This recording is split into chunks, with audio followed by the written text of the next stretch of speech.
Okay. Ain't it funny how it happens? So, Ain't just earlier today, just earlier this fucking morning, I pseudo-accidentally published a bunch of previously unpublished videos. I wanted them to come out. I just didn't realize that publishing them was going to make them published to the sub feeds. Or rather, I knew it might happen with some videos. I didn't know which ones, or that it was just going to be like 40 of them. And so someone says on Twitter to me, "Why did you flood my sub feed with all these old videos? I had to unsub." And I was like, "Oh, well, la-di-da." Well, someone unsubbed and resubbed earlier. I said, la-di-da, lucky you. This is now an archive channel, and so it will literally never happen again. Well, Spectrum made me a liar. Spectrum does that to a lot of people. Because if you are for some reason watching this VOD before all of the other VODs that say all of my videos are up and have similar thumbnails and very short runtimes indicating that the internet has gone up and down and up and down, if the story I just still didn't implicate that enough for you. This is like the fourth or fifth in a row video. One of the last messages we got on the chat was, "Hope you guys are having a good day." And it's like, Spectrum could be making me have a lot better of a day. Yeah. We're having a great stream when it's up. It's been a really good time. I feel like we usually have We've pretty been great streams. Entertaining. Because I don't stream unless I think it's going to be great. Unless I know I have some shit to say. And I haven't even started doing the fucking patron rants yet. Yeah, that is that I true. have stocked up. I'm excited for that. I've been answering super chats, and I haven't even been talking about the ones that are already there. I should go pull those up on my phone right now. Check out what the fuck I'm supposed to rant about from people who paid me $5 a month on Patreon. I don't stream a whole lot, so I get to these very rarely. So I'm not going to tell you to subscribe to my Patreon if you're hoping to get a rant sometime soon. Unless you want to super chat. It's a lot faster to super chat it, yeah. And obviously I don't really care what you pay me because I answer all of them. Elden Ring DLC just got announced. We know. We're excited about it. We were talking about it before we went down.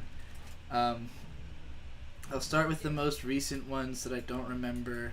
What do I think about it? I mean, they didn't really reveal anything about it except for the name and one piece of concept art. I'm excited for it. I hope it's about Miquella. I really want it to be about Miquella. Okay, I don't remember answering either of these two from Monko Destroyer, whose name translates to Pussy Destroyer in English. Based? And they got a picture of that stone cold sociopath girl from Love Live. It says, rant about Pixiv banning gore, incest, and bestiality and lolly Shota characters on Pixiv fanbook booth and Pixiv request, or rant about American payment processing services dictating content in Japanese companies.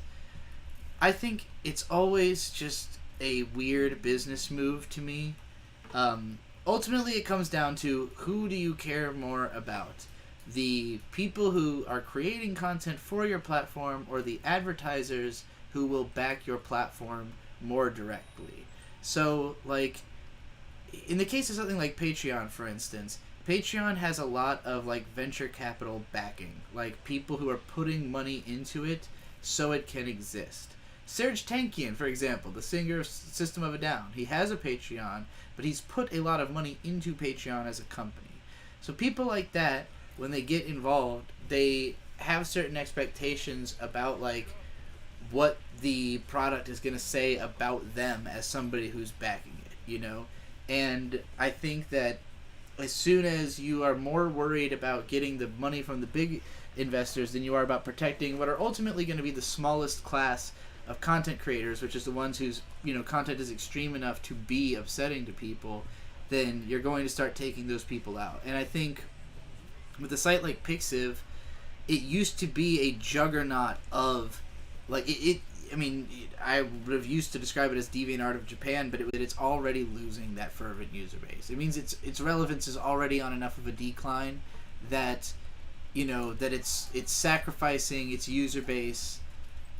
You know, obviously there's going to be plenty of people who use Pixiv who are not going to care that those things are gone, or who might even be actively happy that it's gone, and even more likely to use it if they're not worried about running into those types of things. So, like, if that's what they're going to cater to, then that's, you know, that's just their prerogative to make money from the advertisers. But, like, I think that if you have something like Pixiv at its height that can shoulder having like all this extreme content and still, I mean, obviously DeviantArt has, I don't know what the rules are there now currently, but it was known to have some of the most fucking weird, depraved shit on the internet. It's called DeviantArt, you know, but like that was the magic of it. Wait, that's not a reference to like the MCU? It's not like alternate universe art? The MCU. DeviantArt's a lot older than the MCU. I don't know about that. The Marvel Cinematic Universe, for sure, it's older by a long shot. It's been around since the 90s, I think. Anyway, the other rant for Monko Destroyer, rant about lollygagging and not being able to do stuff at time. I assumed that this is because of how long it took me to get to these rants, that this is why this was requested, because obviously I've been lollygagging on these, doing the rants. Basically, I didn't really want to do a live stream. So the last stream that I did on this channel was actually the first like hour and a half of Final Fantasy VI. And it was because I wanted to, in addition to doing rant streams once a month, like have some kind of other more conceptual stream. Just like, basically I figured if all I was going to be doing is live streams, because I'm not making like YouTube content as a, you know, career anymore, then I wanted to see if I could make them different and fun for myself, and also stuff I could do without Bird, because usually I have him playing a video game and I'm just kind of reading chat and rambling. But I wanted to see if I could do one where it's more like a let's play reaction, like, you know, comfy, playing a game, talking to chat, talking to Bird. And so I rewatched that VOD back, and like the first like hour of it is really good, and it's like me and Bird, he's like kind of watching the game, but it's mostly me like playing it, reading stuff out loud, talking about it and stuff, doing little bits of analysis here and there.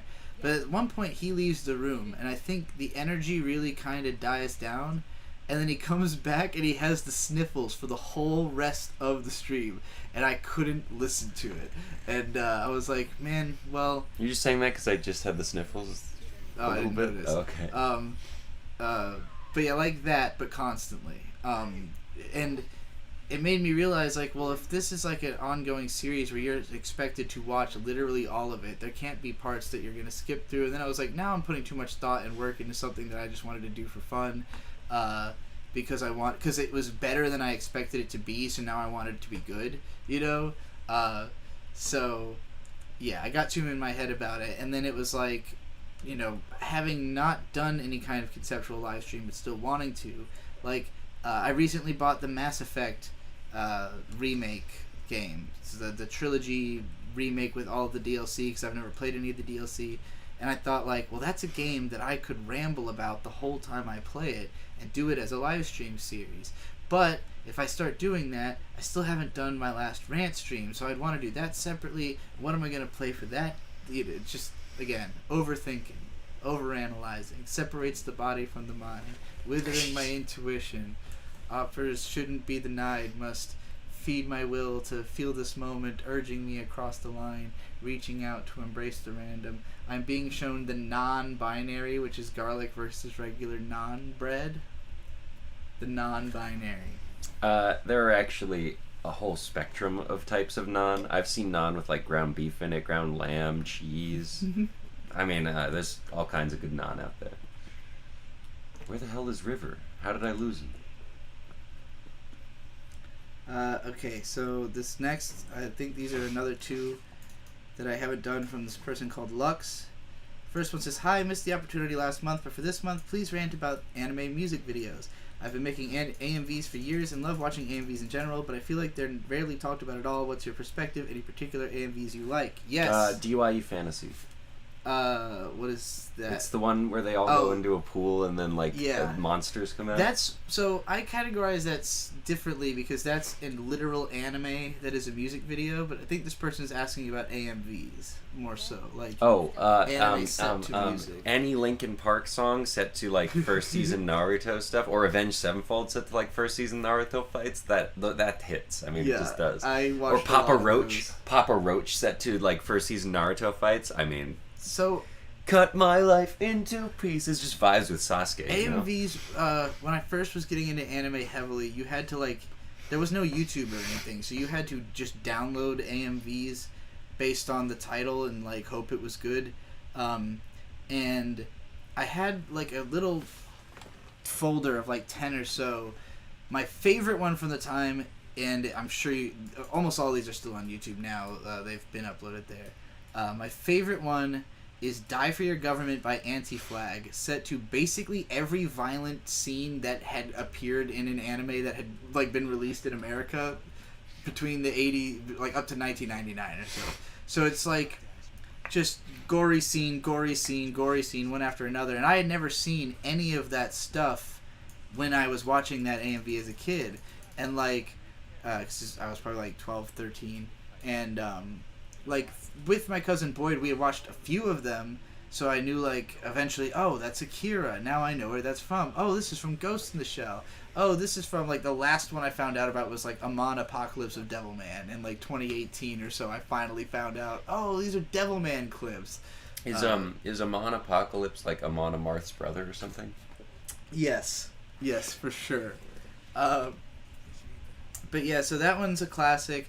There's another one that's just violence, which is Violence Fetish by Disturbed, set to every violent scene in Berserk.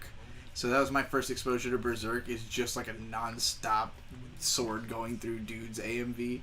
And then there was all the action scenes in Evangelion set to Get to the Gon by Static X. That one's not really that well edited, but it's got some good moments because the emotions of the song fit the fight scenes really well. And so yeah, a lot of it was just fight, the typical fight scene set to cool song type shit, but I liked ones that were just the most fucking intense imagery and music combination possible. There was Cradle of Filth's cover of Hallowed Be Thy Name by Iron Maiden set to Vampire Hunter D Bloodlust. I watched that a whole bunch of times because it's the most gothic aesthetic thing imaginable. And then later, Petite Cosette set to the Opeth song Porcelain Heart is a similar kind of vibe. This guy makes a point. Your Legend of the Galactic Heroes video has 50,000 views. Oh shit, did it finally hit 50K? I forget, what does that mean? What do we have to do now? We have to watch all of the OVAs and make a anime alphabet about them. Dang. That's the idea. I don't know what content, where that would be posted. I don't know if it would make any. I mean, this channel is officially an archive and a dead channel. So, I don't know if new channel just for anime alphabet. That actually, that's actually a pretty good idea. I could re-upload them all to an anime alphabet channel and start doing the sequels there. That's not a terrible idea. I'll think about it. It'll be really funny. What? When you inevitably get copyright striked. Oh, for all of them again? Yeah. Yeah, that would be a fucking nightmare. But yeah, the Legend of Galactic Heroes video hit 50K views. Also, Cardcaptor Sakura has been at 25K for a while, at which I promised to cover all of the outfits in the show and review them all. So those are the two that have... Yuji, I also wish the Digimon one would pop off. That Digimon video is great. There's also the rest of the Eureka 7 video series that has to be completed. Yeah. And then there's the get it. K we don't like the main Z character of the anime alphabet. We'll see what happens. Again, I am not planning anytime soon to return to full-time YouTubing. But, when I do, it will not be on this channel. So, anyway, what the fuck was I talking about? I was still doing a rant, right? Yeah. Something? Oh, right, it was a Patreon rant. That's why it's not on screen. I'm sitting here like, where's the super chat I'm answering? I'm so confused. I'm answering a Patreon rant. AMVs, yes. There's Stress by Jim's Big Ego set to Cowboy Bebop is a really fun one. That was my introduction to that song. So, like, when YouTube did finally come out, like, most music was not on YouTube except in the form of AMVs. So you could find, like, Naruto or Kingdom Hearts set to virtually any fucking song. Usually the same exact clips. But that was, like, a lot of the time the only way I could find songs by bands I liked. Like Shibuti or, Linkin Park, another good example. And so I've seen tons of them. My favorite AMV of all time, I mean, AMV Hell 3 I've seen, like, fucking hundreds of times. So if you counted that whole thing as one AMV, that would probably be my answer. AMV Hell 3. Yeah, we watched that together. Oh, okay. The one with the bleep, bleep, bleep, bleep, bleep, bleep, bleep. Do you remember that? I do not remember that. The Azumanga Daioh girl goes bleep, bleep, bleep, bleep, bleep, bleep, bleep. The only Azumanga Daioh thing I remember is Hera Evrinya. Do you remember, if you're a teenage girl, I'm not a teenage girl. And ride your bicycle. I do not remember that or either. If you're out of alcohol on Sunday, press 5. I do recall watching this video. If you woke up with a pair of sweaty balls on your forehead, press 7. You just press 7. You've been introduced and victimized to the moral crime called teabagging. We suggest you promptly hang up the phone, beat the ass of any white guys you hung out with last night, and delete any photos before they show up on the internet. Thank you and have a nice day. I do recall this. The Cardcaptor outfit ranking could be a live stream. That's true. That would be something that could be done live, because then I could argue with the chat about it, and that would be interesting. Not a bad idea. Will consider it. Again, I'm really not tying myself down to anything, because as soon as I have to work again, I'm not going to be doing YouTube work. So, like, I don't know how long it'll be before I have anything ready. What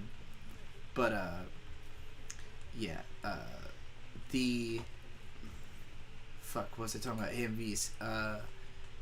The best one, the one that I've watched the most times besides AMV Hell 3, is a Neon Genesis Evangelion AMV set to Bohemian Rhapsody by Queen, the live version.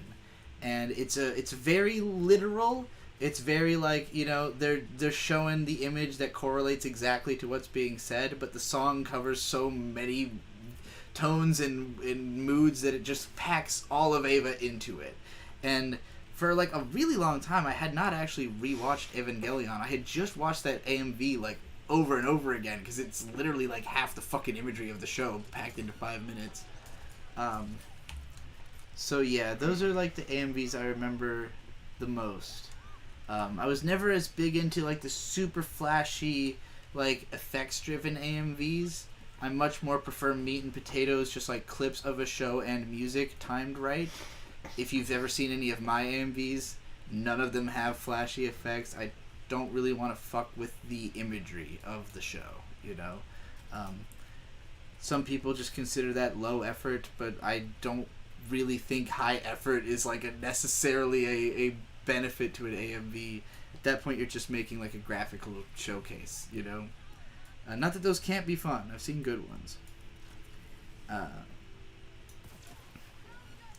Anyway, the next part of Lux's requests of rants.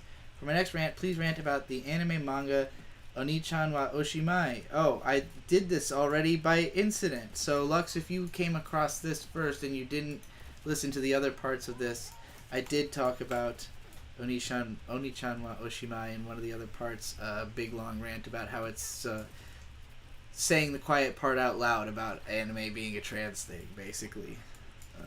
In so many words. Aero games, because I don't think that guy's problem is anime. He's playing, like, sexy games. It's the otaku culture is more eroge driven than anime, just because there's way more eroge.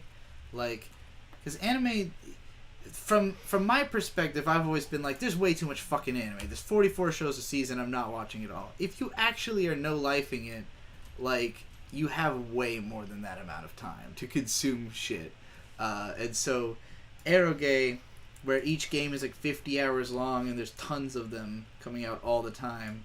It's a real fucking hole that you can dig yourself in if you're a hikikomori. So I have the nudity sensor on for this game because I do. This weapon, Sir John Fallistiff, is a dildo typically, and it just shows up as nothing, and I think that's really, really funny. It's hilarious. What fucking guns do I have on right now? Oh, right, okay. This should be a rant I haven't done yet. From Flederhausen. I feel the main underlying reason you quit making anime video is that anime is simply undeniably mediocre/crap now. Nothing like what it was in the amazing 90s and 2000s. We didn't know it was a temporary golden era while we were living through it, until it was gone. When's the last time a truly extraordinary and rapturing show came out? Rhetorical question. This is also true in film. It's complete and utter trash. They are completely culturally irrelevant. No one ever talks about new films. But, and this is the huge but, music seems to be entering a genuine golden era. Because of Spotify, people are tremendously interested in music again. Because song discovery/exploration is now so easy and accessible. People talk about and recommend music every single day. I see more memes about music from regular people than about other type of medias. Spotify Wrapped Day is literally the most culturally relevant event of the year. I suspect that you've subconsciously seen signs of a coming golden age in music, along with an obviously dead anime landscape, and therefore drifted into that field subconsciously. So my ultimate question, do you also get the feeling that we're entering a golden era in music? In what other aspects of music and musical culture are you seeing signs of a possible golden era? Okay, complicated one. I do agree about the musical golden era, and for mostly the reasons stated. I got really into Spotify usage in the last couple years. If you follow goldenwish.substack.com, I write a lot more articles about music than about anything else because I consume a ton of it. I'm very passionate about it.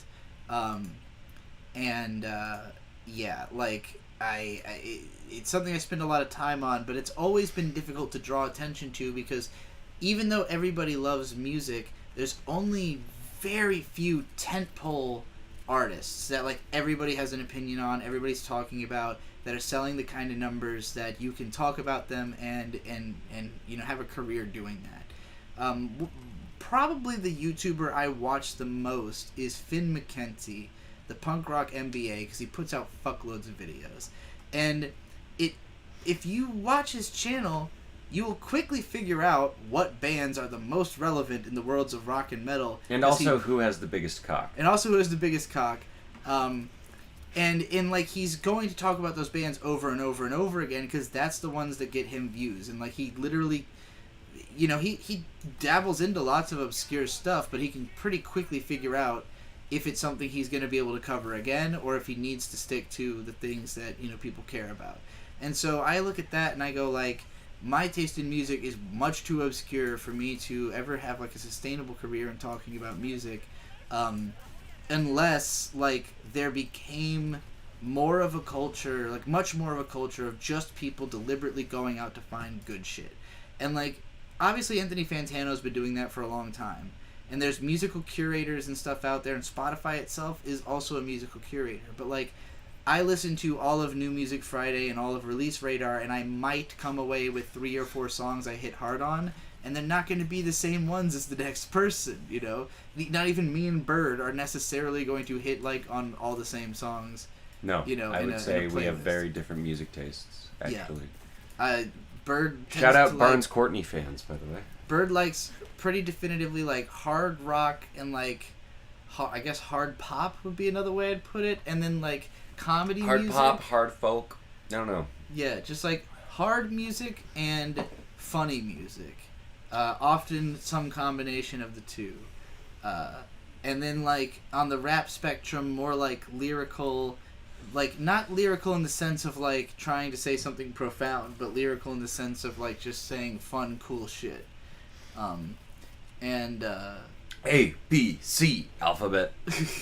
Yeah, and again, lots of comedy music. It did actually take me probably 10 times listening to Man's Not Hot to realize that he was just talking about how he's always so cool, he doesn't get hot. Yeah.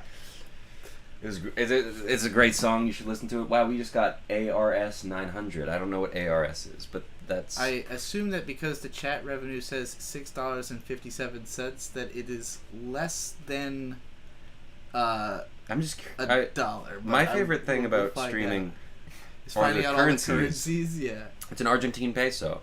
I hear you guys have great steak. That's all I know. Times that by 900, so we know actually what that is. Well, okay. 1 Argentine peso is worth 0.0051 American. Yeah, so it's like $4.50. It's like $5. Excellent.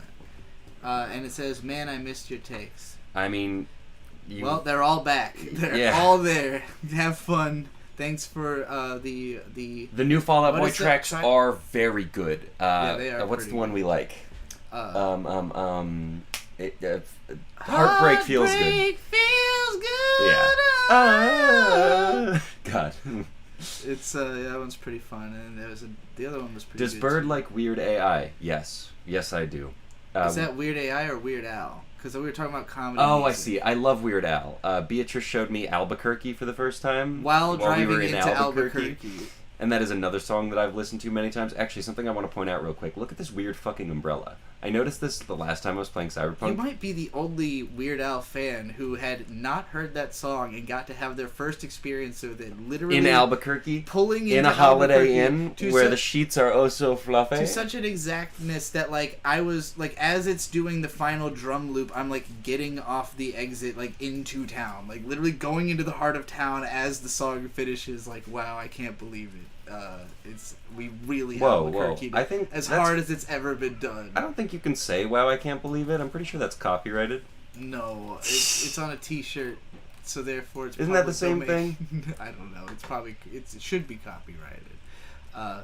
Also, there was a $2 super chat from Gary Always that says, "Did you see Cowboy Bebop, Megadeth, Insomnia, AMV?" No, I never heard Megadeth really, as a kid. I was more nu metal than traditional metal. Waka waka doo doo, yeah. Yes, exactly.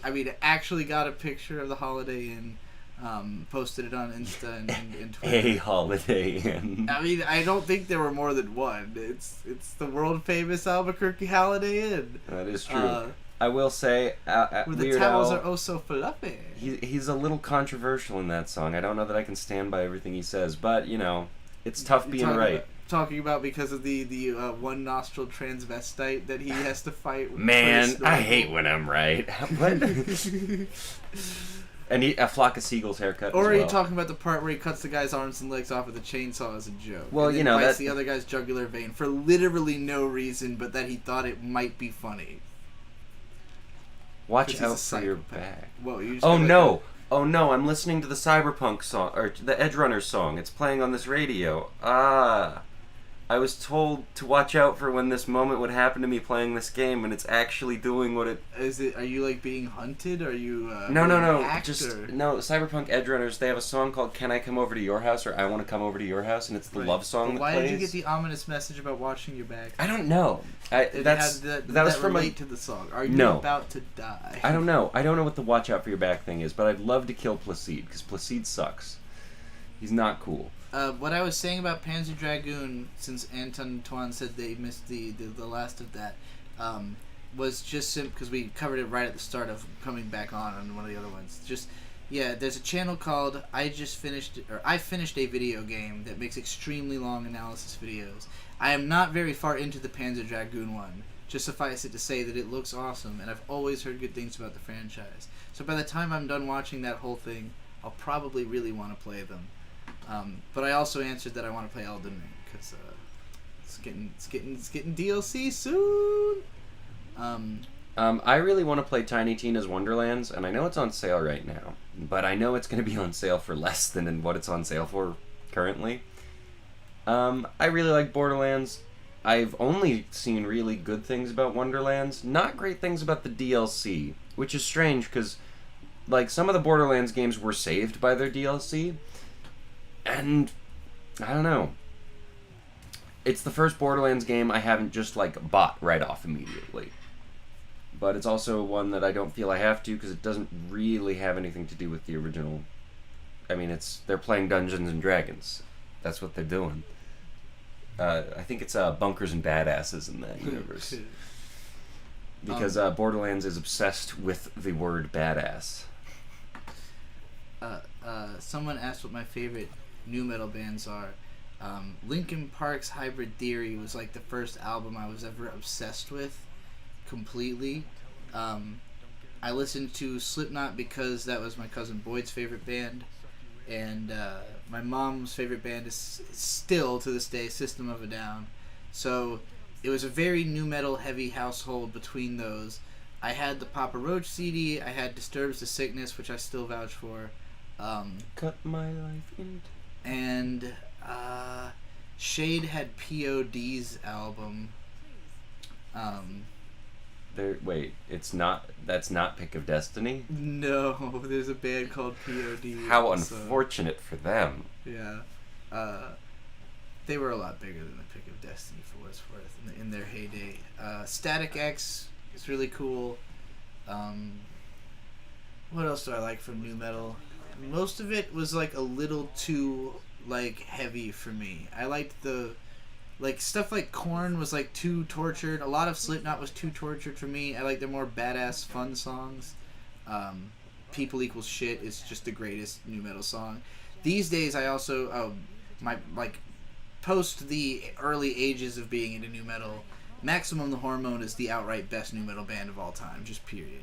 Buiki Kayasu, best nu metal album, and I also really like they're more of like a metalcore, but Fear and Loathing in Las Vegas is really fun.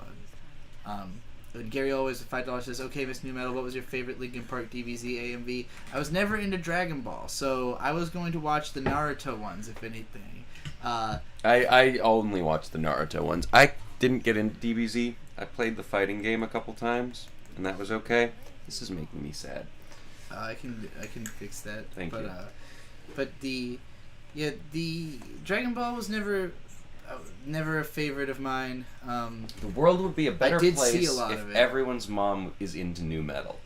I do not agree with that statement. My mom would be a terror if she was into nu metal. That's true. My mom is a terror. Actually, that is funny. That is funny because one of the first kidding. things I ever got in trouble with my parents was I was in like 4th grade, and me and my friends had gotten really into Last Resort by Papa Roach because it goes hard. It does go hard. And I wrote down the lyrics because I was trying to learn the lyrics, and I brought it home, and my parents thought I was suicidal. Oh yeah, you told because me about this. The lyrics, they are about killing yourself, right? I mean, it's been a while since I've heard the song. Desperately trying to beg to not want to feel like he's going to kill himself anymore. Yeah. Like, you see comments on videos, it's just blank. I have no idea. Probably it'll take a while to load them back in or something. I really... YouTube mysterious. Under new management. But yeah, like, the Naruto AMVs and the Kingdom Hearts AMVs were always fucking awful. Because it's just... Well, Kingdom Hearts especially, most of it was based around the Kingdom Hearts 2 trailers. Because those came out like long before the game. They were early YouTube uploads, so people could just like rip them and then set them to songs. There's tons of AMVs that were just like unbroken or badly coordinated, like repeating footage of the Kingdom Hearts trailers. There was always like the Final Fantasy VII Advent Children fight scenes, and then Naruto versus Sasuke AMVs. And like, I only read the first 12 volumes of Naruto.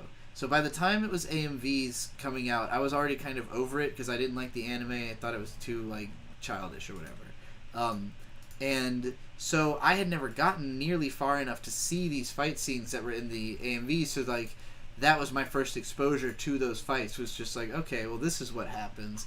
But again, never timed well. It's always just the fight scene set to Linkin Park, or whatever band I was looking up.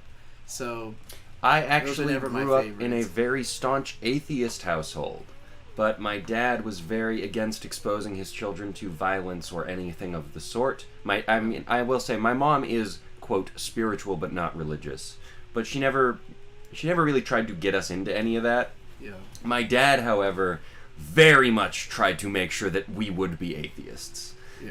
And I don't know. I would say my mom was pretty much the same. I think that's something the strong thing we have in common is having like no real religious upbringing. You've been to church more than I liked have, church, yeah, but I went to church for like a social aspect and then kind of enjoyed some of the teachings and all of that. Like, I would say as a result of my split parentage, I've kind of ended up with a weird split mentality on that type of thing. I don't quite know where I land.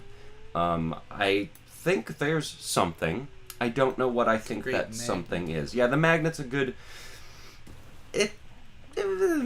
I believe... I like... It's fun to say. It's fun to talk about. It's fun to believe in. Yeah. However, I haven't had enough confirmation, let's say. And I know you're not supposed to look for that with God or whatever, but yeah. I've had tons of confirmation about the magnet. I've had plenty of it, but I want to like be on some silly drugs and see a big magnet. You know, I guess that's what I'm saying. It's always I find myself, as soon as something happens, it's impossible for me to imagine it not having happened because it just seems so particular. Yeah. Like it always is like, well, of course it was, like the other day when we showed up at Fort Pillow on the day there just happened to be a 15K that happens once a year with this totally random group of people. They're not people who spend a lot of time in this place. They're not people we would interact with in any other context. No, and if not for the fact that the guy running it was friendly enough to invite us over for a keg, and that guy also left us like a shit ton of firewood. That was awesome. And Bird is friendly enough to start a conversation with the people at the campfire, and I stood there and drank the beer. I like beer. The beer they had, just so you know, it was High Cotton Mexican Lager. Not the best Mexican lager, but everything tastes good when it's free. They also had 3 crock pots on the table. One was a soup, the other 2 were chilies. The soup was incredible. It was a process of I eat the soup. It's like a kale and cauliflower and chicken, I think. Something like that. It was very good. I'm like, damn, this is fucking good. Props to whoever made this. And then I opened the chili, and I'm like, fuck, this chili's even better. I don't want to tell them that it's even better, but it's even better. And then the third thing was another chili, but with sausage. Pork belly. Or no. The first one had sausage. The third one had chicken. I know the first one had sausage because I kept tasting fennel. Yeah. And I asked about it, and she was like, "Oh, it's the sausage." The first one was sausage, kale, and cauliflower. And then the second one was just a straight chili with beef in it, I think. And then the third one was a chili with, I think, pork belly. And it was even better. I think that one was actually chicken. The last one was chicken, I think. Maybe it also had pork belly. I heard somebody say the words pork belly at some point, and that was how I came to that. Oh, that was another cool thing about Sooners. They had actually a lot of things I wouldn't expect to find except at a Mexican grocery store, and that is to say spices and stuff like that. But also they had pork belly, and not bacon, but chunks of pork belly that you could cut up, or rather strips is what I mean, but not quite bacon strips. They had big things of pork belly. Bacon strips. Well, no, they had bacon strips too, but that's not what I'm talking about. Add bacon strips and bacon strips. Oh, I see. You're doing epic mealtime. That rant I went on about musical golden age, I never really returned to the beginning part of his thing where he was talking about how anime was in a dark age. It's grind. I think he's being a little extreme about that because I don't think that the last couple of years have been that great in the sense that I haven't really watched anything that I love, but I also haven't been watching nearly as much stuff. Oh, that's so fun. There's tons of stuff I've heard is great. They said, it's Grimes in response to this person. Oh, that's hilarious. Hey, time to celebrate the first super chat from Oh My Guy. Thank you. We'll get to the rant in a second because I've been interrupting Beatrice for about a minute now. So the and I'm just going to do it one more time. Anime history... there's lots of good stuff from the 90s and 2000s, like they said, but so I just relisted all my videos, of course, and as I was going through the top 20 anime of 2014 video series that I did, I was like, man, 2014 was fucking incredible. Half of my favorite anime came out that year. Shirobako, Space Dandy, Kill La Kill, Log Horizon was still airing, Hunter x Hunter finished that year. Fucking banner year for anime. I can't name a better one for me.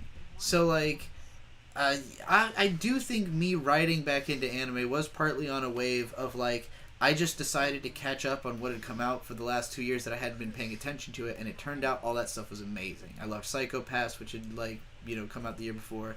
So I was really excited about getting back into anime then. In 2015, I remember watching almost nothing that actually aired that year. Very little came out that I liked. and I was like mostly watching older stuff and talking about that.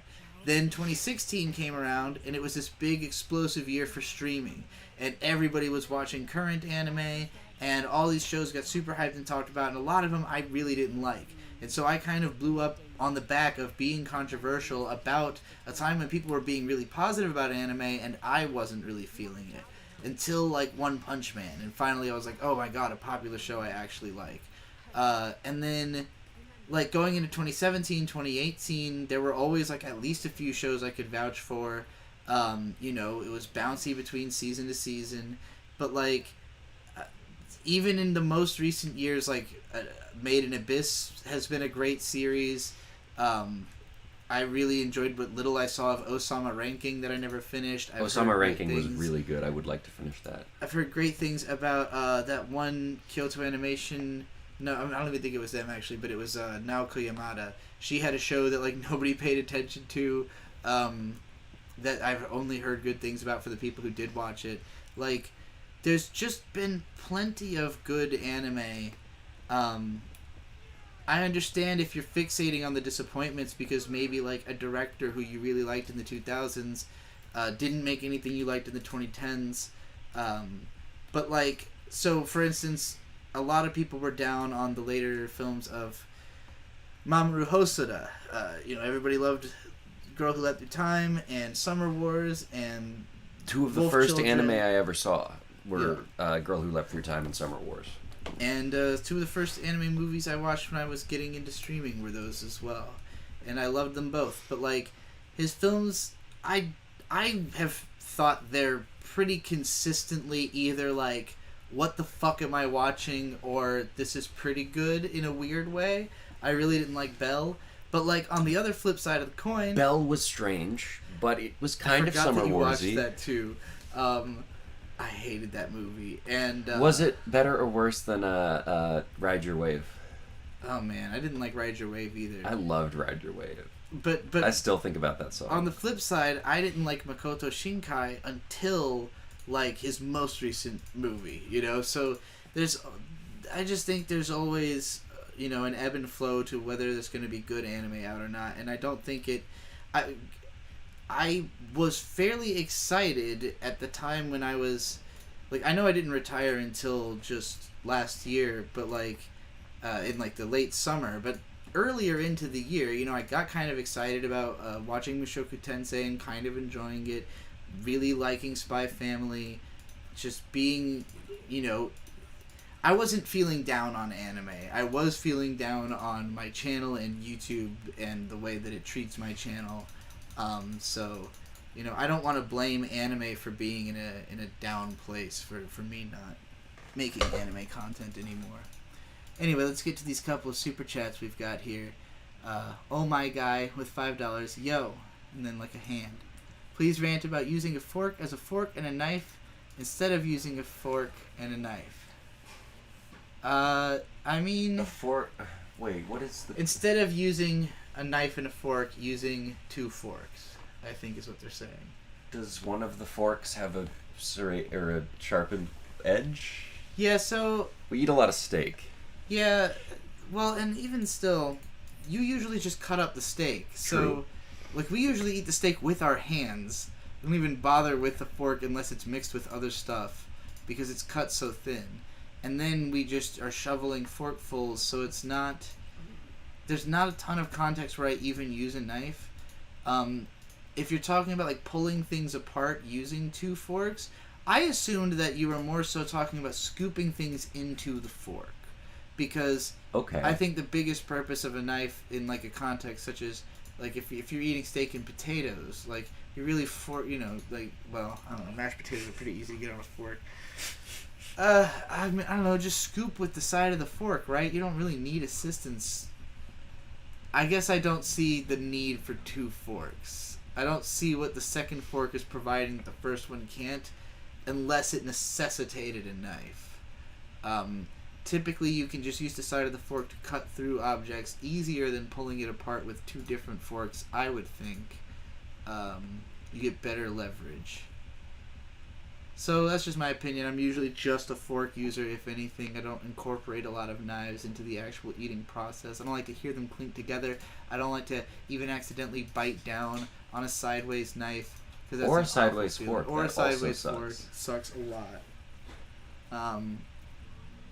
And then Norman DeChant with $2. Did you see Inu-Oh? What did you think? I did not. I've never even heard of it. I'm going to look it up and see what it is. Sounds like Dog God. I think that's what that translates to. 2001 film. Inu-Oh. This looks pretty neat. It has some cool character designs. Where did it come from? Who? Oh, it's a Masaaki Yuasa movie, so it's the same guy as Ride Your Wave.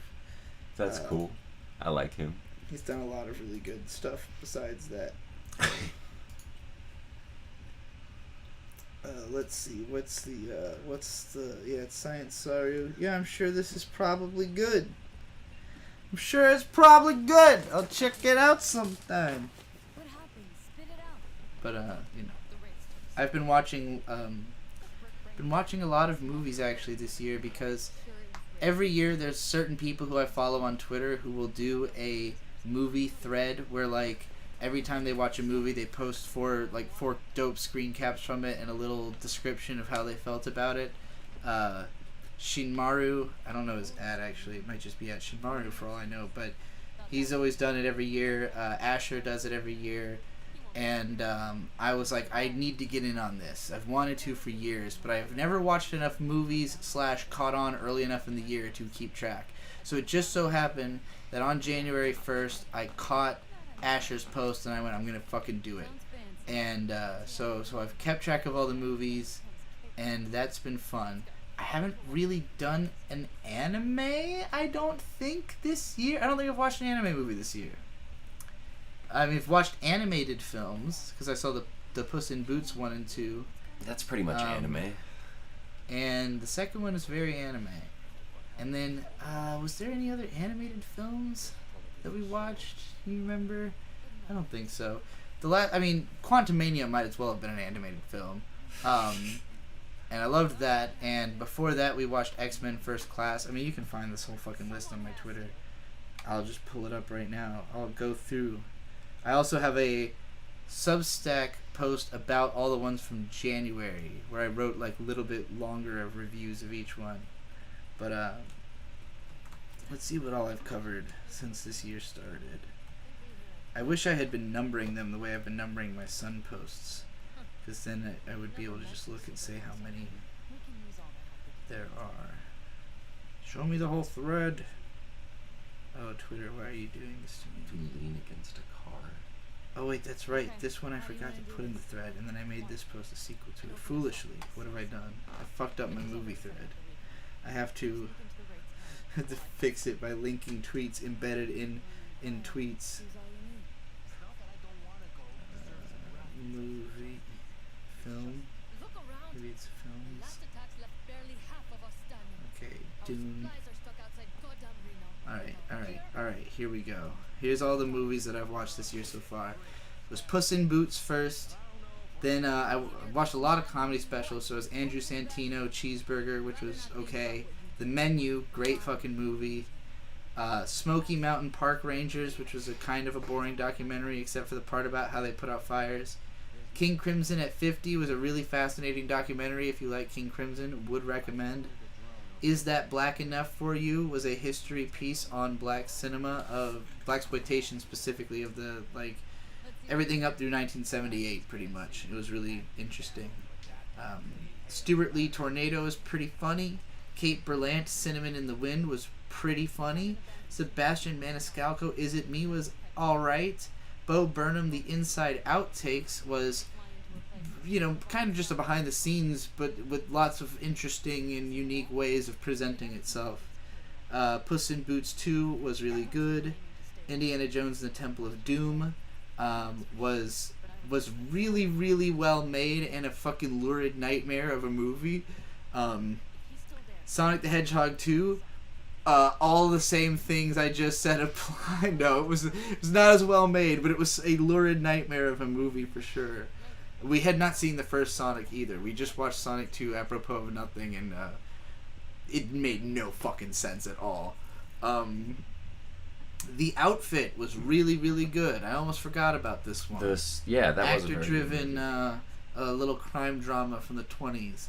It was cool. I'm not from the 20s, but set in the 20s. Frederick Douglass in 5 Speeches, which has Jonathan Majors giving a Frederick Douglass speech in it. That's pretty much why I watched it, and it was pretty good. I learned about Frederick Douglass.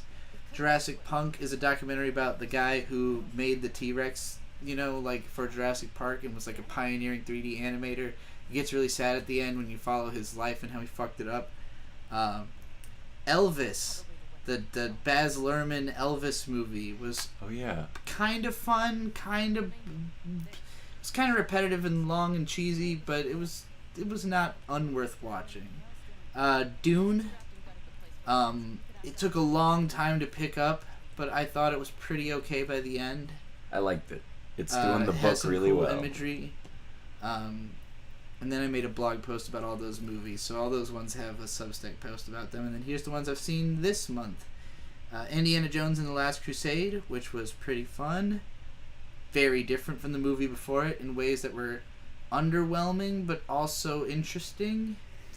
Louis C.K. Back to the Garden was fucking hilarious. And then X-Men First Class was really, really good. I love that movie. I really like Michael Fassbender in that movie and his epic bromance with whoever played Xavier. Also, Kevin Bacon was a great villain.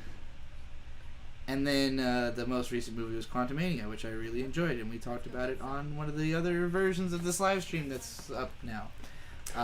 Lie with $5, LYE. Any intentions on using VR with your PC setup? VR games like HL or Half-Life Alyx have been some of the best gaming experiences I've had in the last several years. I own PSVR. I've used it somewhat. So my first experience... I used it before. It's, Beat Saber's great. Beat Saber's fucking amazing. And I will say, I was introduced to Beat Saber on an Oculus Rift. And it was somewhat better on that because it's just like a little bit more immersive. But the PlayStation, you get access to all kinds of PlayStation games. It's very easy to hook up and just go. So I like that about it. It was also cheaper. So I have PSVR, and I've played some of Deracine, which is the game from Software that is really interesting. But I don't really do a lot of full immersive experiences in the first place. Like, the reason movies, why I still feel somewhat new to movies, even though I've seen 1,000 of them, is that I get afraid of watching something that's going to really get me so involved or thinking about it so much that it takes me away from being myself, doing what I'm trying to do, thinking about what I'm trying to think about. So heavily immersive experiences are they take you so far away from yourself that it's scary to me. And VR feels like that, even just playing Beat Saber. It's I'm in the fucking Beat Saber world. I'm in the Super Hot world. Nothing you played else Super fucking Hot in exists. VR? That sounds awesome. We have it. You can do it anytime. It's really great. It's way better than not. I mean, it's a different game from what I've never played it not in VR, so I've only watched other people. But Super Hot's really fucking fun, and it's just addictive. That and Beat Saber are games that are really hard to put down once you get into it.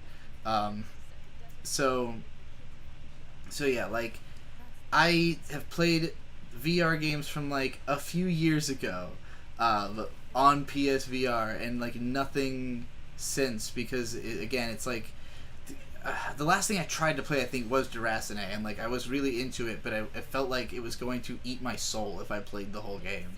Well, you even made it your middle name. That's true. It was my stage middle name. But yeah, so I haven't had a ton of VR experiences, but it is accessible to me. I would be curious about it. I am more interested in when it becomes an art tool. I want to get to the point where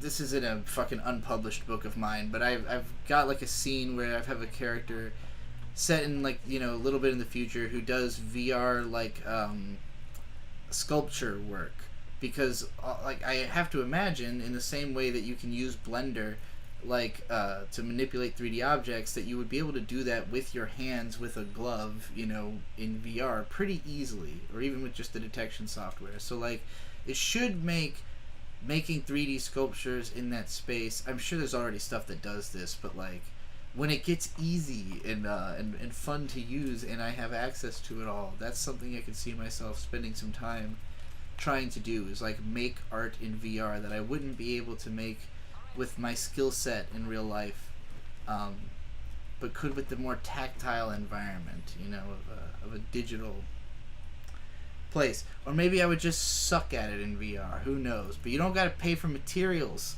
you don't gotta worry about how many clay structures you fucked up and how much clay you had to buy, or whatever the fuck. Clay's expensive. I did not know clay was expensive. It's fairly expensive. It's expensive if you suck. Why not simply not suck? Well, it takes practice, and you know what practice takes? Clay. So, you gotta have the money. Blah. Right, phone. I have more Patreon rights. Actually, I'm gonna go take a pee. Okay. And I'll be back in like 5 minutes. So 5 minutes. Next, I'm also gonna eat a sandwich. I see. Rant about Cyberpunk or whatever people ask you about in the chat. Oh Lord. Talk to Bird. Everybody talk to Bird. Hello, it's Bird. I have not seen Hells. I don't know what that is. I am currently doing the Pan Am questline, which is kind of the Nomad questline for this. I'm just playing through for fun. I was gonna be sneaky, and then I started talking and sniped someone because I forgot that my gun is not silenced. Or that kind of gun. Oh shit. I have spent a lot of my points on this character in the crafting instead of like athletics, and I forget what the other one is called, but the thing that lets you use the cool there's intelligence, which I'm not trying to do. There's reflexes, I think, is the one that lets you use the Sandevistan, and I forgot to do that first, so I can't actually use that first.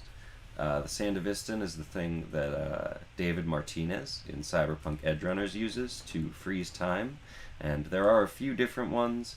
There is a specific one that you want to get from Fingers, and that's pretty... I think his name's Fingers. There's a Ripper Doc that at some point you have the opportunity... you have the opportunity to punch in a dialogue choice, and if you don't punch him, you can use him to get, like, cyberware upgrades. And one of them is the Sandevistan I want. The reason I don't have it is because I spent most of it in technical ability and body so far. Oh, and also cool for some reason. I didn't end up really doing anything with that, but I had upgraded Cold Blood for a while also. But I want to do reflexes, and I want to craft a lot and tech weapons with this person. Boo.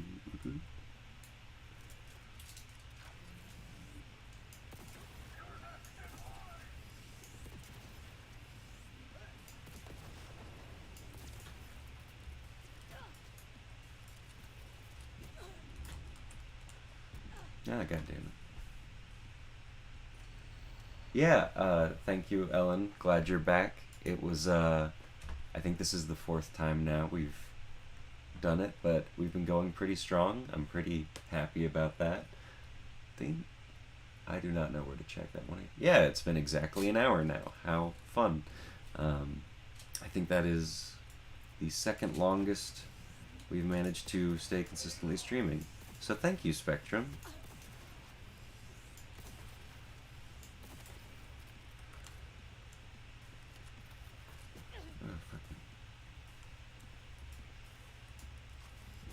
Snipers. I guess I gotta kill them first.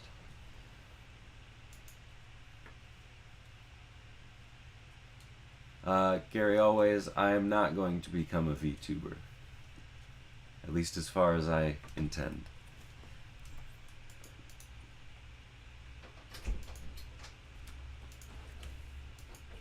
Welcome back. I did it. How is your sandwich? What do you got going on? It's cheese and bread. Ah. Because I like something quick.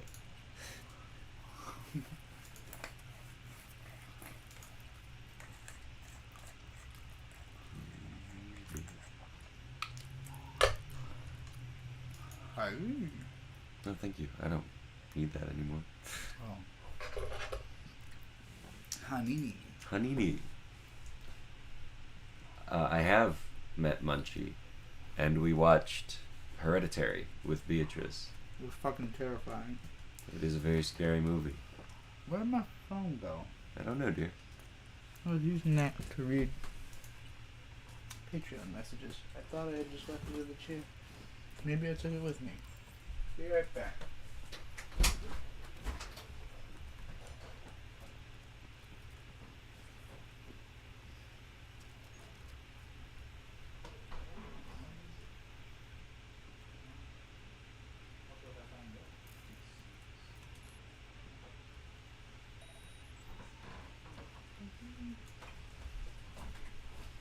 Where the hell?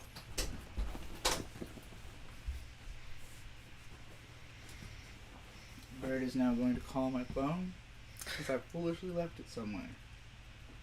Alright, I'm in position. I have you in range. It's probably on silent. It always is. Bird, do you and Trixie watch the Disney show Owl House? I am not aware of the Disney show Owl House, but I like the name. As I have previously mentioned on stream today, I like owls a lot. I heard it rumbling somewhere, but... I mean, it's right under your chair. It's right there. Oh, shit. That's funny. Door.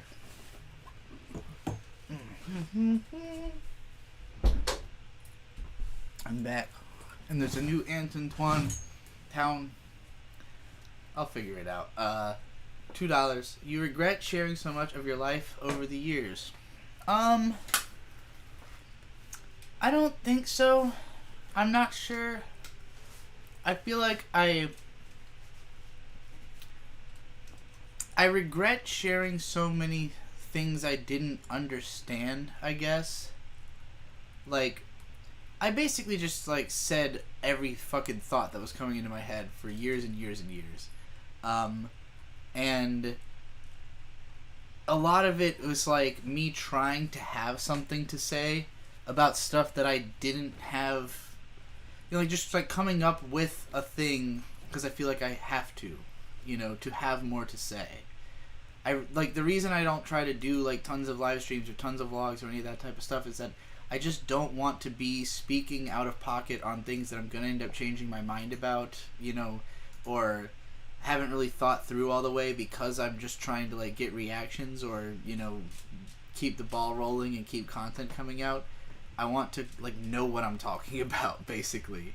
You know, it's been long enough since the last time I did a live stream that whatever experiences I've had since then, I've had time to sit with and think about and come to conclusions about and really consider, you know, like, how I feel about it, as opposed to sort of performatively, like, coming up with things to say, you know? So I guess I would say, more so than regretting sharing, like, real things about my life, I regret sharing so many, like, random ideas that don't really say anything about me or who I am, just, like, my ability to have ideas. Which I don't think is that impressive, necessarily. Have I ever hiked at night? I have done it a couple times. One time, we had hiked onto some kind of farm property to get to some kind of lake. It was like the 4th of July or something. And then on the hike back out, there was absolutely a mountain lion stalking us up on cliffs above us, and it was probably the scariest thing I've ever done. That's why you carry a karambit, I understand. To the question about my passion for anime, frankly, I would say that I've always had, like, when it comes to watching anime, I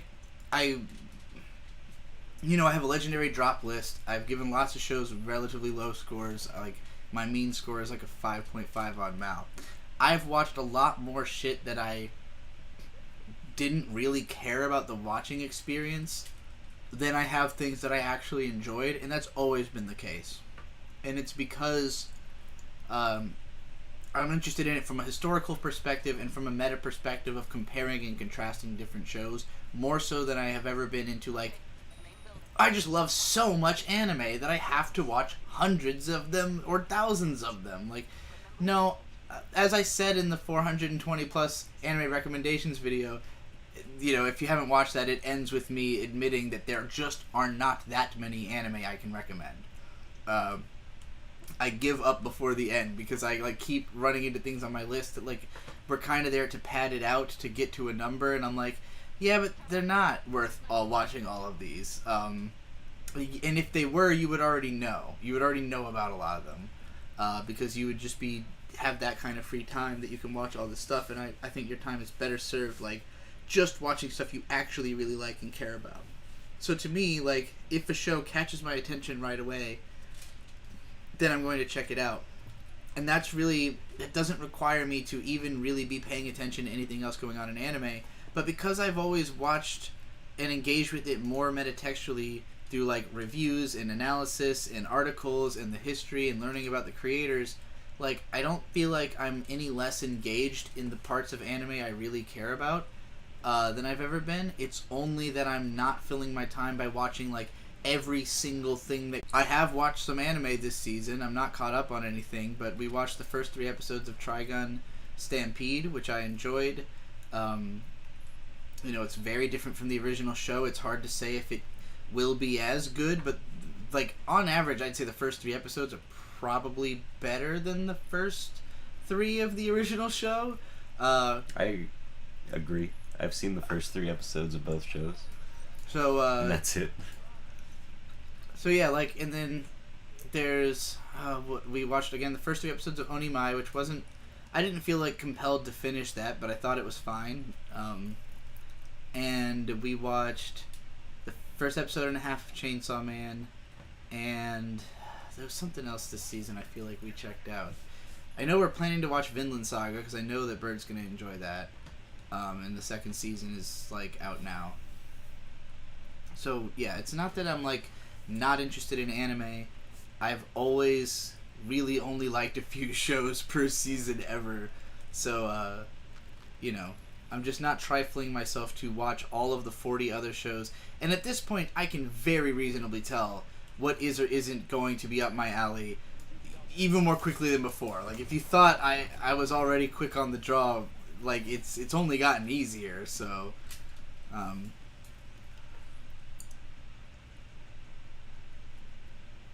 I feel like I'm closer to where I was when I was blogging it rather than YouTubing it? Not really, because even as a blogger, I was obsessed with my blog. Long before it was successful, it was something I was doing as just the thing I do with my life, which is why I tried to make it a career.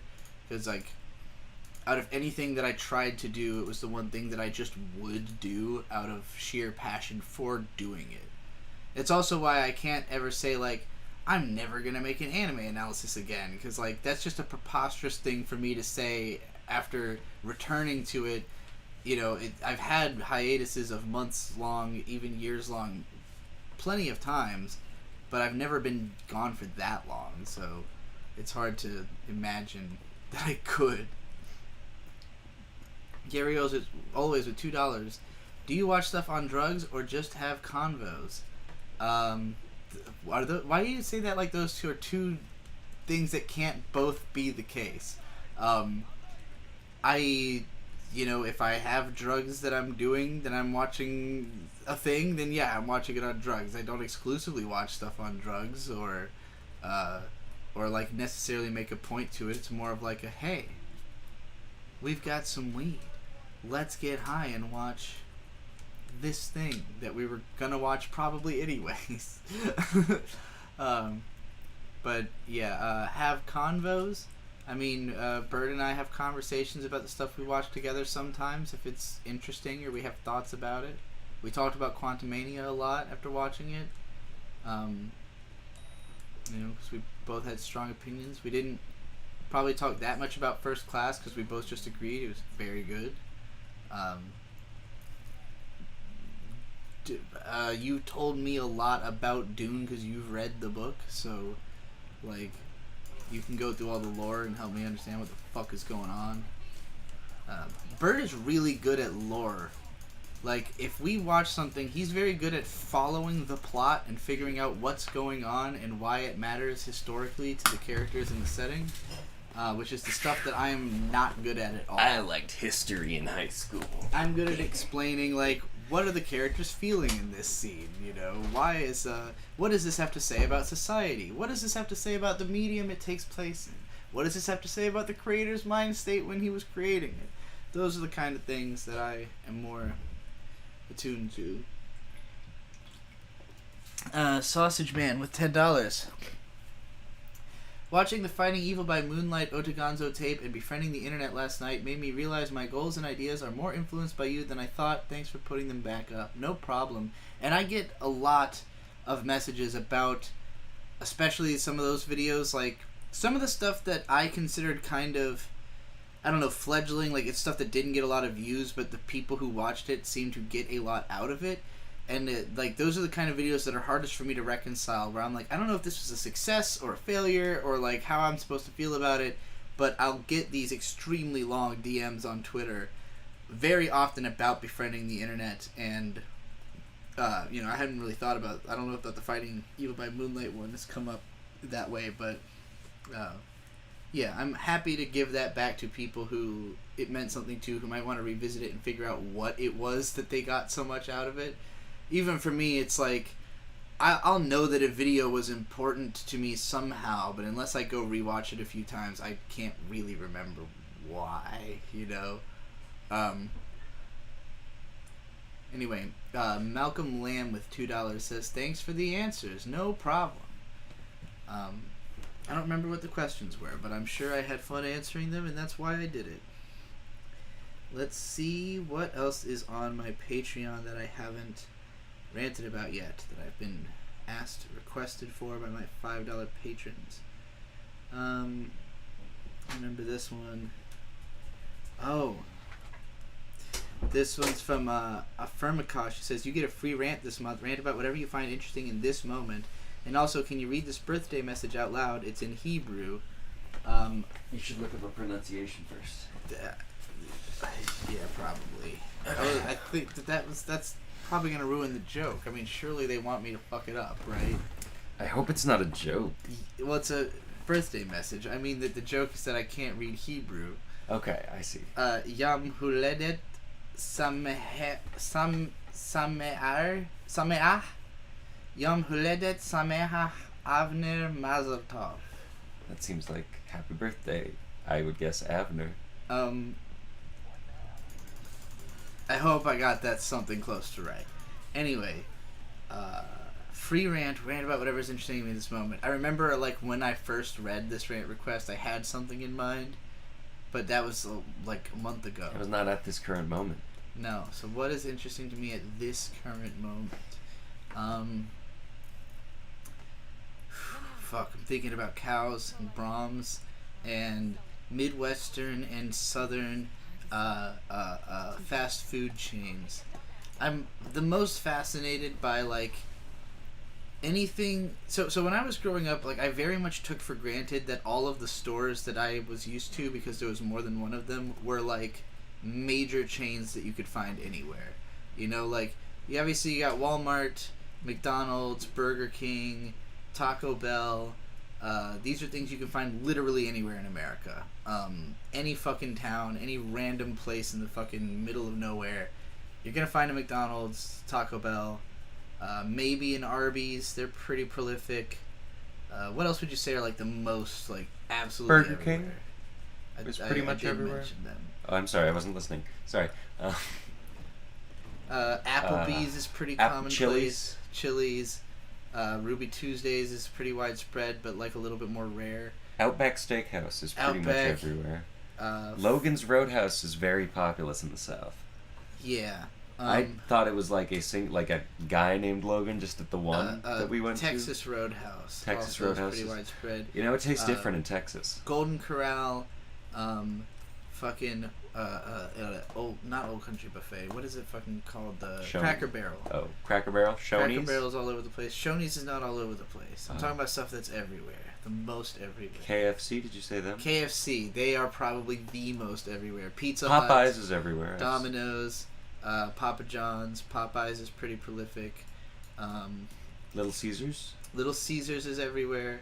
So this is stuff, again, if you're in America, you can find this stuff in, like, every state, most towns. If you're in a city, it's pretty definite. But then there is the stuff that is not everywhere. And Virginia Beach, I've talked about this somewhere before, but I call it like a city of chains because it's full of like small chain restaurants. Because the landmass of Virginia Beach is fucking massive, and it's heavily connected to a bunch of other also massive cities that are surrounding it, that have all these long commutes between each other. And so there's lots of businesses that just have like 3 to 5 locations in the Hampton Roads area.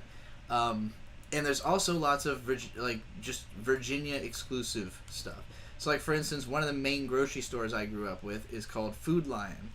I just took it for granted Food Lion would be everywhere because there's one all over the place in Virginia, nowhere else. It's only in Virginia.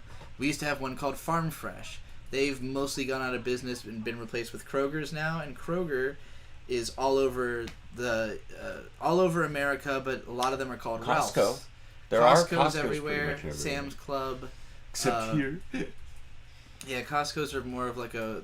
Costco's and Ikeas are like, they're all over the country, but there's like one per state in like most places. And then, yeah, so like there's certain stuff. Chinello's Pizza is another one I have a video that is now live again called Do You Feel Like a Local of the Place You Live? It's actually one of the least viewed videos on the channel. It was one of my early vlogs, but it's me like eating a Chinello's pizza and talking about this very concept that like I had grown up thinking that Chinello's was just as common as Domino's or Pizza Hut because it is that common in Virginia Beach. It doesn't exist outside of Virginia. So like the more I travel, the more I get fascinated by businesses that are very prolific in some places but non-existent outside of a certain range. And, like, the most famous ones are probably In-N-Out and Whataburger. And In-N-Out expands out from Southern California. To Texas now. And Utah. As far as Texas and Utah. But basically, like... They might have them in Denver now. They're really If they go to hardcore Texas. about, like, keeping their place run just right. And that, like... It's not that their food is incredible. It can be incredible. Like, just above average, basically. But it's really cheap and really consistent, and it's open late. So, like, you know, if you live in a place where there's In-N-Out and they've been around forever, you trust it to be exactly what you expect. And Five Guys has a similar reputation. They're, I think, fairly They're across pretty much the United everywhere, yeah. States. And they started off... When I first got into Five Guys, they were brand new and they were only in North Carolina, Virginia. Like, basically the stretch from D.C. to North Carolina. I remember when we first got a Five Guys, I was like 15. It was actually, when it first opened, it was one of the first times I hung out with my uncle, Jack. Mm-hmm. But I just got a burger with everything, and that was the first time I had mushrooms I really didn't like. I don't know what it was about them. But otherwise, great. I love Five Guys. They're pricey. They're really good. They're a little bit pricey for the size of the burgers, but like when I was big into going out to eat by myself, I went there a lot. Yeah. I did the same with In-N-Out. And I also did the same with Schlotzsky's, which that was one where like I fucking loved Schlotzsky's. There was only one in Virginia Beach, and it closed down when I moved back. And then I come to find out like it's not very common almost anywhere except Texas. Schlotzsky's is all the fuck over Texas. Yeah, so I there were a lot constantly of was them. seeing it like, oh man, I love Schlotzsky's. And like, the thing is though, there's a lot of good food in Texas. There's tons of chains that exist We only went to in the South Brahms so much. that are so fucking good. So you got Brahms, which comes out from, Brahms is my favorite. Oklahoma, Just somewhere. flat out best fast food restaurant, period. They spread out from Oklahoma. They only go as far as they can ship their cow product. So they have the best beef in their cheeseburgers for the same price as like McDonald's burgers, if not cheap. They're very inexpensive very and unbelievably fucking good. Their ice cream is the best ice cream that I've ever had. And their cheese is just miraculous. So like I get like the 4 cheeseburger ice cream cone. It's a fucking like mind blow. Their chicken sandwich is kind of not that great. I had it and I was not impressed for the price. But their burgers are just fucking out of this world. So when you're in Oklahoma City, every single exit has a Brahms. And Brahms is pretty also, much when you're in Oklahoma, every exit. Yeah. Oklahoma's full of Brahms. North Texas, full of Brahms. And like some parts of Arkansas, Missouri, like, you know, basically anything surrounding Oklahoma that they can get their cows to, they've got Brahms. And it's got a grocery store inside of it. So you can buy the meat, make your own Brahms burgers, steaks. They have tons of bread that they make. They make their own milk. Chicken, pork. All kinds of shit. Cheap lemonade. Chili. And it's all like, all of it is either like really cheap for how good it is, or a little bit pricey, but the best it could be, you know? Yeah. So, yeah, Brahms is just like ridiculously good. And so when you're down there, it's like, it's just like you're never going to be tempted to eat any of the like super widespread fast food places when you're in a place that has like a couple of just choice ones that are only there, you know? And like Chick-fil-A is pretty fucking widespread now. It used to be a little bit more rare, because I know you can remember when they first opened Chick-fil-A's in California. It was good. But like that is like the spot for like the cheapest for the quality in like Virginia, until we started getting Cookout. And Cookout has not spread very far. That comes from Carolina, and like it's only really in like Carolina, Tennessee, Virginia, I don't know, Georgia probably. Where else have you seen Cookout? I don't remember seeing any in Arkansas. It was like when we got to Tennessee. Just kind of like the East Coast. I know I've been to Cookouts. Oh, Kentucky actually. Yeah, there's one in Kentucky. I know that. Oh yeah, there's actually a one couple not too in far Kentucky. from us. Yeah, so yeah, they exist pretty much through the Mid-South, I guess I would say. But Cookout is another one where like not unlike, well, okay. Whereas Five Guys are going for the consistency, Cookout does not have the consistency. They just have the cheapest stuff. I would say that the is food good. is pretty consistent. That's true. The service is inconsistent. The food is usually really good. The but, like, parking lots are almost always hell. Or drive-through Yeah. lines, they're almost always the worst. But it's great. And it takes fucking forever, and It to get tastes through the really line. good. It tastes like it's from a It grill. tastes really good, and it's insanely cheap. Like, you're getting a $5 tray with, like, 4 different items on it that are all great. And you're like, shit, this is amazing. So, yeah, like, basically, it comes to a point where if you're traveling a lot, then, yeah, like, whichever region you're in, you're going to be, like, in a desperate grab to just go to, like, that region's unique, awesome fast food. Fuck Taco Bell. It's never the best anywhere. Unless you're in a place that really doesn't have shit. Like, where we live in Corbin, Kentucky, the Sonic is the best. The Sonic fast is one food. of the Sonic's best another things here. super widespread all over America. And granted, it is the best Sonic I've ever been to. Oh, White Castle. That's all the way in fucking London, though. So that's like a whole 20 minutes away. Well, sure, but I mean, they are pretty much everywhere, is what I was... Oh, they're not... Actually, no, White Castle is not very widespread. Really? Yeah, they're not even in Virginia. They're like... I think they radiate out... So the first White Castle I ever went to was in New Jersey, when I was on my way from, like, Jersey to Boston... Or from Virginia Beach to Boston, I think. So that was when I first, like, saw one. I think they're in upstate New York, but they're mostly in, like, the mid-north, I guess. I don't think they go very far south. But yeah, so... Although, no, we've seen them in, like, Kansas and shit. I don't know, it's all really weird. I've been to one in California, I think. They're all of... well, and there's always some places that have, like, one location in another state far away that's, like, their test one to see, you know, if it's going to work out there. There's, like, 2 Jollibee in America, and one's in Virginia Beach, and one's in L.A. or something. out in fucking California, you've got all throughout SoCal, Birria Guadalajara. I love that which place. I would count as basically fast food. It's a little expensive for fast food, but it's just so as fast, good. and it's unbelievably good. And it's like, again, that was a place where like we were in LA for like a week, and I think we ate there 6 times because it was that good. And it's like, well, what am I gonna go? Even Del Taco, which is unique to the region, it's just not. It's not gonna stack up. When you're in Texas, Arizona, just down south, you've got Taco Cabana, which has $3 margaritas and pretty good tacos. They're definitely better than... Great food. I've had a couple different things. I would honestly say I like their tacos even more than Del Taco or Taco Bell. But then you've got Velvet Taco, which is like the slightly fancier, more artisanal fast food tacos where they do all kinds of crazy flavor combinations, and it's fucking incredible. It is very, very good. So yeah, I guess to rant about what's the most interesting to me, regional chains. Chains that only go as far as they can stay good. Wawa is a famous fast convenience store chain that spreads out from Pennsylvania up to New York and like down to Virginia and pretty much no further than that. And it's like, again, the basis of like how long can we keep our milk perfect? It's like the whole theory, stuff like that. Oh, I miss Wawa. Wawa's Hoagie great. Fest, my beloved. That's like the only time that Bird eats subs is Hoagie Fest. I can get such a huge meal. I can get such a ridiculous sandwich for $6. Speaking of subs, Jimmy John's and Jersey Mike's are everywhere. Firehouse Subs is Did you say Subway? Like pretty much everywhere now.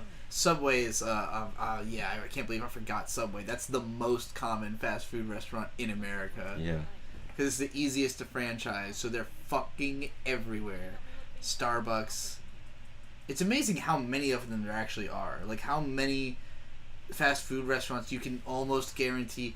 We live in Corbin. It's like 7,000 people here, and we have most of the, like, core. We've got Burger King. We've got, we've got Burger King, Wally World. Burger King, Walmart, McDonald's, Sonic, Taco Bell, Hardee's, Arby's, Applebee's, Chili's, and what other like major chain? Is that all of them? Dunkin'? Do we have a Dunkin' Donuts? What? Do we have a Dunkin' Donuts? I don't think so.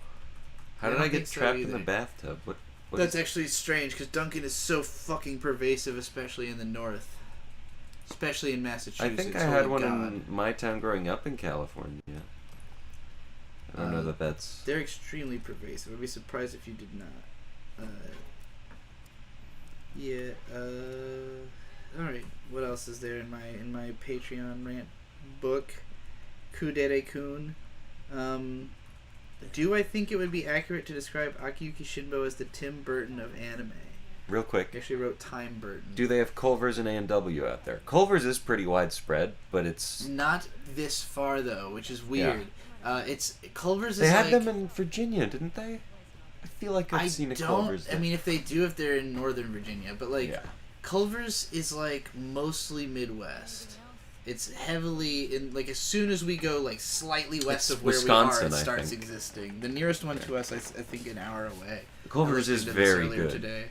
I love it. And A&W, they're pretty around everywhere. A&W has sort of, like, they dissipated. Declined. Yeah. Yeah, like, because in Virginia Beach, the one I grew up with was we had a KFC with, like, a A&W inside of it.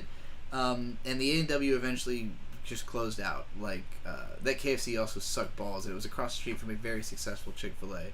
But, yeah, like, that was my main exposure to it. And then when we were in Oklahoma, we saw, like, one... what was it attached to? Long John Silver's? Yeah. And, like, one that was, like, in a gas station, I think. I'm a little curious to try Long John Silver's again. It's probably been a decade. The one in our town seems like it's okay. What's also great about the South, and I have not been able to fucking goad Bird into going there yet, is Fazoli's. Where's the nearest Fazoli's? What if we did that for dinner? I think it's pretty nearby. Let me find out literally right now where the nearest Fazoli's is. Because I was memeing on it constantly because, like, I've only been to Fazoli's, like, a few times throughout my life. There used to be one in, like, around Lynn Haven Mall in Virginia Beach, and it closed down. I think there's another one still in the area. But, like, they have really amazing breadsticks that you can eat infinitely. But, like, otherwise, it's fast Italian food, which is not food that you can really do fast. And I'm pretty sure every time I've gone there growing up, I foolishly got, like, a chicken parm that just sucked. And it's, like, $8. Anything easier for them to make? Like, most of it's not that complicated. Chicken parm is not that complicated. Yeah, but if you fuck up the chicken breast, like, if you don't have good chicken, which they don't have good chicken, then, like... This is why I don't go to Fazoli. But, Slim Chickens, what about that? That place was pretty good. Oh, yeah, Slim Chickens. That comes from Arkansas. We've got one relatively nearby to us, and they are really good. Another one's kind of pricey, but, like, it's the best fast food chicken that I don't think it's quite that pricey unless you get a lot of food. Because, like, there's 7 tender meal. There's, like, sides and stuff, and a drink and stuff. And it's, like, $13. That's better than Raising Cane's. Okay, that's right. Of course, I know where Fazoli's is. It's across the street from Slim Chickens. That's why I was bringing it up both times we went there. I was like, what if we went to Fazoli's? There's like a White Castle around there too.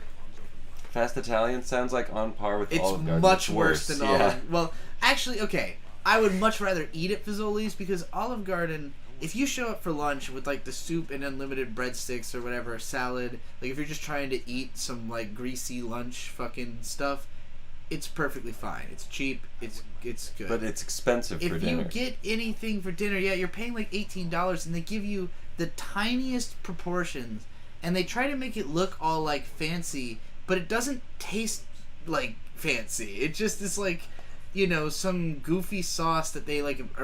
One time I got raviolis there, and it was like $15 for literally 4 raviolis. Like, straight up the menu, like, mockery of my taste buds. But if the guy wasn't a master chef, he was Olive Garden.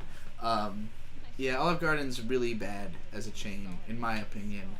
And I don't also, think I've ever eaten there. Like, so there's an Italian chain called Carrabba's that is not as commonplace, but is really good in my opinion. And I think Henry Zabrowski agrees with you. If you're in a place with real Italian food, of course, go for that. Best fast food is Pilot or Flying J. Carry always. That's hilarious. I mean, them hot dogs hit. The fucking. But did we even stop at a Pilot or a Flying J this time? I know we got. We did. It was the smallest one we'd ever been to. No, it was a Love's. That was Love's. Yeah. Yeah, Love's is pretty all right too. Those hot dogs are not that great at Love's. I would say Speedway has really good hot dogs. Well, no, I'm sorry. Nathan's 100% beef hot dogs are really good hot dogs. If you eat Nathan's somewhere, they'll be good. I'm trying to remember because I think it was Quick Trip, right, that had the brisket sandwich that I tried. Is that where we stopped on the way to the Tennessee, and we stopped and I got a brisket sandwich and you got 2 slices of pizza. You had 2 slices of very mediocre Quick pizza. Quick Trip. Quick Trip started doing you're joking about Pilot Flying J, but Buc-ee's is the best. If you don't watch Picnic Adventure and you haven't seen us extolling the fucking virtues of Buc-ee's, we need to you do don't that know more. what's happening. We need to go to more Buc-ee's. Buc-ee's is very prolific, gigantic Texas gas station all over Texas. The closest one to us is an hour away in a town called Richmond, Kentucky. It's also like the northern and easternmost Buc-ee's, I think. Yeah. No, because they have some in Florida, right? Probably, I don't know, but it's the northernmost one for sure, and it's amazing. They make like make the brisket right there in the store, and it tastes incredible. P says he used to work at Buc-ee's. That's the Holy Land. Congratulations. Is it good to work at Buc-ee's? Yeah, I want to work there. Do you feel like you drank the blood of Christ? Ellen I don't know. I'm not going to try to pronounce that. Ellen said, "Why are there so many fast food chains in the U.S. and how can y'all remember all of them?" Because we've eaten at all of them, and because I business, think about it a capitalism. I don't know. They're all over the place, and you see it, you eat at it, and you. I mean, I am always building a mental map of everywhere I go. I really like trying to remember my way around places and like what it was like to experience like the drive or what is where. there's way too much to ever really memorize all of it. But in general, like, so, okay, process of elimination, right? I've eaten at plenty of Taco Bell in my life. I never need to eat at Taco Bell again. Because I know enough other restaurants that there's nowhere I'm ever going to go that Taco Bell is going to be the best option unless it's 2 a.m. in a town that has nothing. Which is exactly what it exists for. Here in Corbin, I think the only places that you could get fast food at 2 a.m. would be Taco Waffle Bell. House. And if you count that as fast food, then yeah. I Waffle do. House is amazing. Their chicken sandwich is the best, and I've been extolling the virtues for years, and people won't listen to me except for the ones who already know. And they are the true believers. One of the best fucking probably my favorite chicken sandwich you can get at any fast place other than Slim Chickens is Waffle House, and it's cheaper at Waffle House. So their bacon is incredible as well. So yeah, Did I try it last time? I'm sure you tried a bite of it and you were like, "Damn, that is pretty good."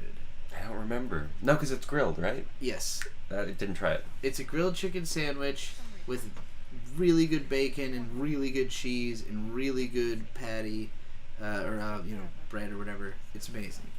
Anyway, Waffle House, Taco Bell, McDonald's are the only things that are open late enough. You say that you eat Taco Bell when you're the most broke, but they are not that cheap anymore. Like McDonald's will give you more food for cheaper. Maybe Burger not better King. though.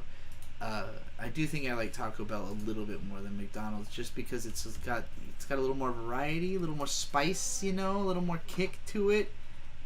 Chipotle is very overpriced. Is only overpriced if you're not getting chicken bowls. I only ever get chicken bowls, which are like $6.50. So I get I their think it's well carnitas worth. and their barbacoa because I like shredded meats. yeah, I don't like get double meat.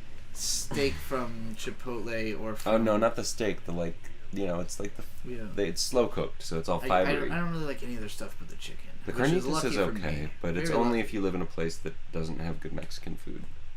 If you get meat and avocado, yeah, and I don't like the avocado there either. I just want a bowl of chicken, rice, and spicy.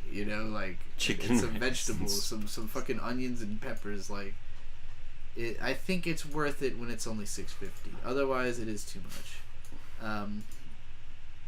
But yeah, I forgot how widespread Chipotle was too. Again, there's so many fucking things. I actually don't think we have a Chipotle here though. No. We have a Burrito Junction. Oh yeah, we have something similar that's actually open 24 hours, but it is like $12. It's basically. I haven't really tried it. It's supposed to be either. pretty good. Yeah, we should try that sometime. And then we have our local bespoke places, but most of them are not really anything to write home about. Went to Philly Connection hoping that would be like a 6-sub place, but it was just. I don't remember okay. what I got there. It was not that great. No, it wasn't. I need Nando's in my life. I think I went. That's the Isn't it Cheeky Nando's? I don't know. I've always heard it referred to as Cheeky Nando's. That might just be a bit. Peruvian chicken, right? If so, I had that in. No, I'm thinking of something else. I had some kind of chicken with a name. Wawa is overrated. I'm sorry, In sir. DC. Hard disagree. Something we missed out on because we came across one in our travel was Bonchon. We think it didn't was go too there. I far wish we away. did. But yeah, Bonchon is really good. I've heard Korean fried chicken is the best fried chicken.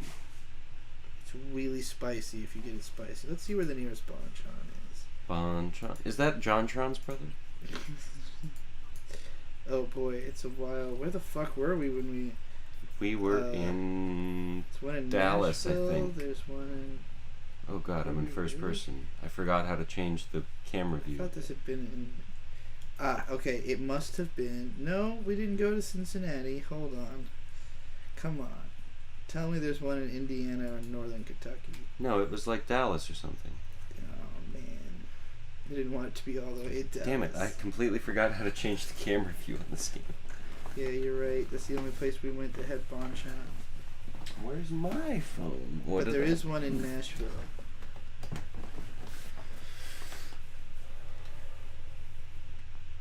So I guess that's the nearest one. Well, we've passed through Nashville a lot of times. It's likely we'll end up there. Oh wait, there's also one in what the fuck town is this? French? Is this town called French? No. Biltmore Village. Woodfin. It's like far. I bet this is in that town on the other side of the Great Smoky Mountains. Yeah, there's a Bonchon near the exit of the Great Smokies. I do see that it says Q is change camera. For whatever reason, it's not changing the camera. Let me... Okay, I've gone on enough about something. Yeah, I interrupted a rant, and this is gone pretty far. Sorry. Right. Do you think it would be accurate to describe Akiyuki Shinbo as the Tim Burton of anime?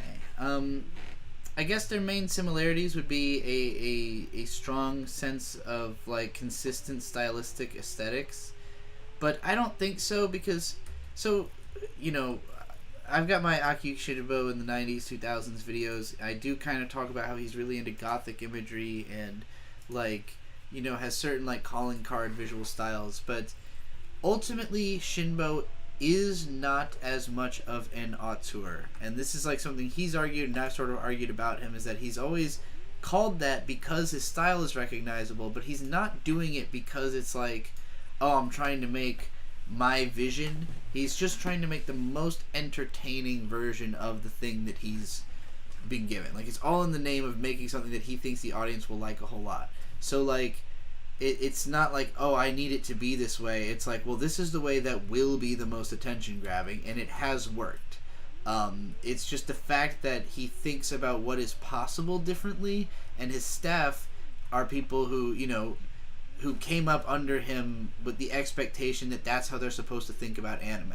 So basically everybody who works for Shaft, who's worked under Shinbo, has a similar approach and mentality, and it's why Shaft shows have such consistency in being weird, even when they're made by different people. But like, if you really follow those directors independently, you'll notice like what stuff is their trademarks and what isn't. And like, where I wanted to go with my Shinbo series into making it a Shaft series was to break down like what are the differences, like what is really Shinbo's influence versus everyone else.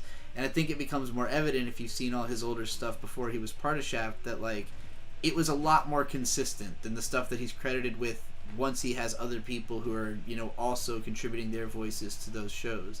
So I think Shinbo is like extremely collaborative, extremely consumer focused, and like less of a visionary and more of like, I'm just gonna like try to find the coolest way I can do whatever I've been assigned to. Whereas Tim Burton is like somebody who's much more known for, I mean, granted, he has made a bunch of studio movies where he was basically like applying a Tim Burton coat of paint to like Alice in Wonderland, or did he do that Oz movie? Who? Tim Burton. That was Baz Luhrmann, I think. Okay. So then he did Planet of the Apes remake, which sucked. But like most of the movies he's known for, like A Corpse Bride or A Nightmare, or like the stuff that's Paranorman, anything that's like highly stylized and in that look that he's known. Did he do Paranorman? No. He did fucking the other one, the Frankenweenie. Frankenweenie was cute. I just think that like he's a very particular visual artist who is very much realizing his vision of what things should look like. And Shinbo is more like, well, I could draw it normal, or I could draw it like she's being crucified, and he always picks crucified. If that makes sense. Someone asked what game this is. This is Cyberpunk 2077. I do believe that it still says we're playing Overwatch 2. No, it probably doesn't say game. Oh, okay, you're right. The problem I'm experiencing is when I'm driving, I can't change my camera view. So I'm thinking I might want to give Overwatch another shot in a second, because the internet's been pretty consistent. You could do Overwatch. You could also play Elden Ring if you want. I could do that. I could also try either of the Norse games I have. That's right. We have both Assassin's Creed Odyssey and God of War, the first Norse God of War. I don't know how the fuck you're supposed to refer to that game now that there's a God of War. That's two God of Wars and two God of War 2s. But, God of War Ragnarok. It's called God of War Ragnarok. Well, Ragnarok makes sense, but wait, is the first one Ragnarok or the No, the second one's Ragnarok. So what the hell's the first one? Just God of War. That's annoying. So yeah, if anybody has a special request of one of those games, let us know. Let us know if you want Elden Ring, or Overwatch, or Assassin's Creed Odyssey, or I might have a God of Borderlands War. install. I don't know. Borderlands. Where'd my car go? Alright, let's see. There was another Kuderi-kun rant. For the 3 months since you can look at my Mal page and give me your thoughts on Detective Conan and Comic Party. Okay, let's see. Let's go to the Mal page.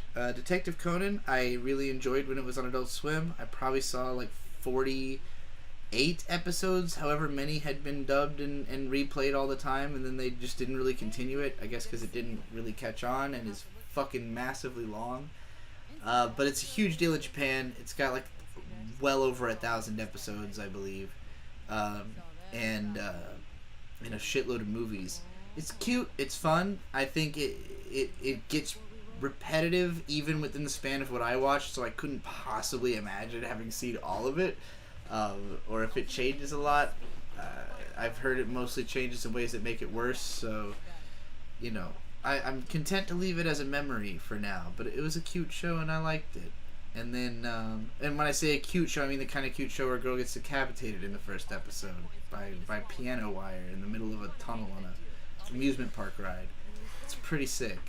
But then you got, what was the other one that they said? Oh no, I already clicked onto the profile. Okay, there's like a lot of explanation of what is on the list here. We'll go straight to the favorites. We've got Noir. I never finished that show. A Certain Scientific Railgun. I initially really liked, but once the plot picked up, it really lost me. Code Geass, which is a fun show. I enjoyed it. I do like Code Geass. Lucky Star. Obviously, I've got a whole video about it, and I've watched it a bunch of times and had pretty much different feelings every single time I've watched it about how much I like it. But it's very contextual. It's about who you watch it with, the mind state, what you're getting out of it. Helps to have, been watching it in 2007 when it was, like, relevant. Higurashi is really great. Love the whole series. I have not seen that, though. I have seen the worst scene. It would be really fun to watch together. It's a great show. It's a head fuck. More like a head stab. Yeah. Robotics Note, I haven't seen. Is that like Death Note, where you write someone's name and they become a robot? I don't think so. I think that'd be cool. Maho Shoujo Lyrical Nanoha A's is pretty fun. I've got a whole Nanoha retrospective series that I'm sure you've seen. Pokemon, is this the third movie? I think that one's kind of overrated, honestly. As a kid, I really liked it because it has a lot of like trippy imagery and like where the hell am I? Cool Pokemon scenes, but narratively it's just very flimsy, and it just kind of goes on too long. And like it's a movie where like there's a lot of padding of characters just like taking too long to do an action, so the scene goes on longer, and that really drove me nuts when I was watching it the last time I saw it. Looks really pretty though. Pokemon 2000 is still the best Pokemon, and the first movie is pretty good too. Detective Conan and Isekai Smartphone, which I never did end up watching. Comic Party, I don't think I've seen any of. Have you watched Party. Another? Earlier I was asked what my favorite anime were, and it was K and Another. So yeah, I don't. Have you seen? You've seen. I've all? seen the first 3 episodes of Another. So. Oh, well, we gotta watch all of that then. I love that show. Sorry I to watched interrupt. them because I'd only seen the first 2, and then because you talked so highly of it, I watched the first 3. I really like the first episode a lot because it's so fucking awkward and creepy. Episode 2 kind of drags a little bit, but then episode 3 gets heinous in a good way. So, just be careful of rain. Yeah, and umbrellas are scary. Continuing with this Mal reviewing. That just made me think of something I have to talk to you about later because I don't want to bring up just the umbrella stuff. No, because I guess I can talk about the sarin gas attacks, right? Because we were listening to Om Shinrikyo. We listened to the last podcast on the left, their 4-part series about Om Shinrikyo, because, I knew about the gas attacks. I didn't really know very much about the rest of the death cult, and it was quite... It was an interesting experience to hear about, because I've seen it parodied in so many anime that, like, I know there's more than one cult that I've seen anime, like, directly make fun of, but it was very clear that a lot of what I had seen was Om Shinrikyo inspired, just based on listening to it. That is interesting. Because it's, like, the most famous one, and I just had never really done research on it or looked into it, but, yeah.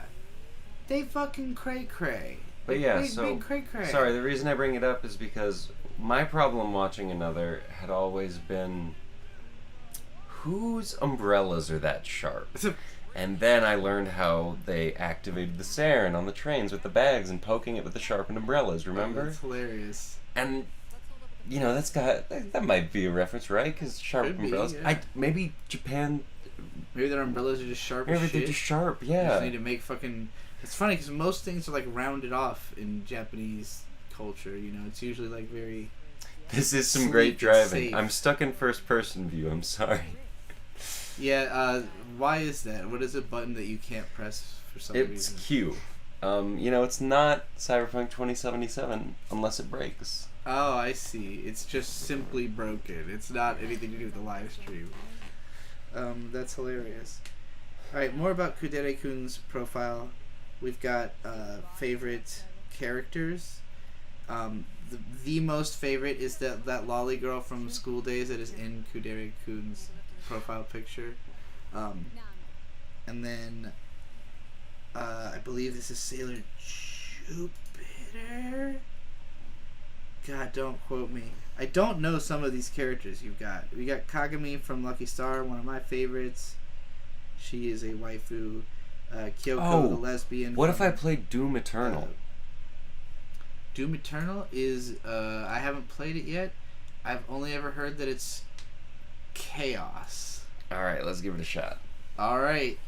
I just forgot I had it. He's never played any Doom at all before. Rip and tear, that's my understanding. That is the best understanding you can have. Setsuna isn't a lolly, but she looks like a lolly, in this picture at least.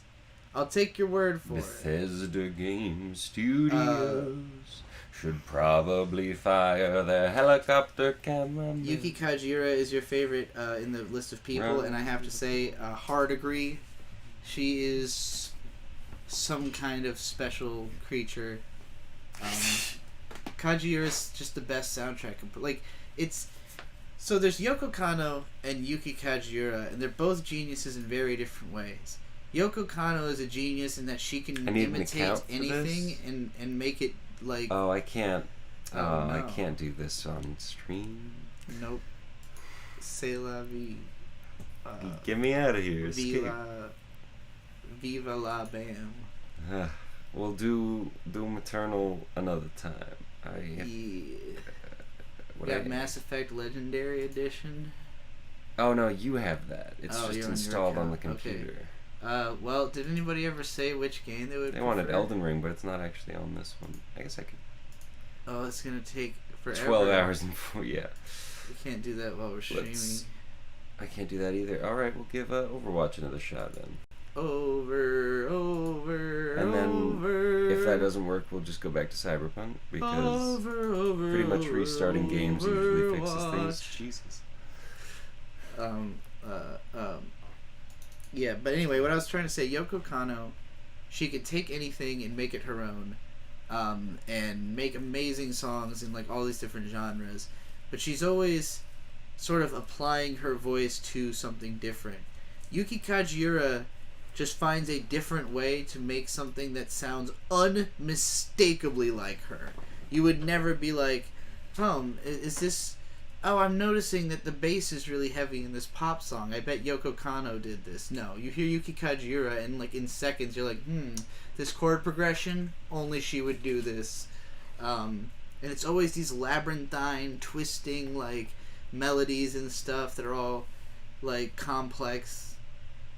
She's like the Mars Volta. It's not Yoko Ono's sister, is it? No. Okay. No relation. Yeah, Yuki Kajiura, of course, she did the Boogie Pop and Others music inspired by soundtrack, not the TV show, but the original book. She did the Hack Sign soundtrack, both of which I listen to all the time still. She did Sword Art Online soundtrack. She did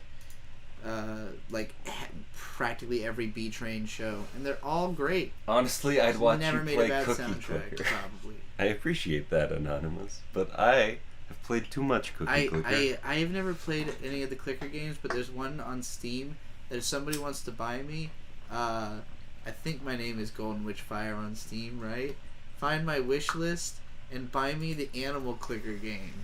It's a game where you just click on cows, and it's incredible. So, was her soundtrack for the live action movie? I don't remember. I've seen that movie. I don't remember the soundtrack from it, but I remember I've just listened to the soundtrack countless times, so I'd always just associated it with the book.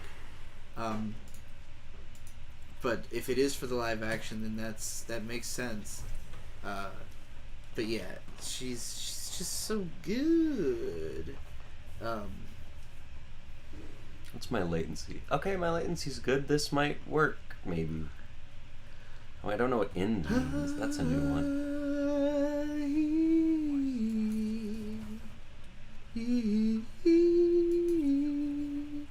That's one of the songs from that soundtrack.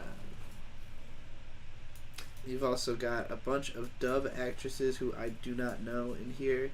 Yoshida Reiko, who wrote K-On! Okada Mari, who's like the most known anime writer, and she's really good. And I don't know the other people. I don't know the other ones on the list.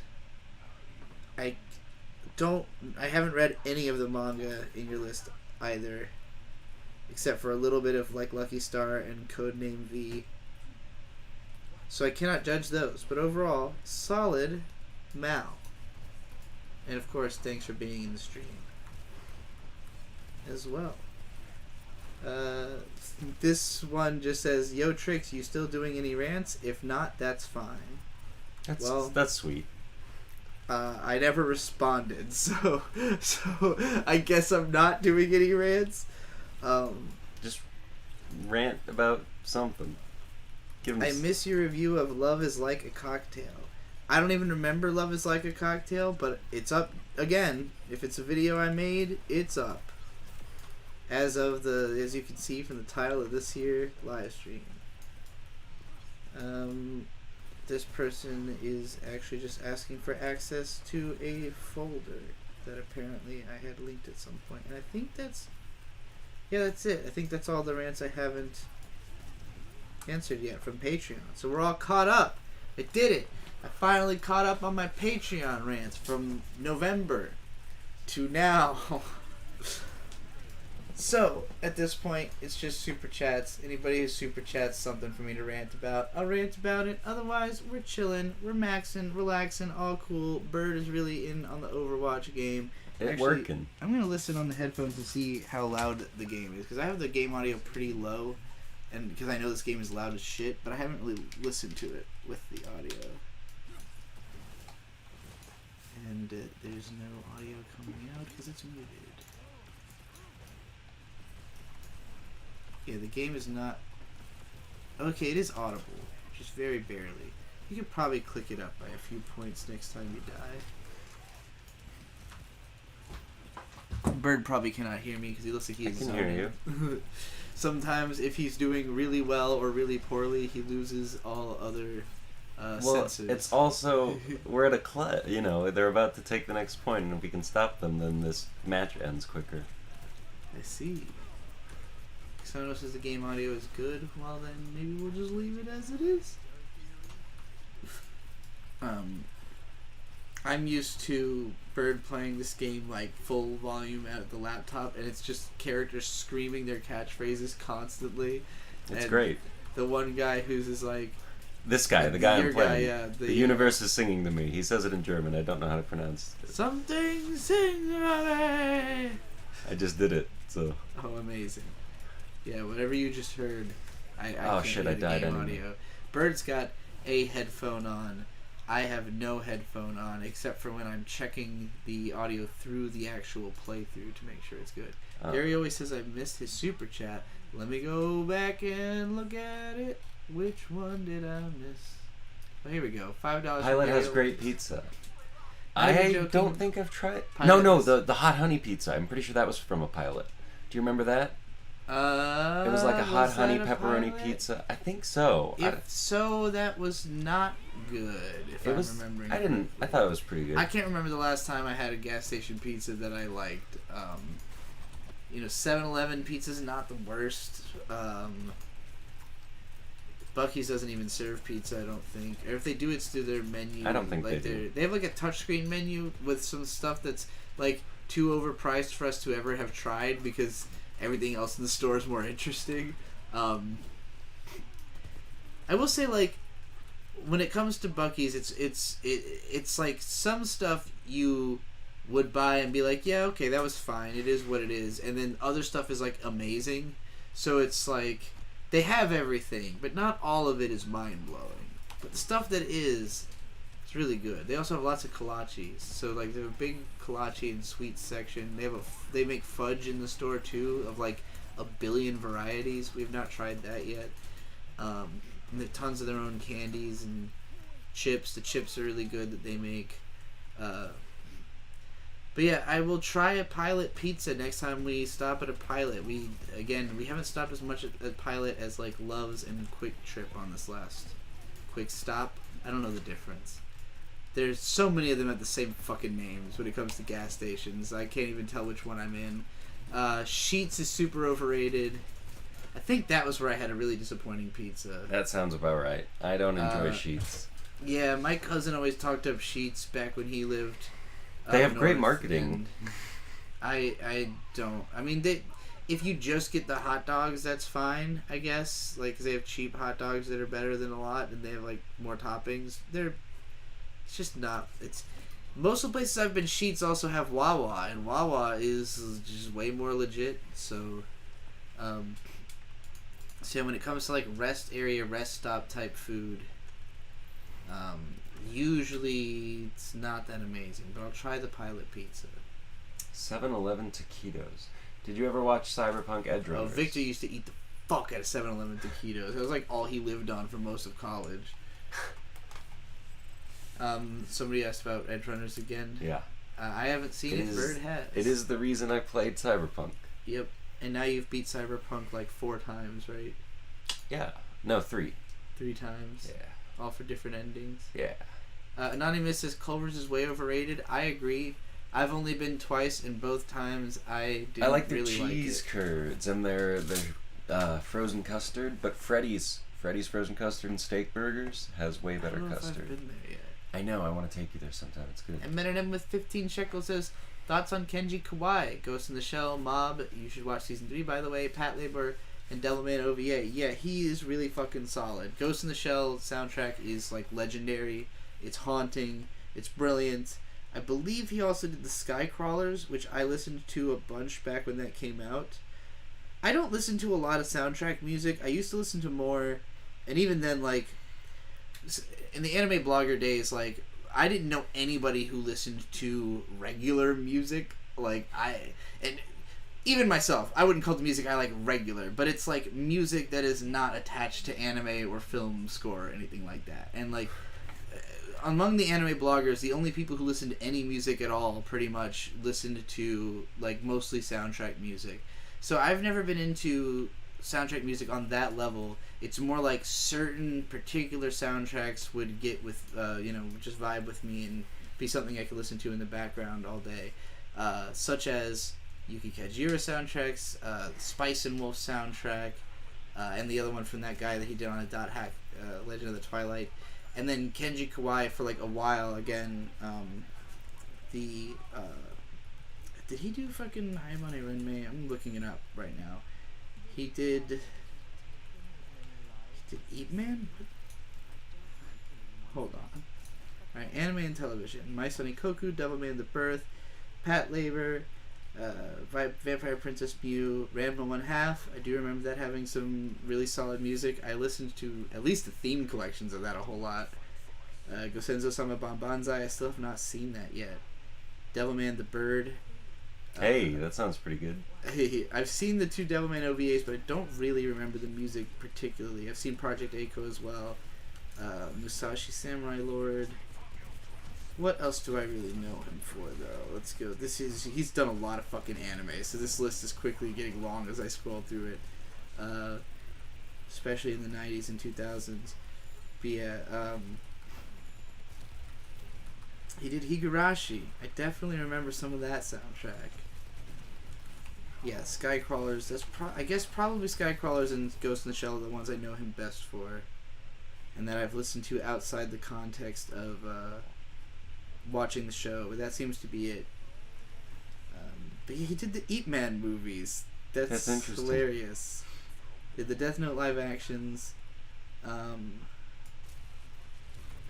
Gantz live actions, or movies, or whatever. What are these video games? I haven't played any of the games, so yeah, definitely a legendary composer. Even if he had only ever done Ghost in the Shell, it would have been enough to make him an absolute legend. Because I can hear that music in my head. The and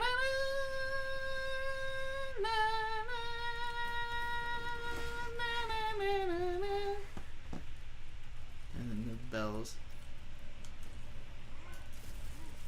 Anonymous has just watched Parasite. New favorite band is Fear and Loathing in Las Vegas. Yeah, that song took a bit to grow on me, but the lyrics are the funniest fucking thing in the world. If you haven't seen the lyric video of that, like, watch it with the English. Most of the lyrics are in English, but watch it with lyrics on screen so you can understand what the fuck they're saying, and the lyrics are incredible. It's all about how humans are the highest stage of evolution and all the other animals are jealous and, like, plotting against us. They have a lot of really good songs. My favorite is Virtue and Vice. It just goes so fucking hard. Thunderclap is really good. Hey Girl, Why Don't You Party Like a Bitch? Rave Up Tonight. Burn the Dance Floor with Your Two-Step. They just have a lot of great song titles. Nail the Shit Down. Oh, man.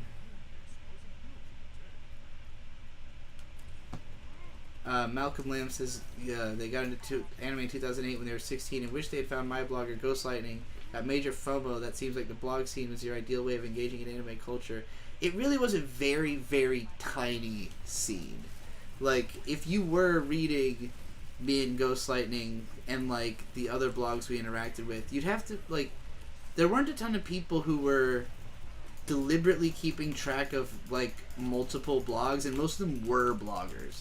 So, like, the way I found out about Ghostlightning is because when he started his blog, he, being a marketing genius, just left comments on every other blog. Like, he would go to any blog, if he read your post and he had anything to say about it, he would leave a comment. And back in the WordPress days, if you were using something like Gravatar, then everywhere you comment, your name links back to your blog. So if you are being that all of our blogs had such little readership, if you got a comment, it was kind of a big deal and you wanted to know who this person was. So, like, guaranteed, if you saw a commenter that had their own blog, you're going to click through, you're going to read it. And Ghostlightning was just so much better of a writer than almost anybody that, like, he never had posts that blew up big in the sense that, like, thousands of people are reading it and, like, it's getting shared around the website or, around the internet and going viral.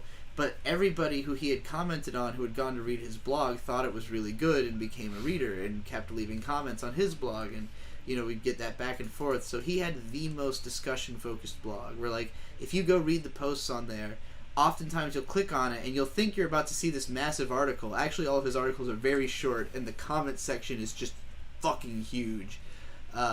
Whereas I struggled to get any comments on my blog because my writing style was just very, like, authoritative and like lacking nuance and not very good, full of spelling errors and just, like, cringe posting.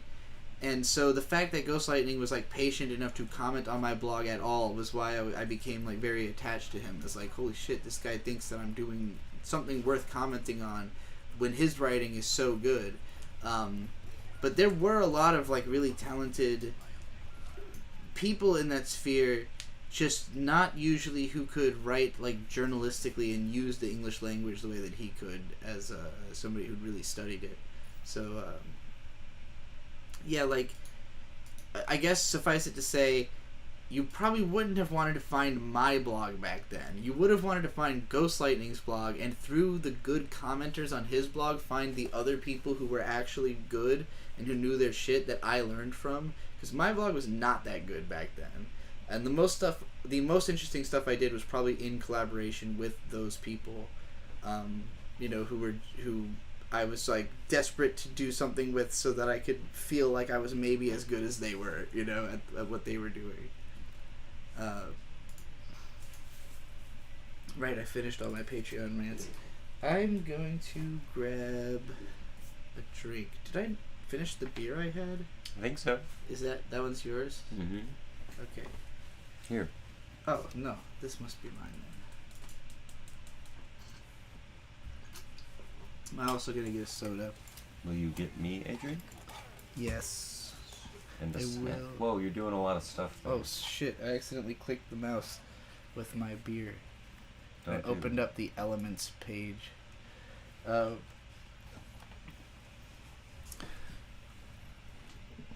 This. Be back in a minute. Ask Bird more things about. You're not playing Cyberpunk anymore. You're playing Overwatch. That's right. Yeah, I'm still not doing great, but I'm also not in competitive anymore. Well, that's probably for the safest. Oh yeah. Do you want anything? A drink and a What snack. kind of Beer. beer? What kind of snack? Snack. Like bread? Sandwich? I don't know. Do we have peanut butter? The peanut butter thing is in the car. Nothing.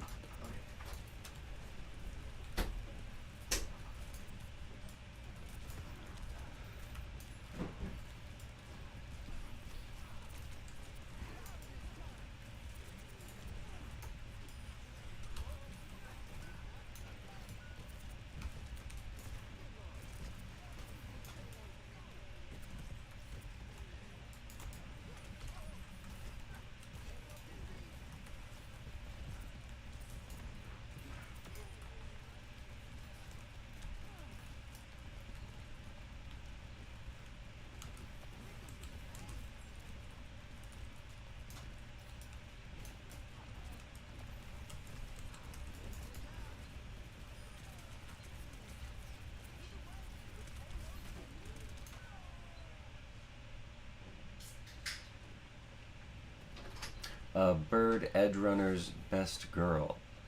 I forget her name. Short girl. Blonde. Oh, you're Crazy. Rebecca is who you're talking about, I think.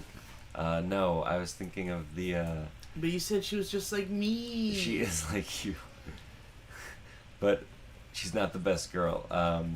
It's one of the I forget, is it edge runners who are like good at being on the internet? Whatever. She wears pink stuff and she has a mask, like a face mask that she wears all the time. I forget exactly what her name is, but she taught Lucy, the main girl, like how to be a hacker man. Hacker man. My cats are being eaten. Is my name Bird? Yes, of course. You may have also seen the name Ari Stork somewhere on the internet. Also my name. Also same.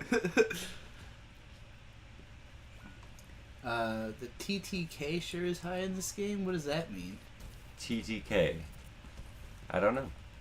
That's a new one. I will say that this monitor, really high quality and pretty high refresh rate. It always looks really smooth on the laptop. I'm sure it looks a lot less smooth on the live stream.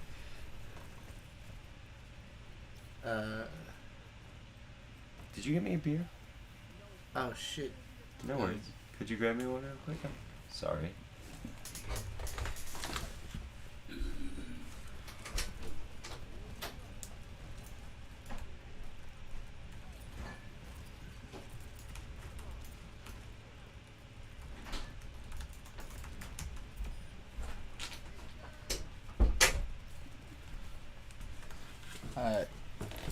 To the person asking if I have a real human core job, yes, I do. It's pretty unique, but it is still a human core. It's not internet. And it's been pretty freeing to have that because, as I discussed earlier in one of these streams that we've had to repeat 5 times, I felt really sort of tied to the internet in a way where, like, because it's the thing I've been doing for so long and I know I can make money doing it and I know I have fun making money doing it when it's not like a huge crushing pain in the ass, then I felt like, why would I do something else?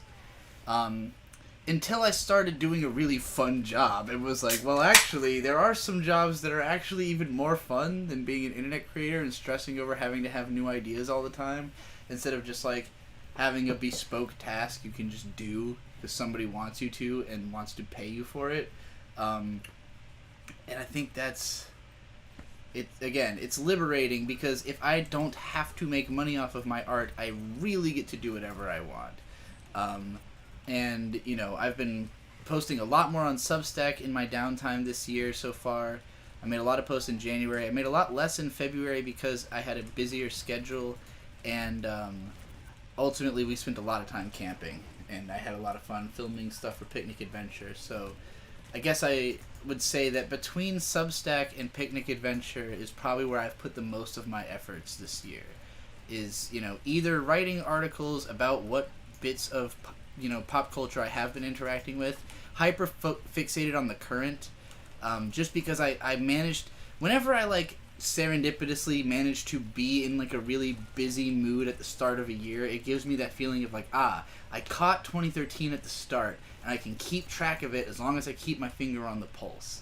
So like through I am not going to talk about my job since you're asking. No, I cannot share any details other than that we travel a lot.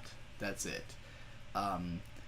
The main thing that makes the job so much fun is that it facilitates traveling. Our job is to put bumper stickers on my car. Yeah, pretty much. Everywhere we go, we pick up a sticker. So, like, if we go to a national park or a state park, we pick up a sticker. Or a brewery. If we go to a brewery or a winery. Or a brewery. It's mostly brewery stickers and national park stickers and state park stickers. But, like, most places stickers are only like $1, and you can get something pretty cool, put it on your car, and remember where the hell you were. So, yeah.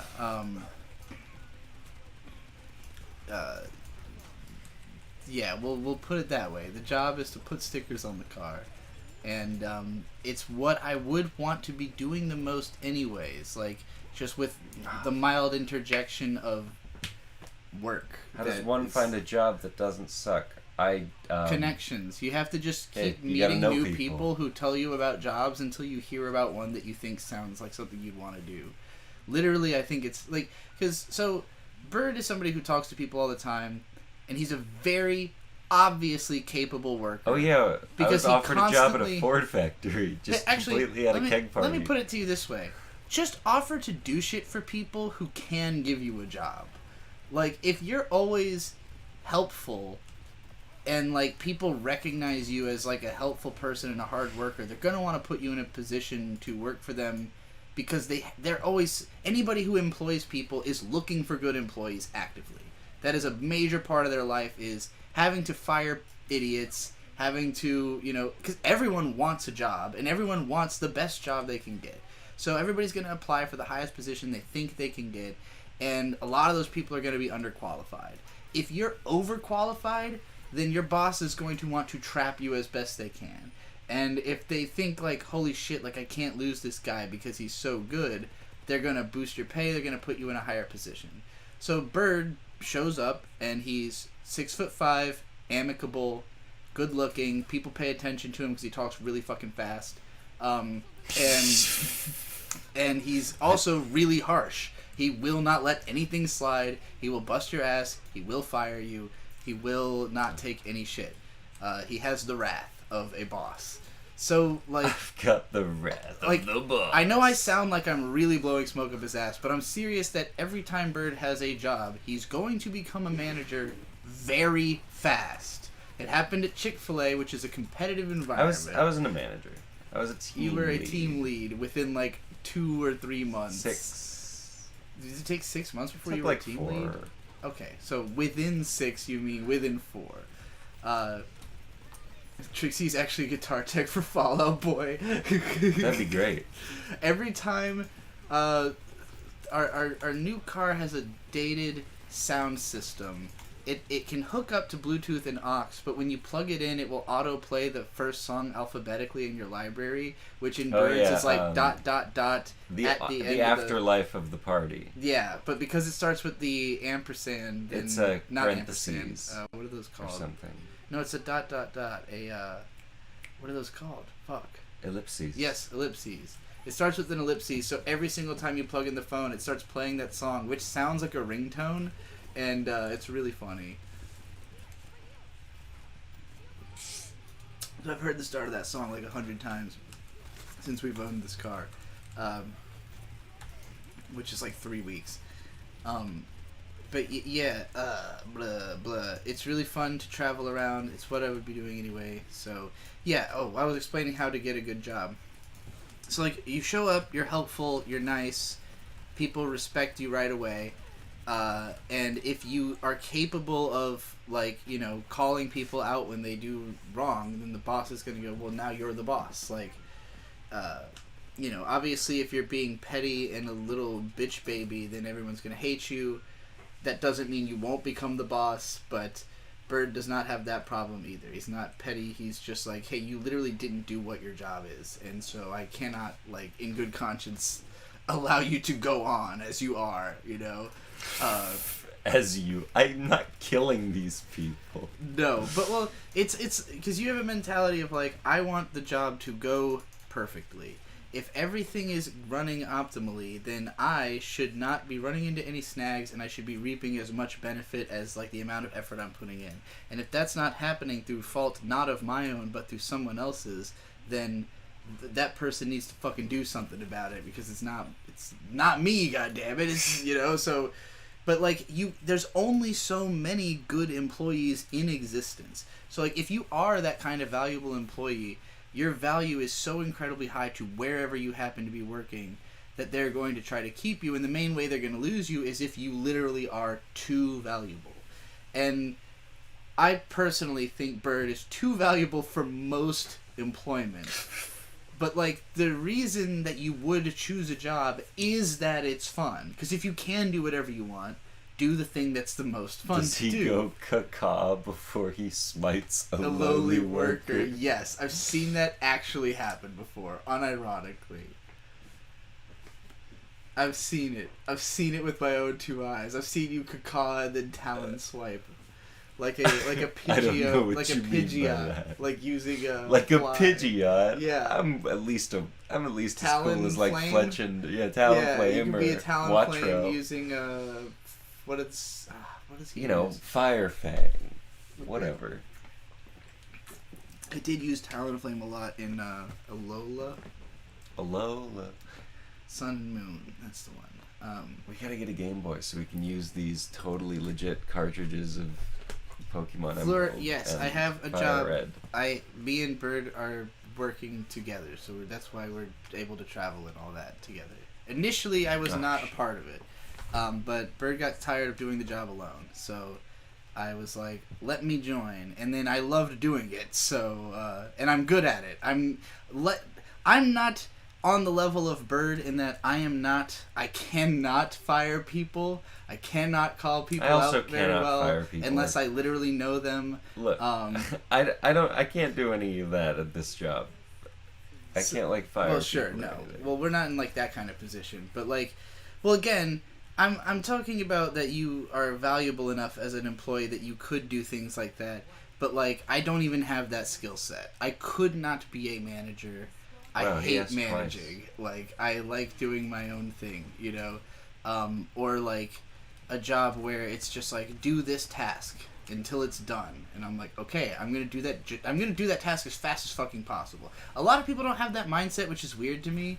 Like, people will do a job and kind of take up as much space as they have in the day to do. Like, they'll come into the day and think like, I have an 8-hour workday, and this job should only take 6 hours, so I don't have to do it that fast. But then something's going to go wrong. Like, no matter what you're doing, something is going to go wrong.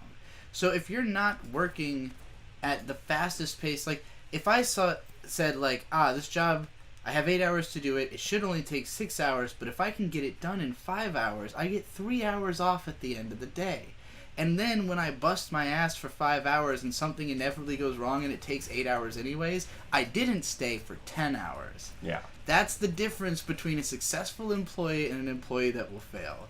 And I've seen it even more so now that I'm, working in, like, even though our employees or everybody who we work with is really good for the most part, I hear tales of the people who aren't good. I'll overhear about someone and the way they did something and how they wasted all day. And how, the worst hazard we had was when we were in California with the fucking traffic, where everybody slows down to 40 in the fucking rain, and I complained about it all week on Twitter when we were down there.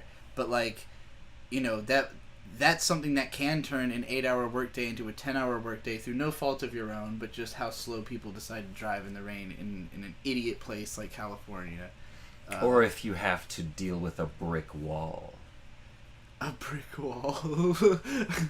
Did you run into a brick wall?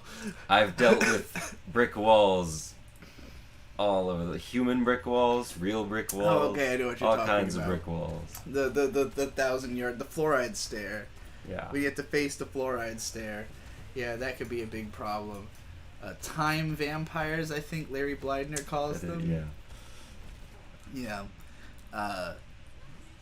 So, yeah, the travel though, it's really hard to beat because, like, I've gotten to see personally one of my, like, so as somebody who plays, like, adventure games, like, most of what I look for in games like The Legend of Zelda, Dark Souls, any game that's, like, got a lot of exploration through a unique environment that you really build out the map, Metroid, like, all of those games are extremely microcosmal versions of Earth. Of, like, exploring the world as opposed to a world. And while some of those, like, they have more, they can be more interesting conceptually because, like, what happens in the story is so much beyond what could happen in reality, like in a game like Elden Ring, where it's just fucking baffling everything that's going on. But, like, the actual landscape and the amount of information that it's going to give you about its people is just fucking nothing compared to exploring any place in reality. Like, we live in Corbin. There's a lot of fucking history here. It's not the most interesting stuff, but you can just learn by just walking around it. And, like, environmental storytelling and all that, it's great in video games. It just can't compare to how much there is in reality. So if you're looking for... And the story is always pertinent to you. Like, the story of Earth, always pertinent to you in some way. You're going to learn more about how to be a person or how the world works, how money works, how people's interest works, how people spend their money, what they do, like, what people literally do with their fucking lives.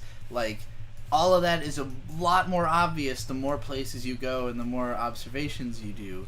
And again, it can inform you a lot more than, like, getting lost in a fictional world can. And the fictional world is always going to have limitations that, like, in reality, you cannot explore it all.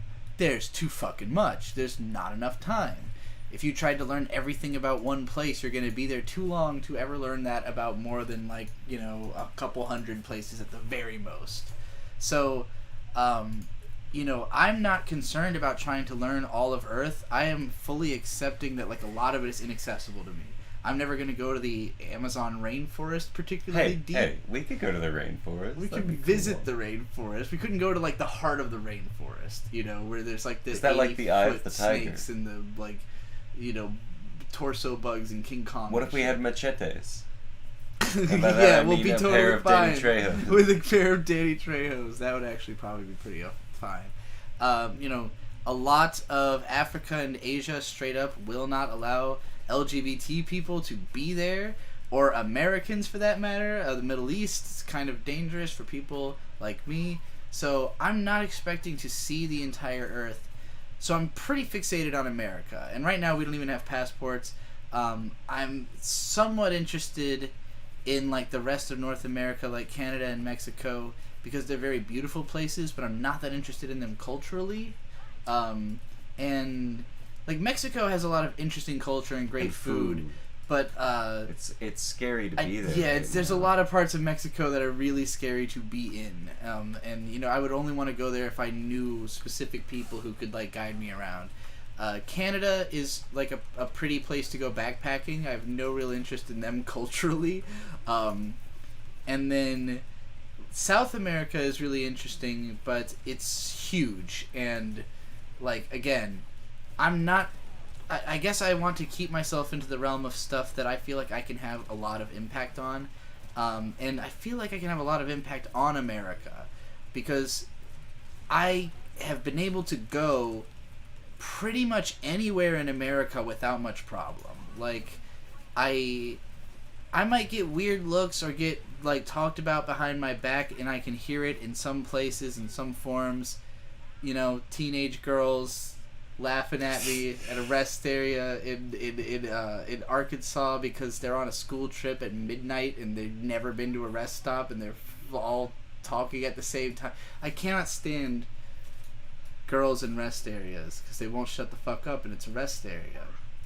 And anyone who's never been to one and doesn't understand what it is, it's like this is a place where people go to sleep.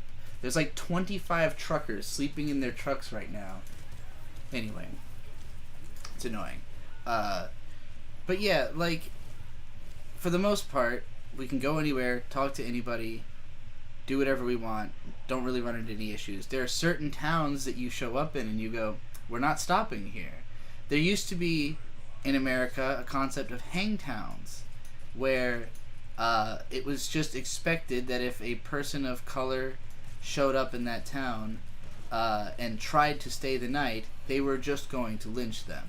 And some of those places haven't really covered up that identity very much, where you'll go into places called like White Haven across from White Hope Plantation and like the White Store, and you're just like, Well, their this names is could be white. suspicious. And like, even so, like the South is full of Confederate flags. Those are not very threatening to me, because that's mostly just like a way of saying like I'm a Southerner and I don't want black people on my lawn or whatever.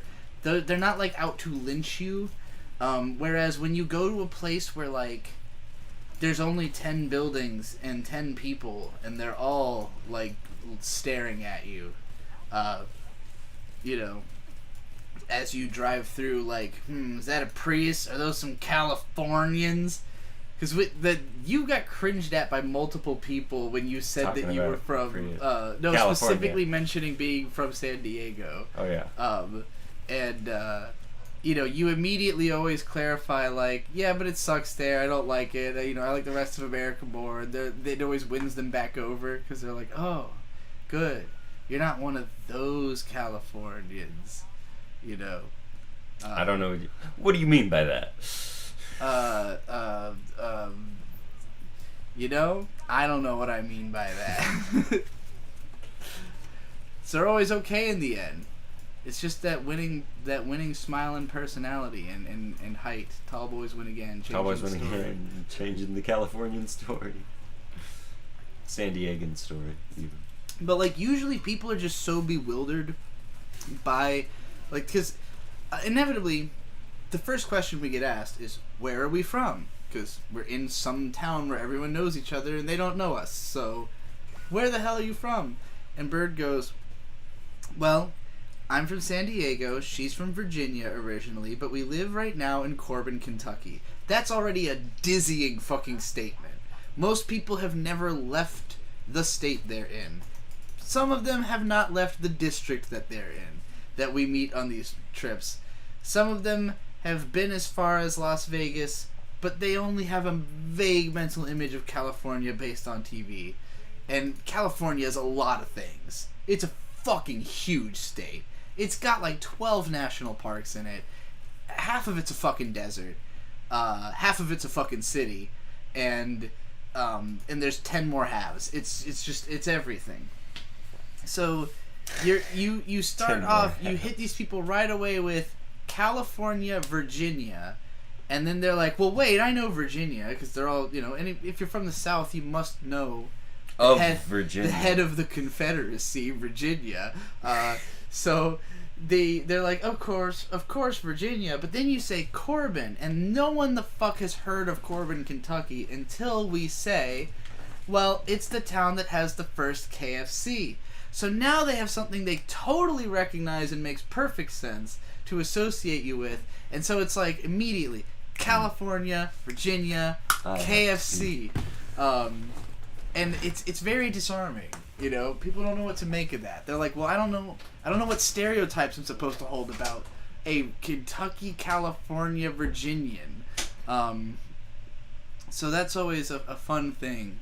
And then usually that's followed up with us then describing what we just did on our route, which is always some kind of completely insane driving excursion of like, well, we went to every city in Kentucky, then to Louisiana, and then to Texas, and now we're here in Oklahoma hanging out with you guys in Sulphur, and they're like people who have only been to Sulphur, which might have probably less than 500 buildings in it. I don't know. It's a pretty big place. Buildings? Houses count as buildings. There's more than 500 buildings. You think there's more than 500? In Sulphur? Yeah, Sulphur's a fairly big place. I think we didn't spend a lot of time in it. I think it only has like a couple thousand people. Because when I looked up, I was trying to look up what businesses existed in this town, and like I'm scrolling for a while and thinking like, wow, there's a lot of businesses, not realizing it's picking up like a 25-mile radius and like 4 other towns that are nearby. And then I realized, oh, we've actually been to most of the stuff that's in this town in the 3 days we've been here. Have I been to Japan yet? Only in the context of a layover flight on my way to the Philippines. In Nagoya, I think. I don't remember which one has the airport in it. Somewhere near Tokyo, but not in Tokyo. But I don't remember. Anonymous says ayahuasca trip into the Amazon, brah. That sounds like it would be a hell of a time. I've never done ayahuasca, but it sounds amazing. Florida is the best state, though. Let's be real. Florida's a real mixed bag. It's full of alligators and crazy people and old crazy people especially. I lived in Pensacola for a summer, and that sucked. It was constantly humid. It rained all the time. We were pretty far inland from the beach, and the beach was just okay. But, like, I really did not have a lot of fun living in Pensacola that summer. But when we went to Ybor, which was where there was a Dick Show road rage, which is like a town outside of Tampa. Ybor was just a party fucking city. Completely full of people in the middle of coronavirus to a shocking degree. Lots of just like nightlife, strip club, like party people in the streets type shit. And like we were at a pretty decent Airbnb at the time on like a river, and like it was in the middle of winter. It was in December. We had been living in Virginia Beach. It was fucking cold. It was like snowing like the day before, and then we get to Florida. And, like, it was crazy, because, like, we get in a car, and it's probably a 13-hour drive. So, we're just sitting in a car for all this time, kind of, AC blowing, and, like, it's basically as cold in the car as it would have been back home, because we, 4 deep.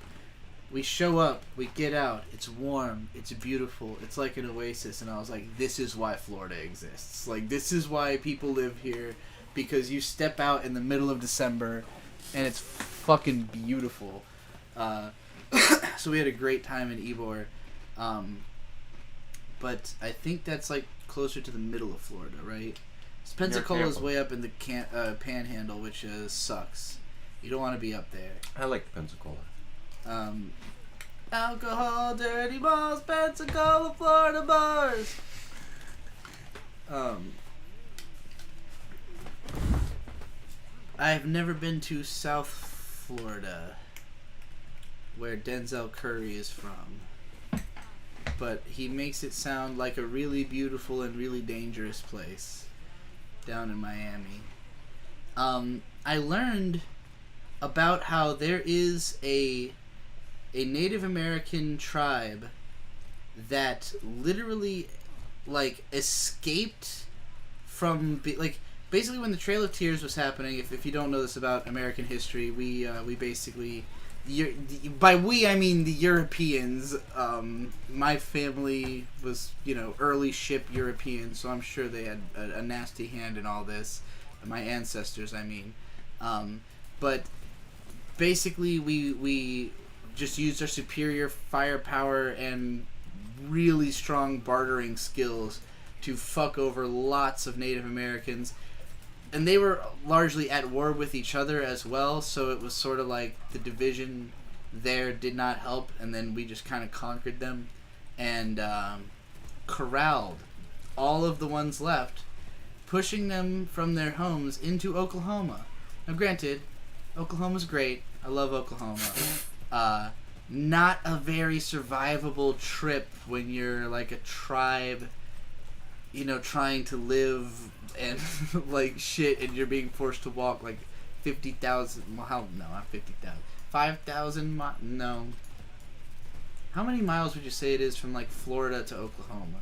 I don't know, like a couple thousand? 1,500. A lot of fucking time. So a lot of them died on the way. And then even after they were given lands that were supposed to be bespoke, this is just for you, of course people just were like, yeah, but fuck that, I'm going to settle that place anyway, 'cause what are they going to do about it? So, yeah, the Native Americans are just constantly fucked over throughout all of American history. But there's a strong revival, like a strong culture of revival with Native Americans in America that you can see if you just go, like, everywhere we go, there's, like, some kind of remembrance thing about Native Americans, and, like, constant cultural centers and places where, like, people are trying to keep that identity alive, because it was just not even being acknowledged for so long within the mainstream culture of America. So now, like, when you explore the country, you will learn about what happened to the Native Americans pretty often, and see reproductions of like the culture that they're trying to keep going. We especially saw this in Chickasaw National. Chickasaw is actually a great just story example of this because of the fact that its name has changed like a bunch of times. It was called like I can't even remember, like Fort Nee or some shit. Platte National Park. Okay, what was Fort Nee? That was something. Platte National Park was what it was called until like the 70s or something, and then they changed it to Chickasaw, after the tribe that was like there, and so now there's like a Chickasaw cultural like heritage center directly above the park, where you can like literally buy like DVDs of movies made by the Chickasaw tribe and stuff. Like they have their own production studios making like Chickasaw movies. So like the attempt to keep the culture alive is very much, especially moving through places like Oklahoma and anywhere that there is a strong Native American presence, fucking upstate New York, Nevada, New Mexico, and Arizona, and California. Those are all probably the places I've seen the most of it. I was trying to think of something specific to say. Right, about the tribe that escaped. So, I don't remember if this was the Chickasaw. It might have been. It was. I think I read about this like at the Oklahoma Welcome Center. But basically, there was a tribe that was in Florida that was mostly moved to Oklahoma, but like 20 or so members of it literally fled into the Everglades, which are like the impassable alligator-ridden swamps of Florida, and like the U.S. Army or whatever just like didn't want to have to pursue them that far, so they literally got to like maintain and like it's not governed by the U.S. government. They have their own place because they went somewhere that nobody would want to be. But eventually, like, they kept alive, and so built to a point that, like, the descendants of that tribe now have, like, a town, you know, down there. I don't think the town is, like, outside America, but, you know, it's, again, a place run by the descendants of the surviving tribe. So there is, like, a bit of a growth and a comeback going on. Obviously highly integrated with American culture on the whole, but you know, thanks to the constant innovation of immigrants and people coming together that this country has allowed for, we've made it pretty cool. It's a pretty cool place. Pretty easy to live here, I gotta say. You know, I grew up thinking it was a lot harder to live than it is. It's not that hard to live in America, especially if you like to camp, because it's like pretty fucking cheap to like get a cool campsite. Helps if you have a car though. It's not an easy place to live without a car. I should specify. You gotta learn to drive and be willing to drive. And a lot of people from other countries or from like big cities that have like strong public transit just like don't like that, or you know might like just see that as like a, you know, puts them out of being able to do anything. But it's worth it. It's very much worth it to learn how to drive and get a car. Cars are fun. As for Kusomega, I have not worked on it in a while. I still would like to finish it. I still have ideas for how to continue it and how to finish it, but it hasn't quite clicked yet. Each part of it that I wrote before, because there's... Basically, I wrote the first book in a day. I wrote the second book in 2 different big bursts, and then what I have written of the third book was written in 1 big burst. And it pretty much always comes down to figuring out, like, something that I hadn't figured out yet about where it... Like, how to do the next part. And I still think I'm on the way. A big part of book 3, if you've read the preview chapter that was posted at some point, it's public again, it establishes, like, 12 god characters and also 12 people who have to, like, take the places of those god characters, potentially, in order for them to have this big Esper War. So there's a lot of characters I had to introduce all at once, and I wanted them to be strong, feeling like, you know, characters that are grounded in some kind of reality, and I basically just needed to meet more people at the time.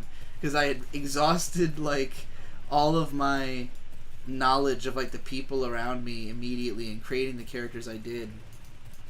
And I just needed more inspiration. And I've got a few ideas of how to characterize some of those people and some of the direction I want the story to go. But I haven't settled in on it yet. I don't want it to be too based in, like, however I am emotionally feeling at a particular time, because I do think the story has a certain timeless quality to it, in that, like, I can reread it and feel very differently about it each time and still think it's good, and, like, different things I think are good or bad about it, and so that keeps me excited about it. For me, from my perspective, as somebody with a bunch of unfinished novels and works, I see Kusomega as just one of a few, like, half-written stories that I'm really excited about, some of which have no publication at all. So, you know, I hope at least something of my fiction reaches that divine spark soon, and I can plow through another section of it or something. True Fox 1 with $10. Thank you, and welcome back. It's great to see you streaming. You mentioned that you were surprised at how often people return to your old videos. Do you think you underestimate the impact you've had on the anime community? No, because I brag a lot. I talk a lot about how... I literally tell people I created the concept of analysis videos. You do tell people that. And I don't think I'm necessarily wrong. You're kind of wrong. Well, so, like, when I started on YouTube, there was mostly people calling it reviews, and not a lot of the reviews were hyper analytical. The most popular video that, like, used the word analysis was Mr. B-Tongue, with the... not Mr. B-Tongue, Mr. Plinkett. Thank you. Mr. Plinkett said like, in this I think he even says, in this thorough analysis, I will break down all of the reasons Star Wars is so bad. And but like, it so was didn't still, he create analysis videos then? the video was still called like the Phantom Menace review. You know, it was intended to be a review. It just was very analytical. I had started using the word analysis because of Ghost Lightning. When he was writing his blog, would always insist that he was not doing reviews because he didn't want to make value judgments about shows. He was not interested in, is it good or bad? What is it trying to say? That was what his interest was. So I was like, I think what you do should be called analysis. And so he made that into a tag on his site that like a certain type of post was analysis post. And I did the same on mine. So basically I kind of got it in my head like, okay, this is the style I'm pursuing. Is I don't want to make value judgments. I want to figure out what the thing is trying to say and make that more evident to the people watching it. And if I can also like pull out some kind of depth that maybe isn't even necessarily intended to be there but can be read into it, then that's also interesting to me. And so when I started the pony videos I was doing, they were called Thoroughly Analyzing every single time. And I think Hippo once did a video compiling every time anyone had said the word analysis in the Brony community, and it was, I had like 300 or something. It's like a preposterous amount of saying the word. So I was really pushing it. I really wanted to create this idea of analysis videos as separate from reviews, so fewer people would make reviews and more people would make analysis. And then as soon as I caught on, Equestria Daily brought me on to literally manage the make an analysis section for their website. And so hundreds of people started making them, hoping to get into the Equestria Daily analysis tab. So I had to watch lots of fucking terrible videos and deny them. But I got my wish. Like, people were trying to make the style of video that I like instead of just making value judgment reviews. So, like, when I switched over to anime, it was a similar story. There wasn't really a strong presence of anime, like, content on YouTube. Like, there was basically, like, Giga Arcada and Holden, and then there was Podtaku that had Nino and, like, a few other people on it, and you know, that was like the main anime content, but none of it was analytical. It was just like very standard reviews, value judgments. So I came in with like, it's gonna be analysis videos, you know, and I had gotten way better at analytical writing from doing a year and a half of it of Pony. So I came in like really confident, like, you know, I made the most compelling Pony videos, even though hundreds of people, you know, made good content. I always had a chip on my shoulder that mine and maybe Jesse's were the best, you know. And of course I think Jesse's videos were actually way better than mine, but at the time they were kind of over my head, and I wouldn't really appreciate how good they were until like revisiting them years later. But I really thought I was like the best at doing analysis. And then basically I would say that like the there was analytical content about video games. It still wasn't calling itself that, but like I would consider Errant Signal reviews to have always had a very strong analytical component, and he was the biggest influence on me realizing that like my writing style can make sense on YouTube. He's still around and still doing great work. Egoraptor's Sequelitis series was directly based on Mr. Plinkett's style, so it was also that kind of analysis. But again, they were trying to make value judgments on the games. They were explaining why the game was good or bad. I came into anime with like that as like an afterthought that comes up in the video sometimes, you know. But mostly it's explaining why I feel how I feel about it. What it's doing. My fucking throat hurts. I finished my drink and I need it. Oh wait, I have lemonade. Tasty lemonade? It is pretty tasty. Because it's Brahms lemonade. Brahms has a gallon of pink lemonade for like $1.99. It's crazy. I've never seen such cheap and such good pink lemonade. But it does have a lot of fucking sugar in it. If you like what Trixie did, you would recommend Hazel. I also recommend Hazel. She's really good. Steve M. If you really like my like in-depth studio or creator histories, Steve M makes the best ones. That guy has super leveled up. He makes incredible fucking content. The Hideaki Anno problem, the Studio 4C, I can't remember the guy's name, problem.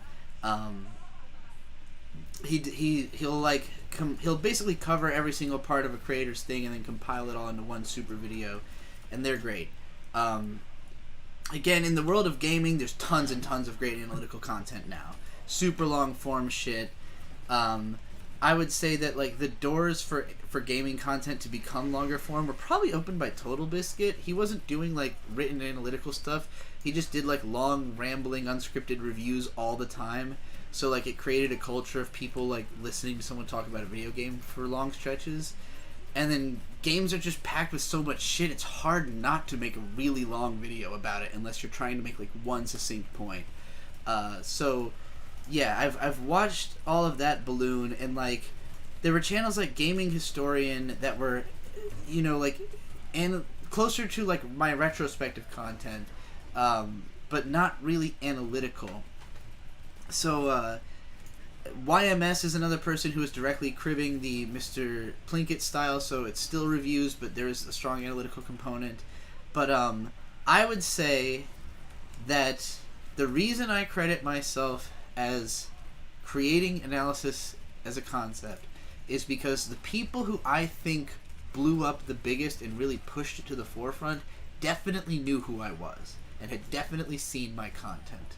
I would say one of the sparks for it was PBS Idea Channel, and I mean he existed before me, so I'm not going to try to say like I would say he created the closest thing to what I do that was going to get really, really big. Maybe even Game Theory kind of counts, but again, that's more like theories, it's not so much analysis of what the media is trying to say.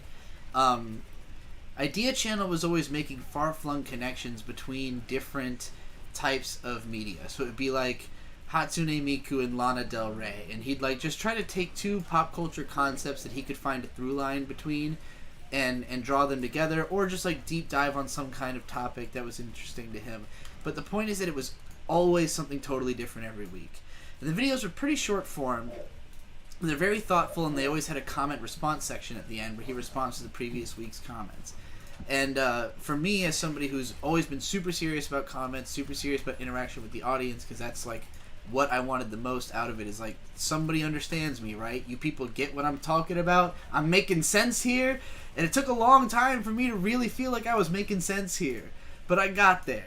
I'm there now. I feel like people get what I'm saying. They're picking up what I'm putting down, and if they're not, it's not that big a deal. It's not a huge problem, But it used to not be that way.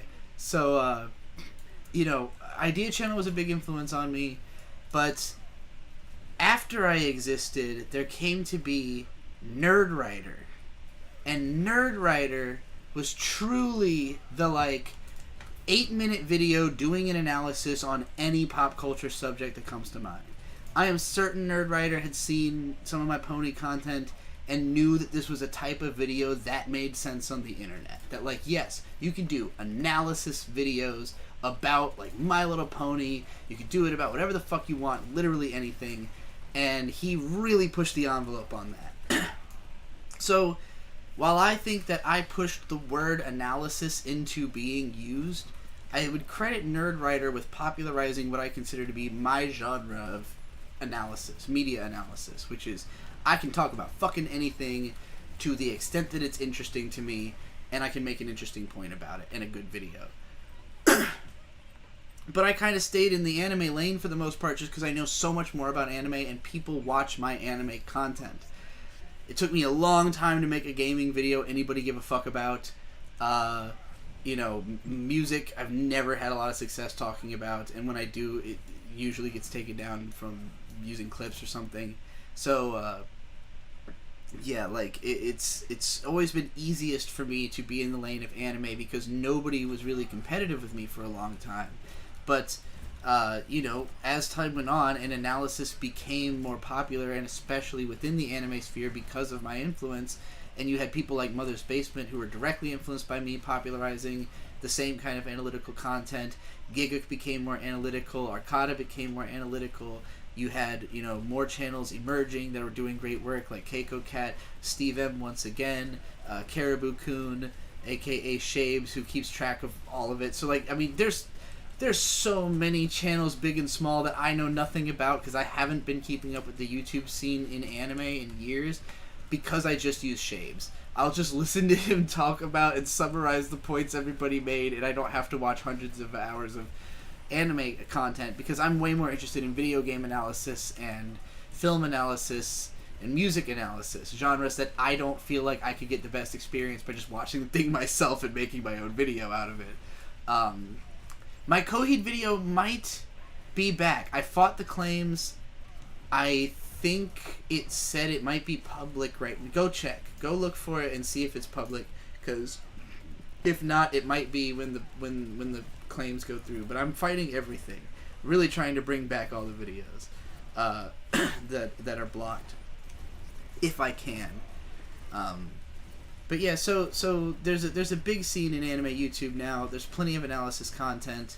I think it's pretty easy for me to take credit for bringing anime analysis to YouTube. What I'm worried about is, can I take credit for analysis, period, as a YouTube genre? I can't do it as like a video genre, because I had seen off YouTube analytical stuff. Trixie invented the concept of analysis. All the claps, I love that.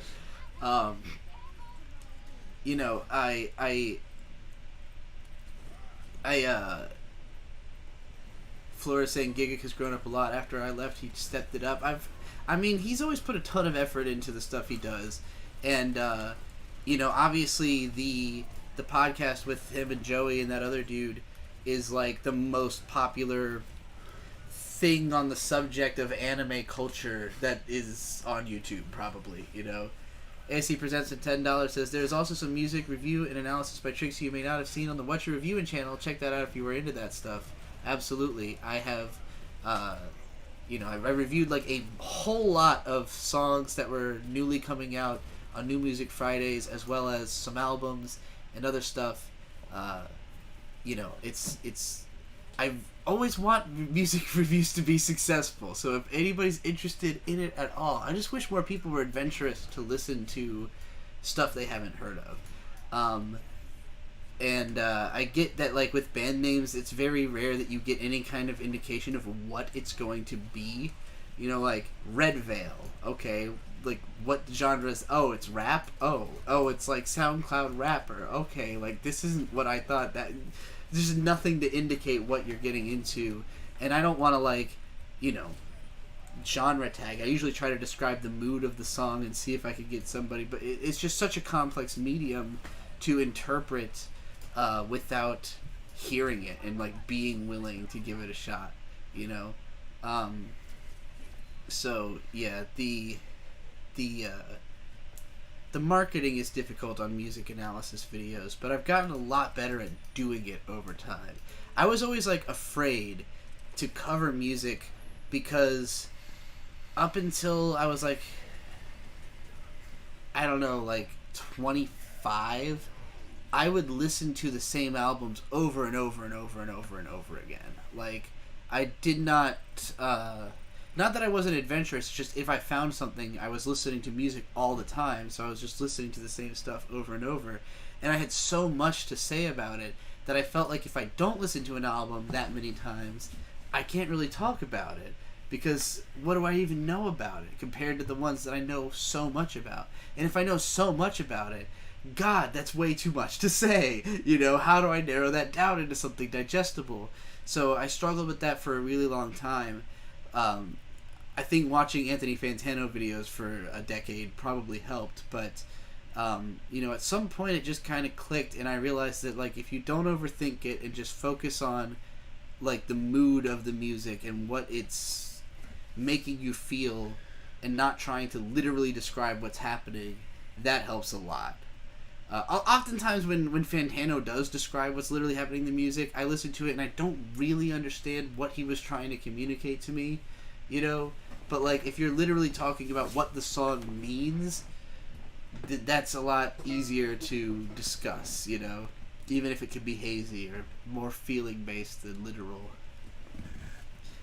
But yeah, watch more music analysis. Yeah, and then wait.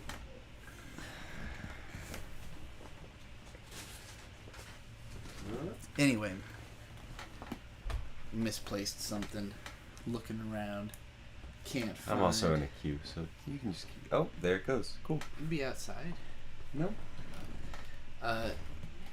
Was I still answering? Wait, I never even got to this one.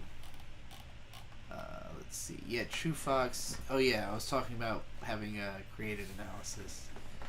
But yeah, I would say it got popular and then eventually reached like a crescendo where, particularly through gaming analysis, there just being so much of it and it being so good, with guys like Matthew Matosis,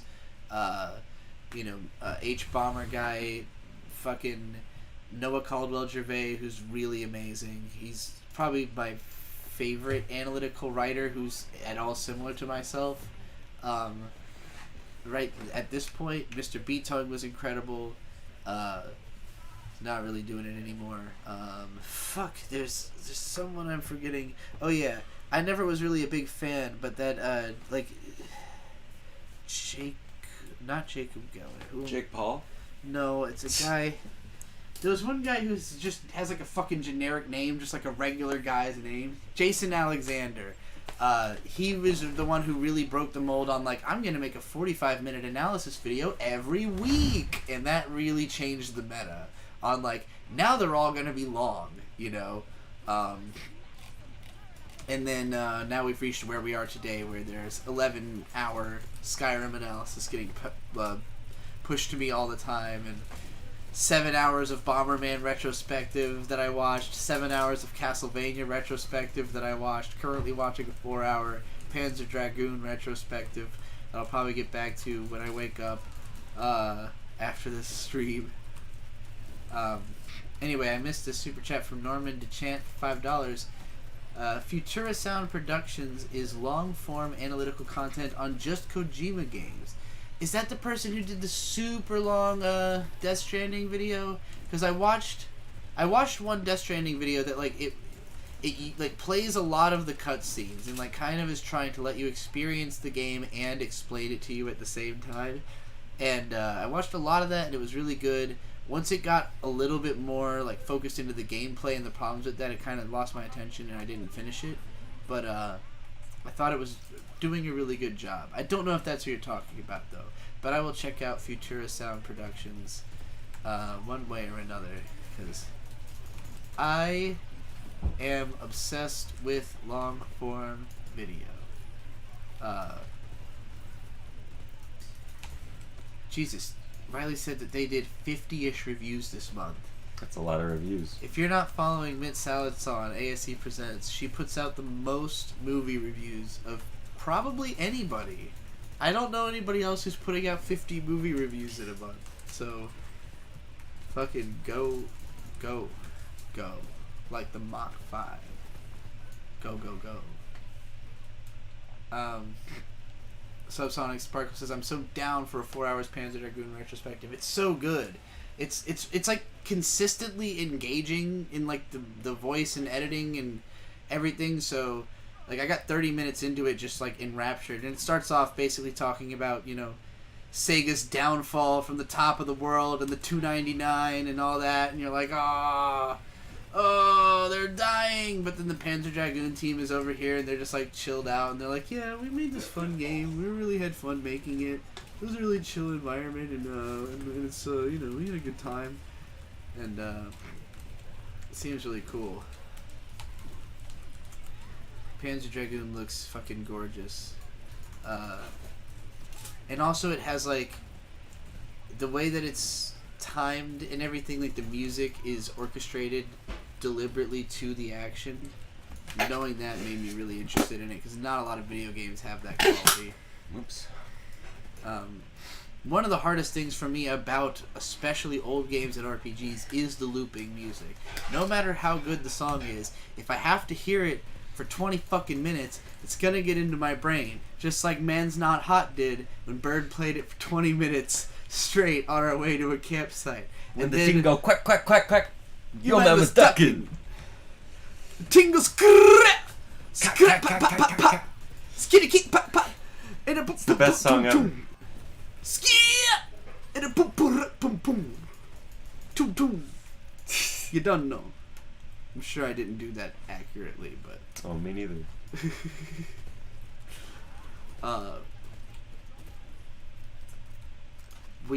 we also it's one thing to hear the same songs like throughout the day. Like maybe you want to listen to the same song 3 or 4 times, maybe even a couple times in a row.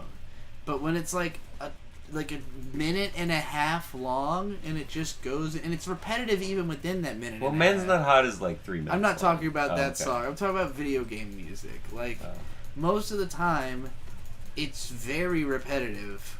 It's rare that the songs are particularly like fleshed out into full blown tracks, and then you hear it like over and over and over again incessantly. And so for a very long time, I struggled to play video games with the sound on unless the music is like legit incredible. I usually will play something else over it. Metroid Prime has pretty legit incredible music. It's pretty easy to play that one and just listen to it. There's a game, a RPG, a side-scrolling RPG that I've played like a couple hours of twice because I played the demo and then bought the game. But it's called Dystopia, I think post-human RPG, and it's very clearly like Undertale aesthetically inspired, but it's got much more of like a traditional turn-based battle system, but where you just have like a crazy amount of moves. It's kind of like Chrono Trigger, but like on steroids with the amount of different shit that can go on during battles. It's pretty fun, and the music's really good. So it's like one of the few things where I was like listening to the loops and I was like, this is somewhat grating, but I really like the song, so I don't mind so much hearing it for so long. But especially, with older games where the sound systems usually, like the sound chip can't really even do that much, or they just picked ugly sounds, I'm sure you all know a couple games where you like the compositions, but they just picked ugly sounds. Audiophile problems.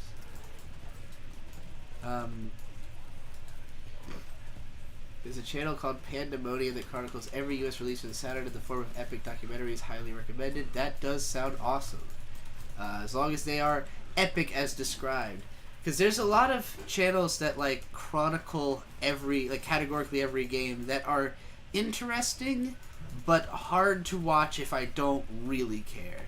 Jeremy Parrish, he's got like a series covering obviously he's not like super far into any of these, but farther than you would think into like the NES library, the Game Boy library, I want to say GBA, Virtual Boy, Sega, and it's always like something Gaiden, NES Gaiden, Sega Gaiden, and just like playing every single game and giving the history of it, and he's always super thorough, and if you care about that game, you are going to learn everything about that game.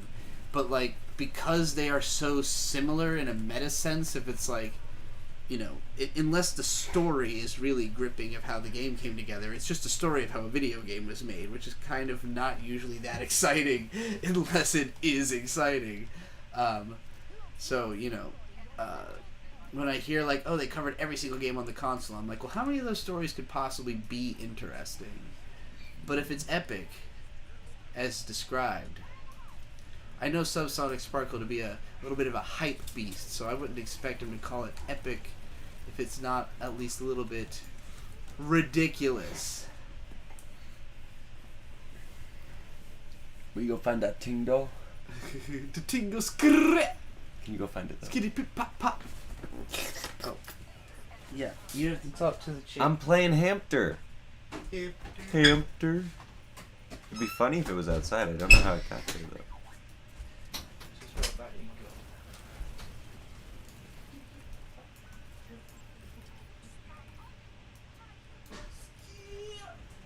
Ba, ba, ba, ba, ba. He got the frisbee. The thing goes. I got the pumpy. Big ting. Oh shit.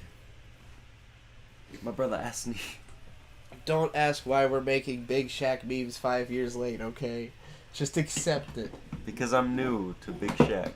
Bird didn't know about Big Shaq. I didn't even know about Little Shaq. You surely knew at least about regular Shaq. Oh, that's what I was talking about. Oh, of course. He's Little Shaq now. That Big Shaq is so big. Big Shaq.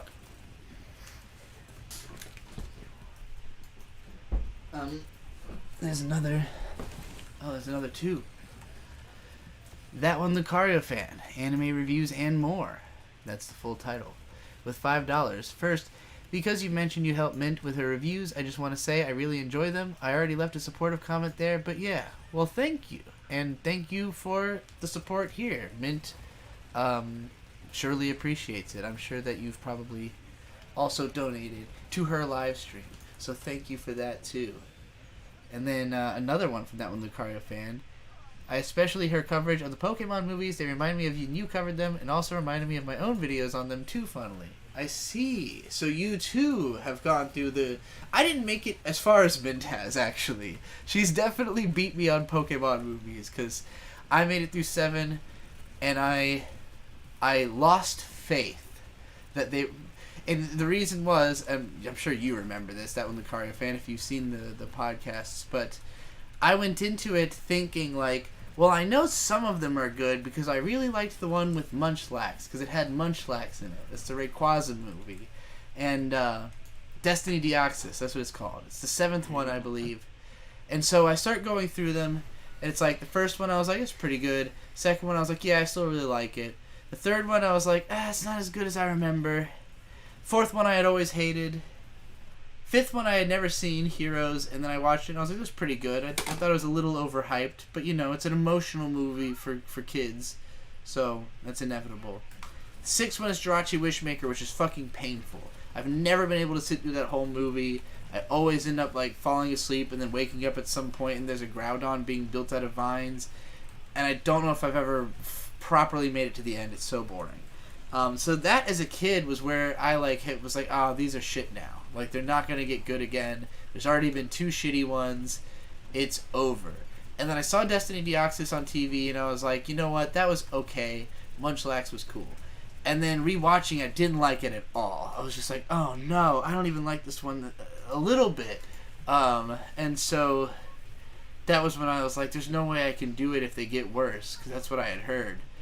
But I do think that Minna no Monogatari is the best one. Came way later, because they rebooted the film franchise. So there's I Choose You, which I did not like. It's fucking weird. But then they did the next one after that was really, really good. Haven't seen any of them since then, so I don't know if it stayed good. But Pokemon movie number I think 21 is Our Story. Worth it. So maybe Mint will like that one. I don't know how she feels about that. I haven't watched all of her Pokemon reviews yet because she tends to watch those movies on her own. So I'll have to catch up with that and find out which ones are good or worth watching. I wonder what Mint's favorite... I can't remember what her favorite Pokemon is. Probably Gengar, because she's always dressed up as a Gengar. Probably Eevee. I would think Eevee. Oh, yeah. I know she likes Eevee. That makes sense. Is there a hamster Pokemon? Hamster. Hamster. I can't think of one. Who's your favorite Pokemon? Legendary, definitely Rayquaza. ASC Grookey. presents with 5... I love Grookey. We have a Build-A-Bear Grookey that we take with us camping that is adorable. And he's a good pillow. It's always Grookey, Bird's Grookey, and my Hello Kitty. They're our children, our camp children. ASC presents with $5. Says tonight Mint is filming her Pokemon the movie 14 number 2 White. Big Teeny review for tomorrow. Thanks for watching and sub to you, Lucario. Hey, Lucario, you got a sub. Congratulations. It's always good to put what you do in your name so that people know that you do reviews. Pretty much following the logic I was saying earlier about like how, you know, on anime blogs, if you had a link in your name, then, like, people are bound to click it and find you. But yeah, number 14, movie 14, I don't even, well, I guess he said it was Victini. I don't even know which game, I guess White 2, never mind. Obviously. I never made it that far. I've never played the Diamond and Pearl generation still to this day in any form. And I never made it to... I made it to the Elite Four in White. I've never played White 2. I beat X and Y. I beat Alola. I never beat Sword and Shield. And I have barely made it into Scarlet yet. Because I started playing it and I immediately wanted to 100% it. And then I realized that was going to take a long fucking time. And I was like, I need to set aside like... set aside like a nice weekend when it's really rainy and we can't do anything, and by weekend I mean 3 weeks or a month or however. The game's fucking huge. Norman DeChant with $2. Still no Pokemon Smash or Pass. I mean, it's just, it takes forever, man. Like, I've seen other people's Pokemon Smash or Pass, and they're always just, like, you know, one-wording it. Like, Smash Pass, very rarely an explanation. Sometimes they have to stop and think. But, like, inevitably, there's so many Pokemon. You know you can't really elaborate without it taking forever. I know this because I reviewed all the Pokemon designs once, and it took, like, 9 hours or something. So, yeah, it's not easy to give, like, a real opinion on hundreds and hundreds of Pokemon. And I don't think it's that entertaining for me to just, you know, I mean, I feel like the answer is most often obvious. It's the why that's intriguing. You know, when people say, like, yeah, Smash or yeah, Pass, you know, it's usually kind of non-committal. Like, okay, well, that one's, like, I don't know, cute enough or humanoid enough. But I really want... But we all know really want to get into the Vaporeon. bones of it. Yeah, of course Vaporeon is the most fuckable Pokemon. This is common knowledge. I tweeted out recently, you know, if someone tells you that they're from the internet, immediately grill them about why Vaporeon is so fuckable to prove that they are who they say they are. Pokemon the movie 14 Black, Victini and Zekrom, and the movie 14 White, Victini and Zekrom are different timelines of the same story. But both are the 14th movie. Whew, boy. That's intense. So is movie 21 counting those as two separate? Or is there actually, like, 22 before movie 21? Oh, man. I'm feeling like the Fast and Furious again. With the fate of the Furious and Fast and Furious versus the Fast and the Furious.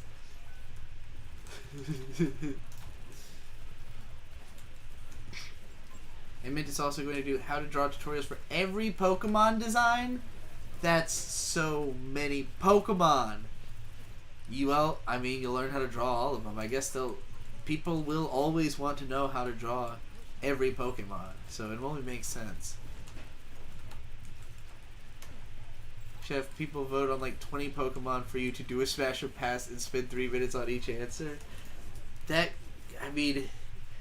Just imagine the poll we'd have to say. You have to have a poll with every Pokemon on it. Or I guess they could just submit answers and we do a tally. I'm not that interested in doing a Pokemon Smash or Pass, if I'm being honest. I know I'm like coming up with justifications for how a good one could be done, but that doesn't mean that it's something I'm necessarily interested in doing.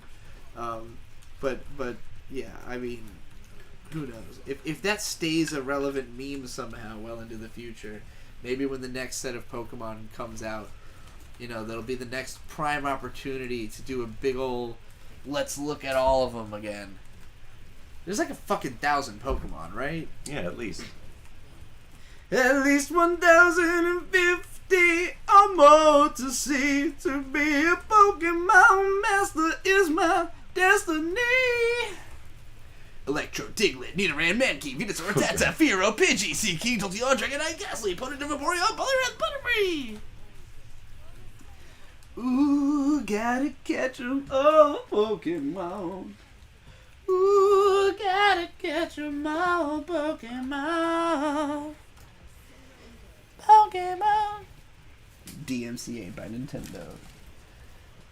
That's why I sing it so shitty, by the way. You know.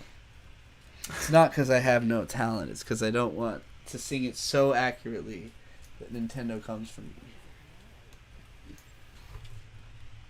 What are you looking for?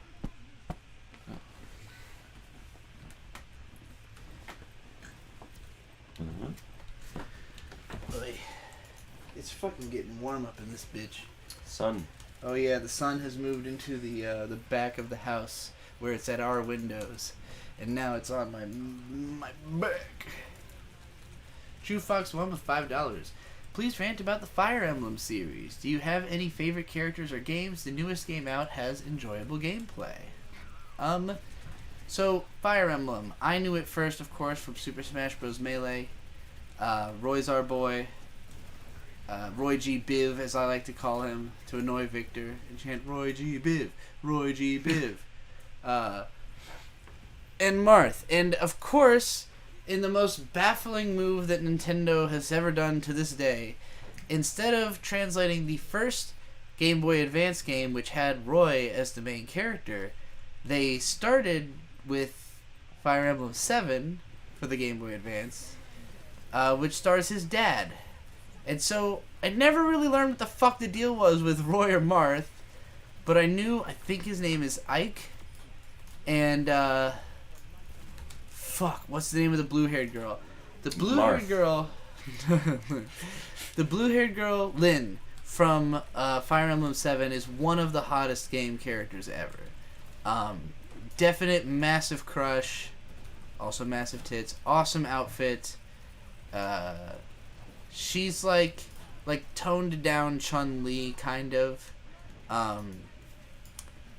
She's really great. And so I remember liking her a lot, but like generally the characters in Fire Emblem are really dry.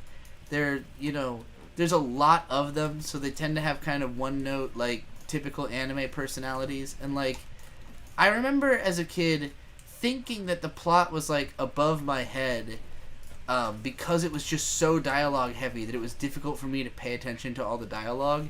But revisiting it's just the dialogue's not interesting. Like characters go through every single step of interactions, and this is a problem that a lot of Japanese RPGs have. It's just like so much nicety in the conversation that it goes on fucking forever. And like I get it. I get that they're all regular people who would talk like regular people, but I don't need them to if it's going to take so long. Especially in a text-based game, where it's just like a couple of avatars on screen and slow-moving text going across. So I never really got deep into paying attention to what was going on in the story or who the characters were beyond like the surface levels of who they are. And I was much more attached to them for using them in battle, because I was terrified at the thought of, letting a character die.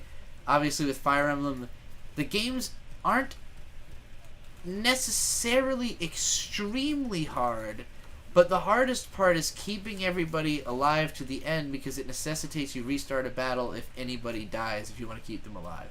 And so if you're not that good, you'll play through a level over and over and over and over and over again, trying to keep everybody alive to make it to the next one.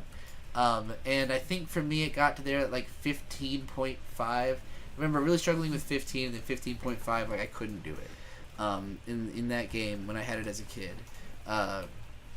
So yeah, I never made it to the end. I've played it a couple more times over the years, and I've always kind of just like breezed to that level and then gotten like briefly stuck and kind of lost interest in playing anymore. And then I also had the next game, which was the Soul of Stones, something to do with fucking stones. The Twin Stones? Fire Emblem and the Twin Stones, that sounds right. And that one was like, it was weird because I started getting into it, and then I got to the point where you're allowed to grind, and you can just like have a character go fight a bunch of grindy battles and get super leveled up. And I thought at first, wow, this is gonna make the game a fucking joke easy. But then like the next level was extremely hard, and I kept losing the guy who I had just been like rounded up to level 20 trying to do it, and I was like, wow, maybe I just fucking suck. Maybe I have no idea what I'm doing in these Fire Emblem games. So I never beat that one either. And I remember finding the characters even more kind of just like one note and insipid in that game. Then the Fire Emblem for GameCube came out, and it was just too slow for me. The characters move very slow, they animate slow, it kind of looks ugly, like the 3D art's not as beautiful as the sprite art was, so I lost interest in that one fairly early on. My brother Victor ended up, I think, beating that as his first Fire Emblem, and then the sequel to that on the Wii, and he loved that game enough, and fell in love. No, that game has Ike. The fuck was Roy's dad's name? I can't remember, but he fell in love with that character, who of course ends up in Smash, and like, so Victor has kept up with Fire Emblem pretty much since then, I want to say. I know he's played several of the 3DS games. I know he played the other Switch game, Three Houses, pretty extensively, and he loaned that to me at one point, and I hated the visual aesthetic of the game. I hated the way the characters act and are characterized. It seemed like a really convoluted mess that was going to take forever to play, so I just had no interest in that one at all. There's like a lot of like dating sim elements and stuff to it now, which I already can't stand dating sims, and I've already had a problem with how much text is in previous Fire Emblem, so just like adding more of that aspect does not appeal to me. What did I just do to my screen? Oh, I clicked a button. I lost my chat for a second here. Let me get it back open. Now. But yeah, Sacred Stones. Thank you. Thank you for reminding me. Gary always asked if you were vaping. No, he's just breathing really hard in concentration. I don't think he could vape with both hands on the keyboard and mouse like that. But that is hilarious. I'm playing Total Mayhem, where the stats are just really insane and the cooldowns are nothing. Are you gonna? You should show off the what is it, Minecraft or whatever that you used to play a lot of in this game. No. What was that? Was it Minecraft? Yeah, it was. It was weird. There's like an art. There's people who've built like game modes. There's all kinds of weird custom servers for this. Yeah, and like they're just accessible like through the game, and it's better to just stick to the ones that are actually provided by Overwatch because they still give you experience. I see. But yeah, there's like game modes where people have made it into an RPG, and it's got all these bizarre mechanics that are based in Minecraft. Yeah, something like that. Like metaphorically. Yeah. It's strange. It's mostly just a way to bully people. But yeah, so I think that GameCube one was the last. Like GameCube one, I sampled Three Houses. I like sampled a 3DS game once, but I haven't really ever gotten back into it. With certain game franchises, I get stuck on the idea that if I couldn't beat one, there's no reason to believe that I would beat the other ones if they're going to follow the same philosophy. So, for instance, Persona games. I've owned Persona 3 and 4 for as long as they've like been out in America. Persona 3, I got like 10 hours into, really loved it, and then shelved it for years. I came back to it eventually and realized that like it felt too adolescent to me, especially because I had played some of the other Shin Megami Tensei games that are like explicitly aimed at adults and was more interested in those. So it kind of felt like, oh no, I lost my window on this. And like the fact that I never got that far into that game, even though I liked it aesthetically so much, and I didn't like the aesthetic of 4 as much, made me think, well, there's no way I'm gonna beat 4 if I didn't beat 3. So I haven't even tried. And like I've never bought 5. Like, you know, people praise the shit out of that game, but I'm like, if I wouldn't beat Persona 3, I just don't believe I'd beat Persona 5. And it's the same with Fire Emblem. I feel like if I didn't have the willpower to make it to the end of 7, which was the one where like I was at the height of my interest in the series and the most engaged I've been with one of the games, and I've tried multiple times and never made myself to the end, I don't feel like I can in good conscience buy another one, you know? Regardless how different they might be in like the bells and whistles, the core concepts are still the same. you know, I feel somewhat similarly about Overwatch 2. Like, I picked it up and I'm like, well, I pretty much feel the same way I did about Overwatch 1, which is I don't know what's going on. You know, I'm not a good explainer when it comes to video games. It's true. You're not the best teacher at this type of thing.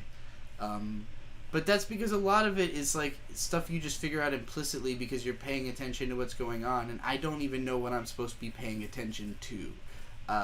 It helped. You were really good at teaching me Apex Legends, because That's a lot easier to explain. The first time I played that, right when it came out, me and Tom both played it. We both had no fucking idea what was going on. Got killed as soon as we ran into anybody, and went, this game fucking sucks.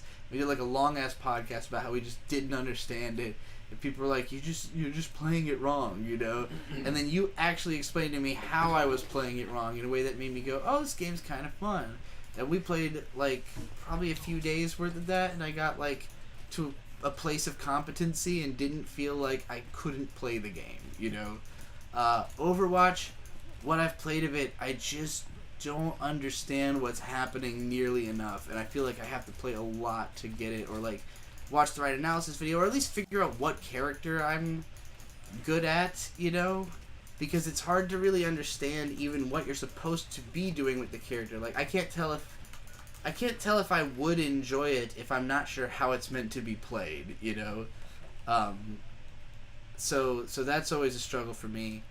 It's also just your firing rate is really slow with most characters, and I always like to play, like in a lot of games, I'm either using a shotgun, so it's like one, you know, just get up close to you and make you die, or using like a pistol that I could fire off really quickly with relative accuracy, and just do pow, pow, pow, pow, pow, pow, pow, like lots of individual fast shots. There's not a lot of that in this game, and what there is, like, you hit the opponent's shield and they don't recoil or anything. They're just kind of like, you know, they're just kind of fine. And it's like, did I even do anything? Did I accomplish anything? That's sort of how I feel when I play it.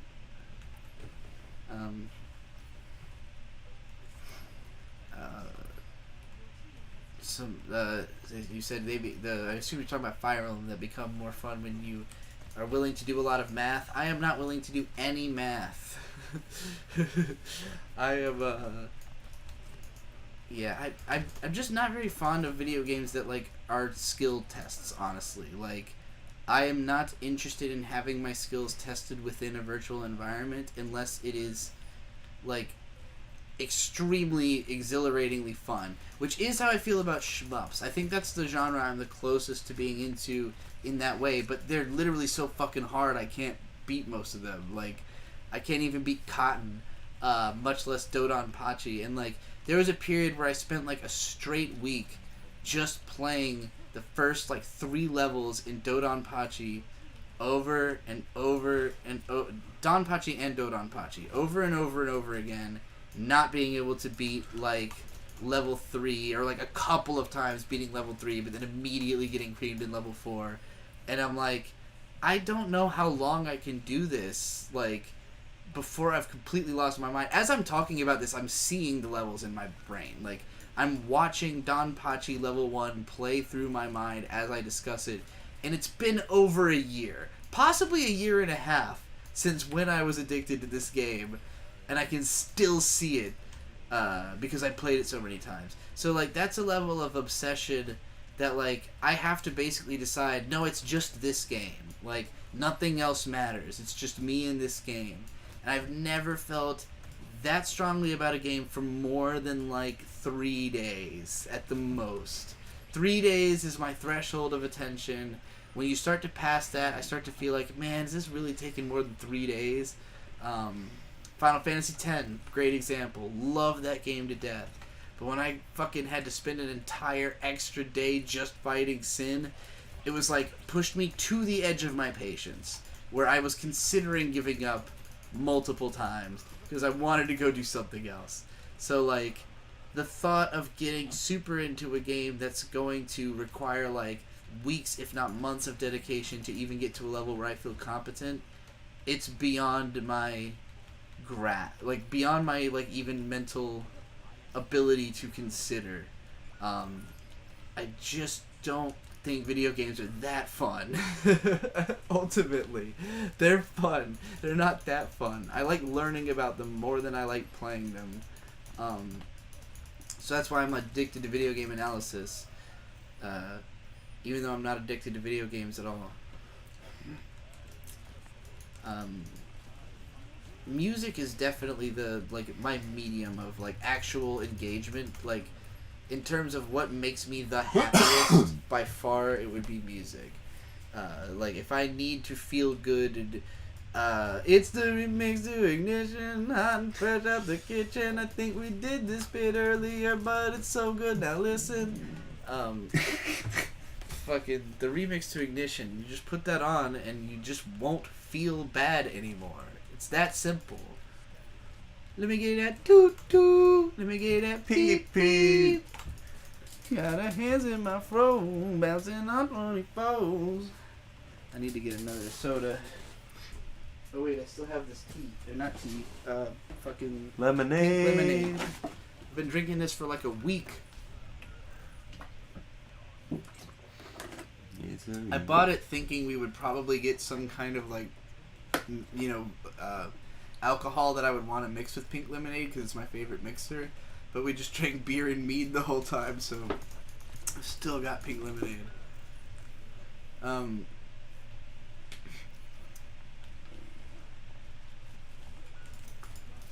can make a piece of analysis about the Bronx community. I assume you meant to type Brony. That does say Bronx, right?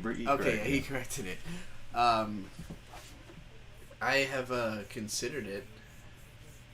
But there's a lot to say about the Brony community, and it's really difficult to reduce. Lots of people have tried, including me, and I've never been satisfied with the results of any of it. It's hard to really boil it down to a point, or a few points, satisfyingly. And the last thing I want to do is make one as boring as John Delancey's.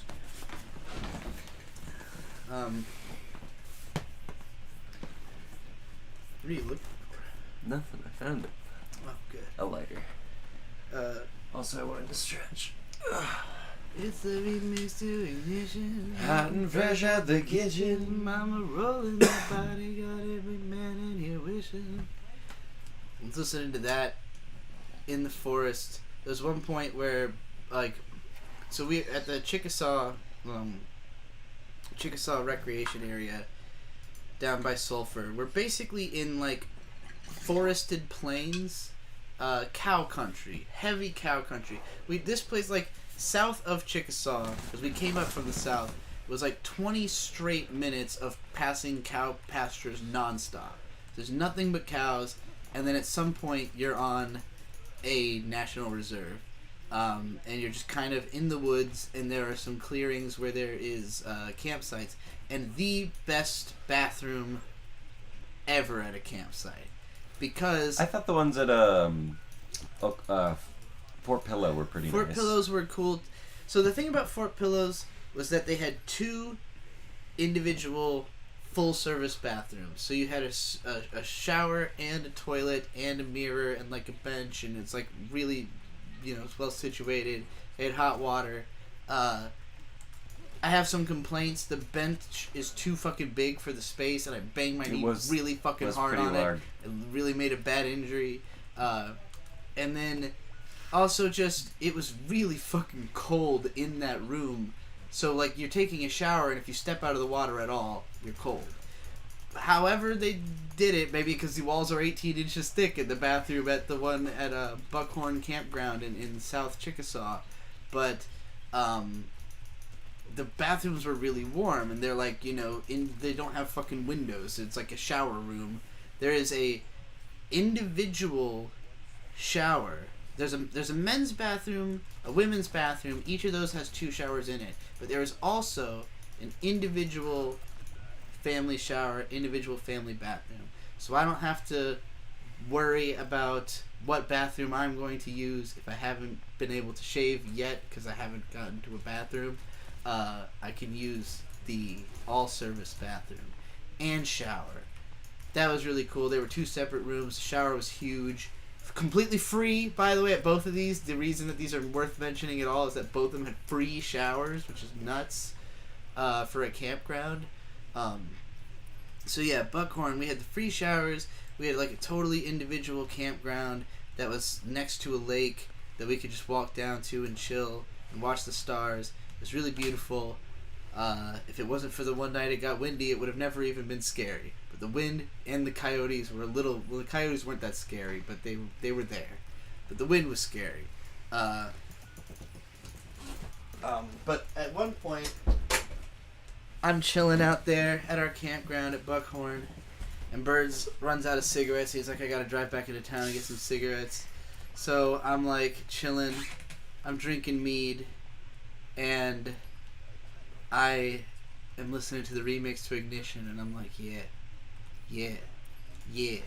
And then Waterfalls by TLC came on, and that beat hit, and I was like, ooh, I forgot about this beat. And then I was drinking mead in the forests of Oklahoma, listening to TLC and feeling amazing. And I tweeted exactly that. And that's the story behind that tweet. The walls are 18 inches thick. Why did that sound familiar? We mentioned it earlier because the park ranger pulled up and told us that if a tornado warning comes on our phone, go hide in the bathroom where the walls are 18 inches thick. But those 18-inch thick walls are why it was a warm bathroom that was nice to be in on a cold night. Are you camping a lot for your job or just taking advantage of your job to take you to different places? The second one.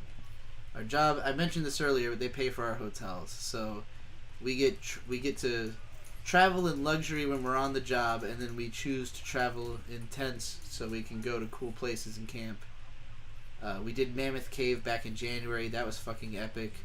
I haven't had the time to edit any of the picnic adventures we filmed there yet, so we haven't really been able to show that off, but I've got hours of footage of us walking around in fucking the coolest... Caves are the coolest shit in the world. Caves are awesome. I can't wait to go there. The tour we took on Mammoth Cave, when you see the crazy stuff that's in that cave, you're going to be like, what the fuck is going on? It looks like satanic rituals and shit that have been preserved for hundreds of years in a deep underground fucking cavern. Caribou, could you worked at Mammoth Cave? That's awesome. Fucking, I didn't even know you were in this part of the country. I don't know if you still are. But that's awesome. But the yeah, caves Cave are incredible. It's funny because the younger dude who who was doing the ranger talk that we were the only two attending, was the kind of guy who I looked at and went, this guy would watch my videos. And then of course he had seen the incognito mode video, or is it Internet Historian? Yeah. About the cave. Because that was I learned that was a place near us, and then I learned that it was a national park near us, and I really wanted to go, and so as soon as we got our new mobile, we drove there immediately and stayed at Hoochin Ferry for 2 nights.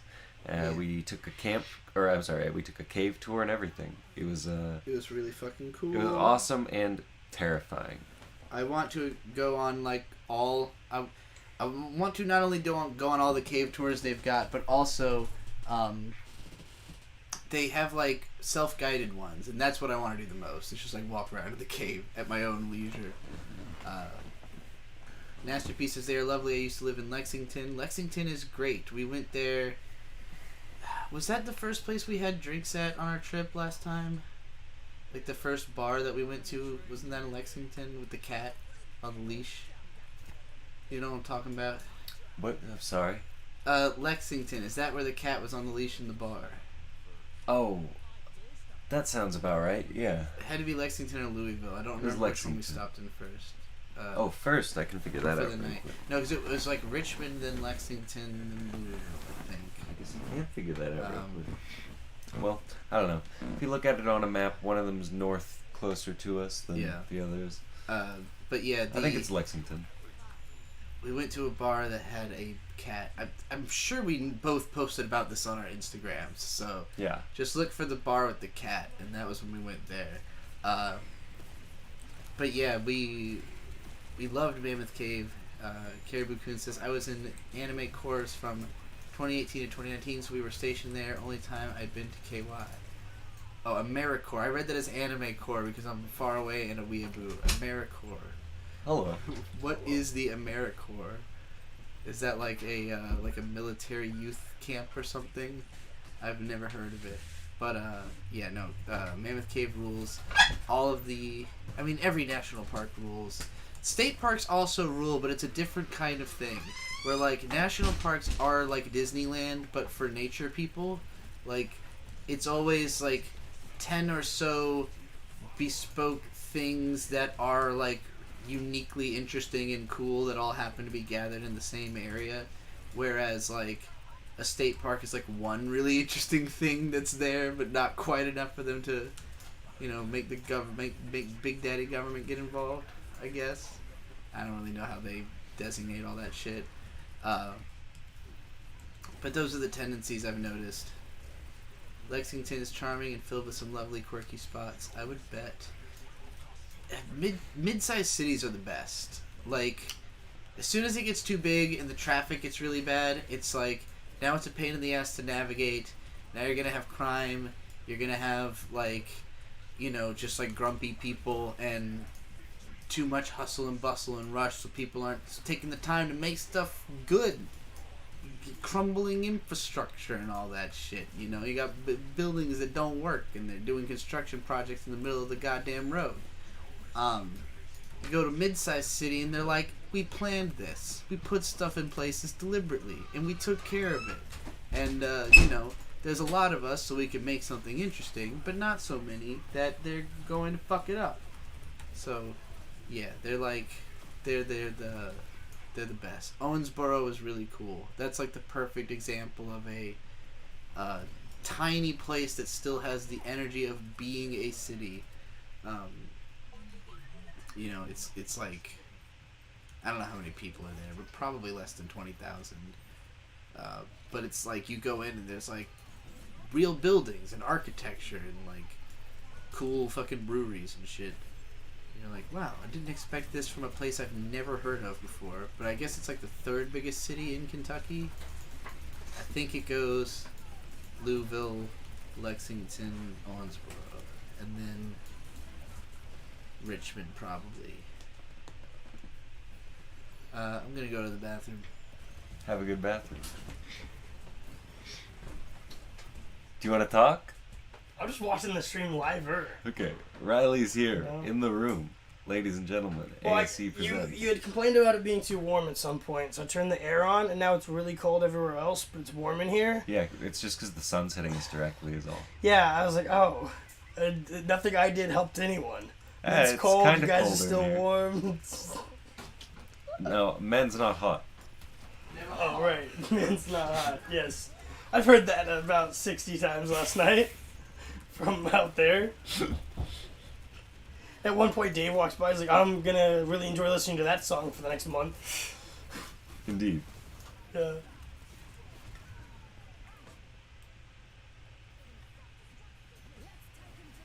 Bespoke. Bespoke. Yo, Riley.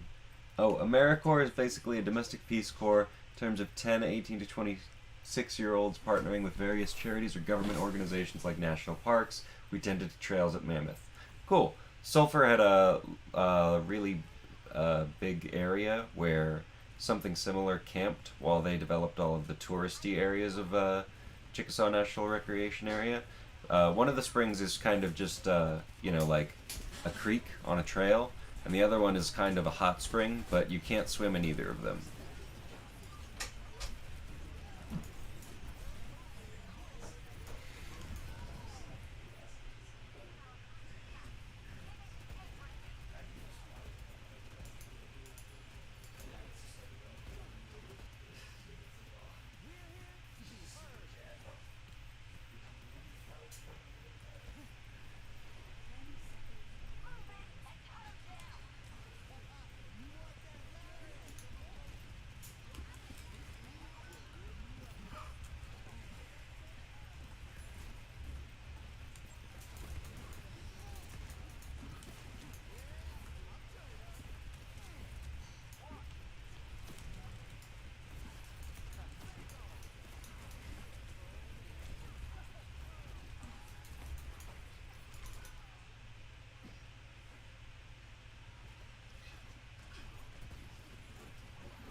the AmeriCorps thing, though.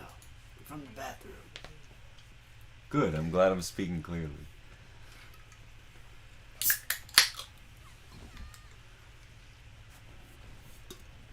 Drink every time Trixie says bespoke. It's my favorite word right now. I'm really pushing it. Just like I'm pushing Man's Not Hot. Yeah. Just like Kale was pushing Tall Boys Win Again. Changing the story.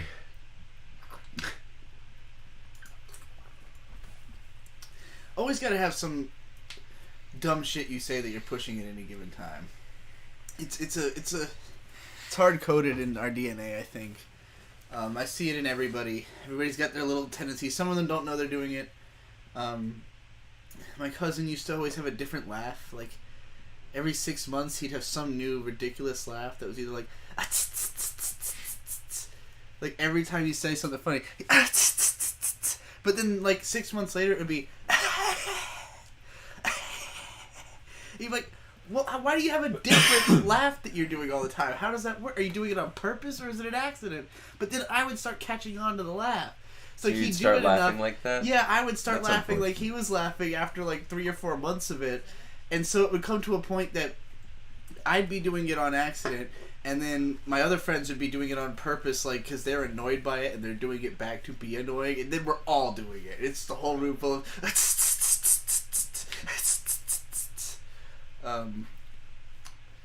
Yeah, so basically what I'm saying is I'm easily influenced, and if you say something enough times around me, I'll start saying it too. And I think Bird is the same way. So we just pick up on catchphrases all day until our lives become spewing like whatever 6 or 7 catchphrases we're currently addicted to.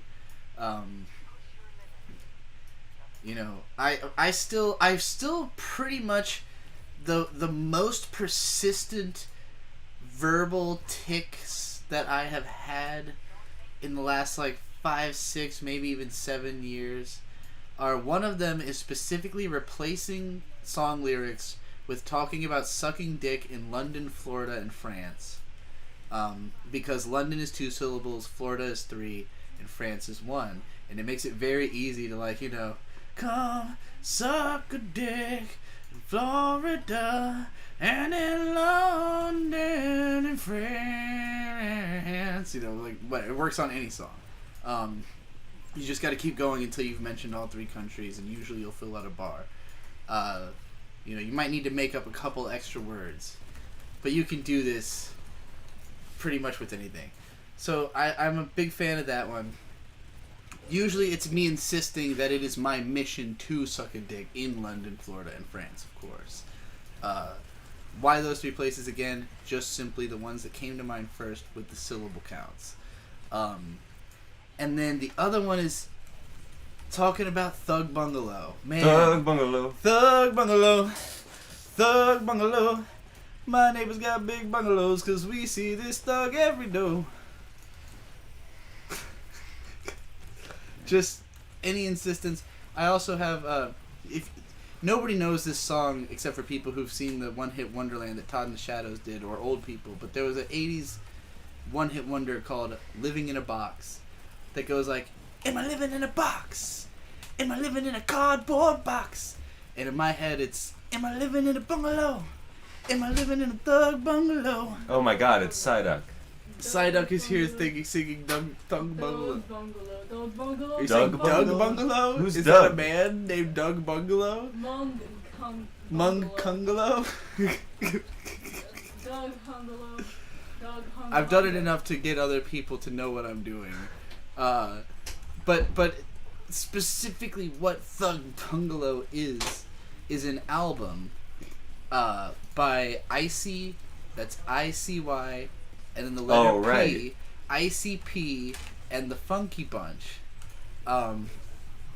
ICP and the Funky Bunch was, the lore at least, how this was released on 4chan, is that this guy found a CD that he that he had burned of songs he had made when he was like 14, and he had just moved to America and he was learning English, like he'd been here for like maybe a year, and he was, you know, ESL, and he was using rap to help him learn English, and he listened to a lot of Tupac. So He wanted to be a rapper, and he wrote just the most incredibly basic, straightforward, hilarious, middle schooler bars. Probably was even younger than 14, but like it all sounds like stuff that an ESL middle schooler who's using rap to learn English would say about their classmates and situation in life. But he had written all of these lyrics and didn't know how to rap, and B, didn't know how to record, and so it had Microsoft Sam and Systems voices read the lyrics, and the beats are all just like automatic presets on a keyboard. So you're listening to like the goofiest ass little like janky beat off of a Casio, while a robot voice goes, "I love hip hop. I will be a famous rapper someday." And but the way the album starts, the first lyrics, the first song is called "Fire in the Pussy." So you put it on, and it starts off, "Bitches want that fire in their pussy, that fire in their pussy, that fire in their pussy, oh." And you're like, what the fuck is happening to me? But then, there's a song called "I Love Nick at Night," and, it's very clearly made by a 12-year-old. There's 7 songs, and then there's an 8th song that I don't know if this was something that he created afterwards to put at the end to be creepy, or if it's just something he had made on accident at the time. But it sounds like a maybe slowed down by 800 times Justin Bieber song or something that's turned into this 15-minute ethereal fucking weird post-rock piece. It's surprisingly listenable if you like weird ambient music. Compared to the 7 minutes or so of nauseatingly awful Microsoft Sam hip hop that you had to listen to get to that point. But yeah, so the cover art is Tupac's Thug Mansion, but written over. There's the face is replaced, and it's got Comic Sans writing that says, instead of Thug Mansion, it's Thug Bungalow by ICP and the Funky Bunch. Because, Insane Clown Posse is ICP, but he's ICP. ICP and the Funky Bunch. Thug Bungalow. I've been trying to push this album into people's ears for a decade, and I usually cannot get people to sit through this entire album. It's not easy. It's, some fruit is too sweet to be eaten all at once. Sometimes you really gotta take it Look, kiwis, when you eat a kiwi for the first time, you're not expecting that shit? Like a really ripe kiwi, and it explodes in your mouth, you're like, fuck! Whoa, what is this? I don't want to eat this. But if you know how to eat a kiwi, you don't peel off the skin, because that's what dulls that sourness. And it tastes good, it's got good texture. So you gotta eat the kiwi. And you gotta sing, "Am I living in a bungalow? Am I living in a thug bungalow?" And in parody of, obviously, Dead Giveaway, the famous YouTube song based on a news story about a guy who trapped some girls in his basement, and then the neighbor found the girls when they, came running out. And he knew something was up when a pretty little white girl ran into a black man's arms. Dead giveaway. Dead giveaway. My neighbor got big testicles, cause we see this dude every day. Every day. We eat ribs with this dude. But we didn't have a clue. There were girls up in that house. He said they let me get out. Dead giveaway. Thug bungalow. Thug bungalow. My neighbor's got big bungalows, cause we see this song every show. We smoked weed with this dude, but we didn't have a clue. There was girls up in that bungalow. Said, please help me get unload. There you go. I've given you my memes, everybody. This is what it's like to be around me for the last 2 years. Would you say that's accurate? Sorry, repeat the question. That this is what it's like to be around me for the last 2 years in person. Kinda. It's a lot of Thug Bungalow and ICP and the Funky Bunch. I haven't heard ICP and the Funky Bunch in a while. Because nobody will listen to it. It's really hard. Look, I might torture you with it now that you've made me listen to Man's Not Hot for like upwards of an hour in the last week. Not that Never I don't hot. love Man's Not Hot. It's just that beat. Hearing it over and over and over again. I now just hear it in my sleep, like laying in bed. Just bling, bling, bling, bling, bling, bling, bling. Big shock. Bling, Man's Not Hot. Man's Not Hot. It is actually a really good beat too. Every time it actually kicks in with the bass, I'm always like 2 + 2 is 4. Minus 1, that's 3. Quick maths. Everyday man's on the block. Smoke trees. See your girl in the park. That girl is a uckus. With a ting with crack crack crack. Your You man men's are was stacking. ducking. Every time I do a really long live stream, it devolves into singing. This is how I know I've been up for a really long time. Is I have to keep myself awake by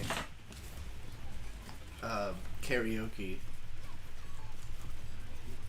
Doing Black said, I'm doing the voice of the song. Have you ever listened to Man's Not Hot? You have.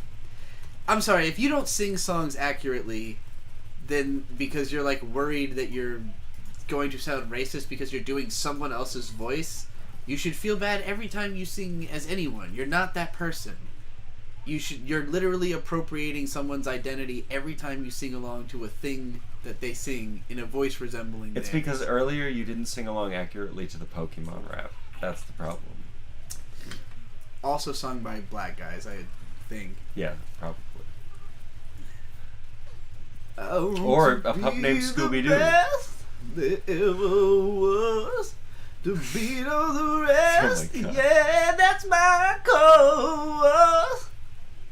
Electro, Diglett, Nidoran, Mankey, Venusaur, Tata, Fearow, Pit. I already did this section, but you know.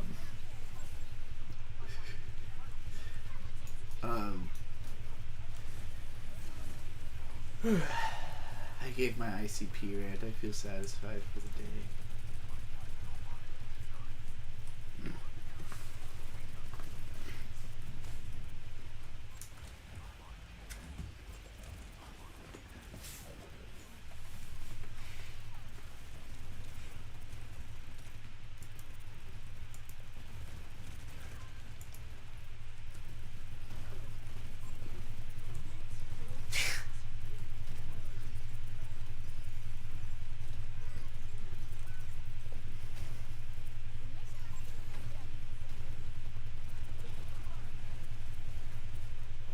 I'm reading about eating pears. I wish. Oh, we have canned pears. What? Yeah. You should get the canned pears. Any feelings about Ash's journey actually ending? I'm looking forward to seeing it, but I really feel like I have to watch all of Pokemon. One of our friends actually is just doing, like, he heard about this. This is not a guy who's like, I mean, he's not like an otaku. He's not like a hardcore anime fan. He's definitely seen. We're talking about Joe. What the fuck does he go by in the Art Rivals Intelligence album? Jojo, but with a J-I-O at the second. Jojo. Like Giorno. Like Giorno Yeah, Giovanna. Yeah.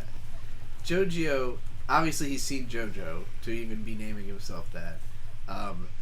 I know he's seen like a bunch of anime, like more than I would think, because he's not a guy who's going around talking about how he's an anime fan.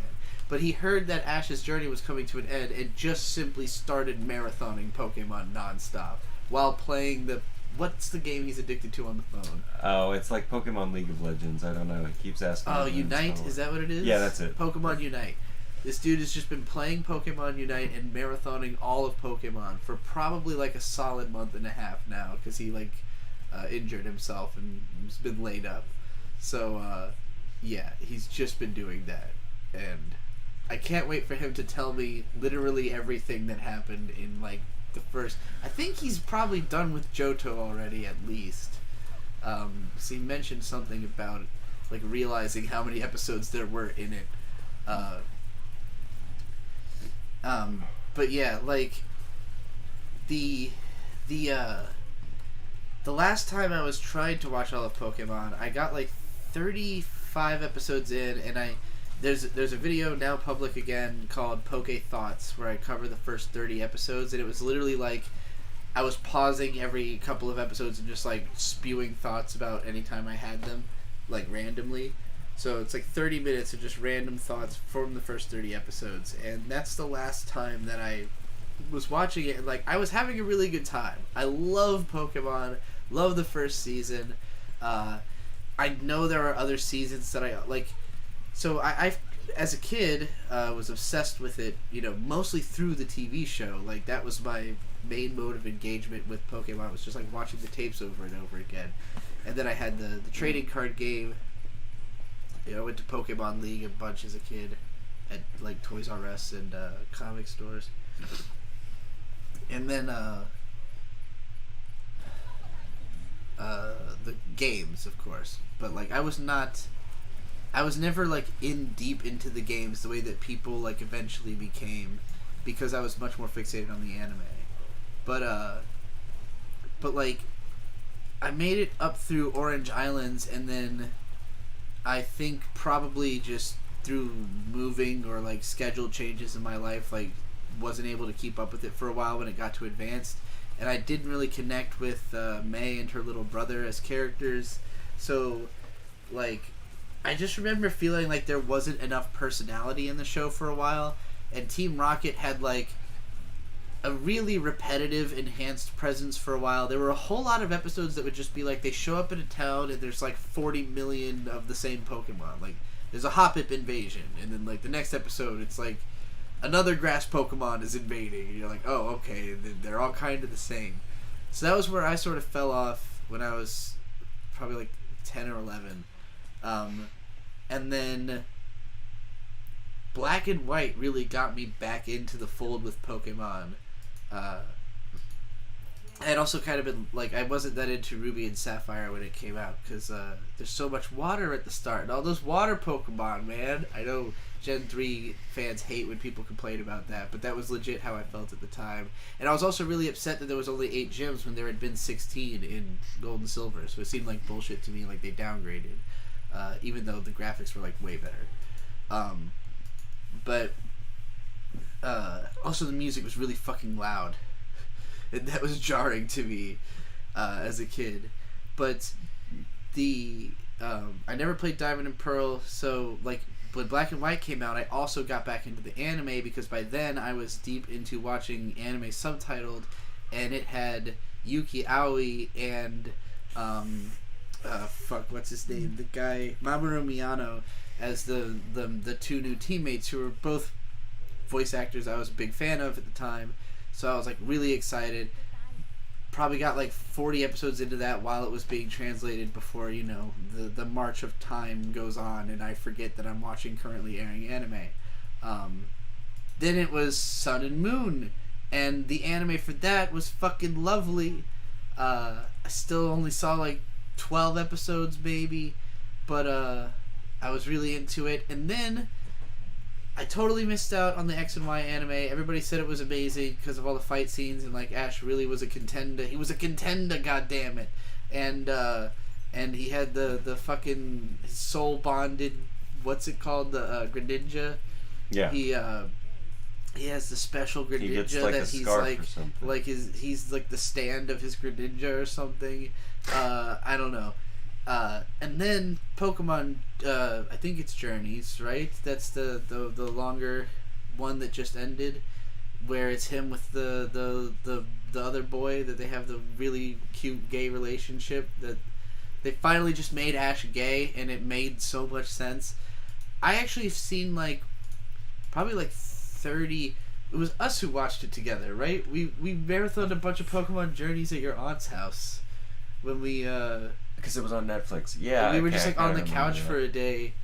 I don't remember why. Maybe we were just, like, tired, and, like, we just ran Pokemon Journeys for, like, half a day, and it was really good.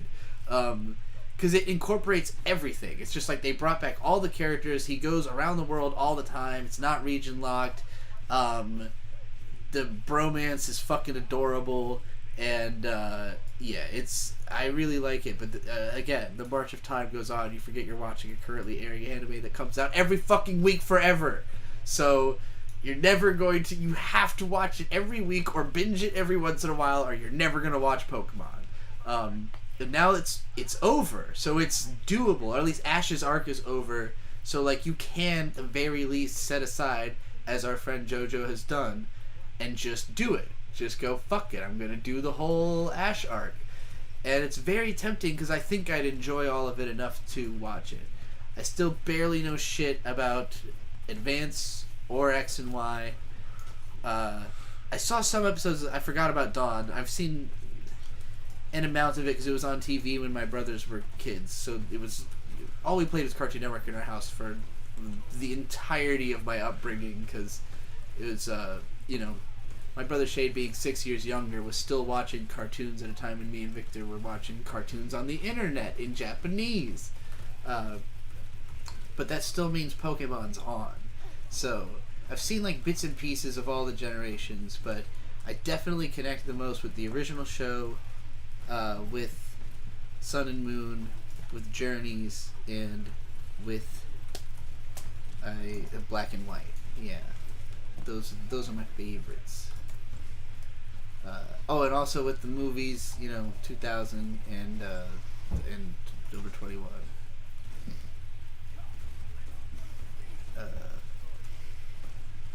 Gary Always is now addicted to Thug Bungalow. Thank God somebody's gonna carry the torch into another region. Like, I need there to be, distribution centers set up. Look, I'm approaching everything with a hyper-capitalist mindset right now, okay? I need my memes to permeate out into the world in a way that they once did, I still see that stupid 4chan chart on the few times I've gone to A just to see if my memes are still alive. They are still alive. And it warms my heart a lot when I see my most boring tasted anime 3x3 still getting posted. Am I still taking rants? Yes. If you want a super chat, I will rant about whatever. I've just been talking about Pokemon for a while because Caribou-kun was asking me how I felt about Ash's journey coming to an end. And, I had to have a heart-to-heart with a fellow Pokemon anime fan for a moment. I mostly, the most hype person about the Pokemon anime on YouTube is the Canepa effect. Like, if you just want to hear somebody gush, somebody who has just, ever since the fan subs have been, at a level where you can just keep up with the show, and he knows Japanese, so I'm sure he's just watching it in Japanese for the last probably 5 years. But,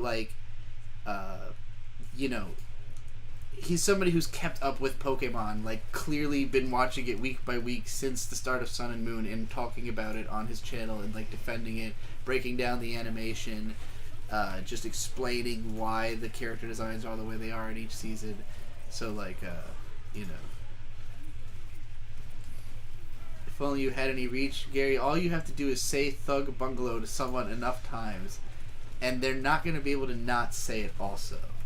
It happened to all of the people around me. I forced this meme so hard. No one understood what I was doing. No one wanted to listen to that fucking album. But I really fucking pushed it. There's a video that's up again called Self-Insistence is a Success Necessity. I still heavily believe in that. The message of that video, I don't know what I say in that video, but I still heavily believe in the message that self-insistence is a success necessity. You have to make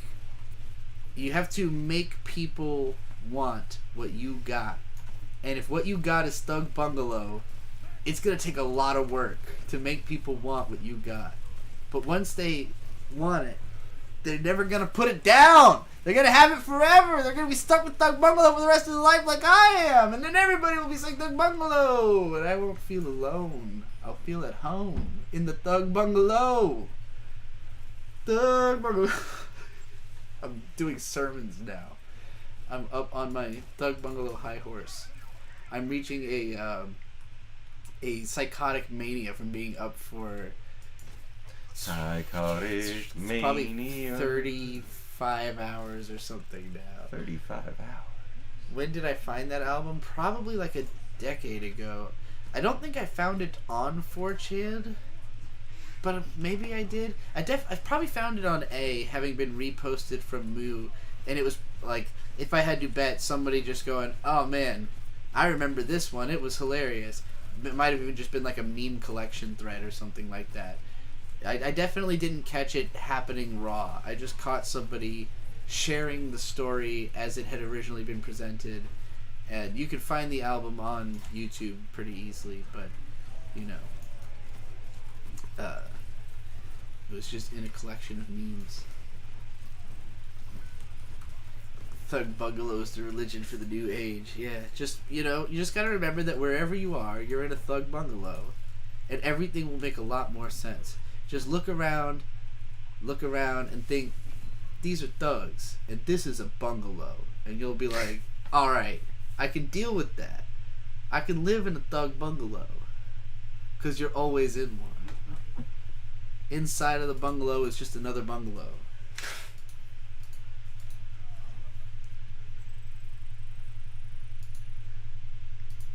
Thug Bungalow is not a new Trixie album because it's already the name of ICP and the Funky Bunch's album, Thug Bungalow.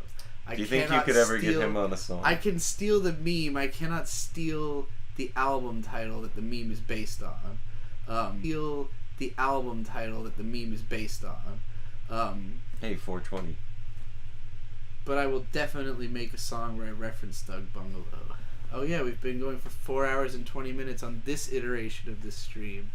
So I think our first one, well, I guess I can just We've had two at least 1.5-ish hour streams. Let's see here. I think.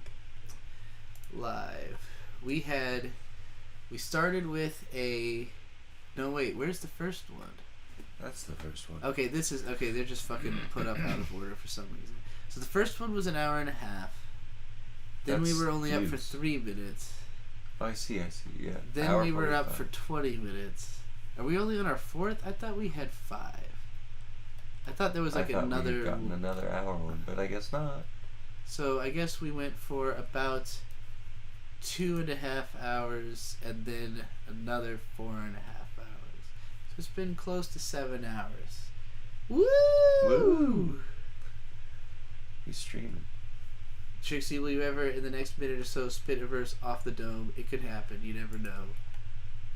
But, I don't think so. Because I feel like I already did so when I did the Thug Bungalow thing a minute ago. So, you know. If you know, you know. If you don't know, now you know. But there ain't no way to say so. Unless you do know.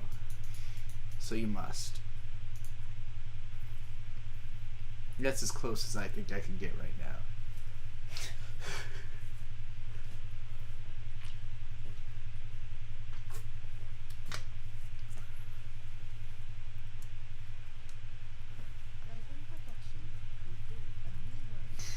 It's good to know that I can keep your attention for 4 hours because, you know, I was talking about this earlier, but I really do think that YouTube is kind of boiling down to either the longest form content possible or like shorts. I mean, obviously there's still a lot of room for like the lunch break length video, the classic 15 minutes, or even the 8 minutes, which is the minimum requirement to put ad breaks in your video, and therefore what I generally try to target as like a bare minimum if I'm trying to monetize something. But you know, I really do think that the type of content I am the most interested in doing, should I do it, will be extremely long form content. The fact that the floodgates have been opened for that in a way that, because I used to fear making a 20-minute video being too long when I started my career. Like, when I was doing pony videos, the meta of YouTube was not lengthy. It was generally like 3 to 5 minutes was your target. The expectation being that people were watching YouTube videos in like 15-minute bursts of a few like short videos. And then PewDiePie changed the meta because people watched a lot of PewDiePie and it made him really popular, and YouTube pushed him, and they realized that if they pushed individual creators as like celebrities by having people develop a following for them, it would guarantee that those people were more likely to keep up with that person's content. So they changed the meta to be about the length of content. And that worked out really well for me because I really wanted to go as in-depth as possible. But like, I remember when I made the My Little Pony Equestria Girls movie review and it was 20 minutes long. I was terrified to edit it because I thought it would take an eternity and that nobody would watch it because it was so fucking long. And like it wasn't up to the editing level of like an Egoraptor video, which I thought you had to reach for people to watch a video that length. And then when I switched to anime, it was like no holds barred. I'm gonna go all out and make hour-long videos. And then when I made a 4-hour Astroscore video, people made fun of me and said I was going too far in depth. And oh boy, don't you have egg on your face now that the meta is 4-hour-long analysis videos almost exclusively. But yeah, I see no reason for me to even bother if it's not going to be like a video that stands the test of time, that you're going to re-listen to over and over again, that's just going to be a watch-hour farm for the rest of fucking eternity. So, you know, if I ever open my mouth again, it's going to be a great length. That's why I wanted to do such a long live stream also, was like to test how strenuous it is for me to do this kind of thing, because I've done some long fucking takes, and I've done some long radio shows deep into the night, and a lot of streaming, and there was one time I did a 24-hour stream, which I reminded myself was a 100k sub special, and I remember that breaking my body. Like, I was fucked up the next day, because it was like the first 12 hours were okay, you know, and then I had Victor playing Demon Souls, I think, while I was streaming. He was playing like a few games, and as soon as he like left the room and I had to play by myself and stream, I was just like dying. And then I brought in Jesse and I think Hippo, and we or Gibbon rather, I think is what she goes by now. I don't know because I haven't been keeping up, but yeah, we all just like, you know, I had them on like speaker in my headphones, but I was like passing out playing Fire Emblem while Jesse was arguing with someone in the chat about how plastic is natural because it's from plants, and I was like dying, falling asleep, but I did it. I streamed for 24 hours, and then I was in great pain for Gary always says Trixie invented the concept of 4 hours. That's fucking funny.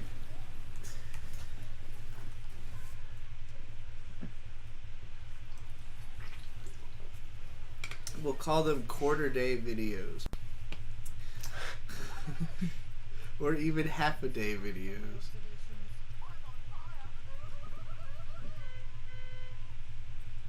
We'll be honking.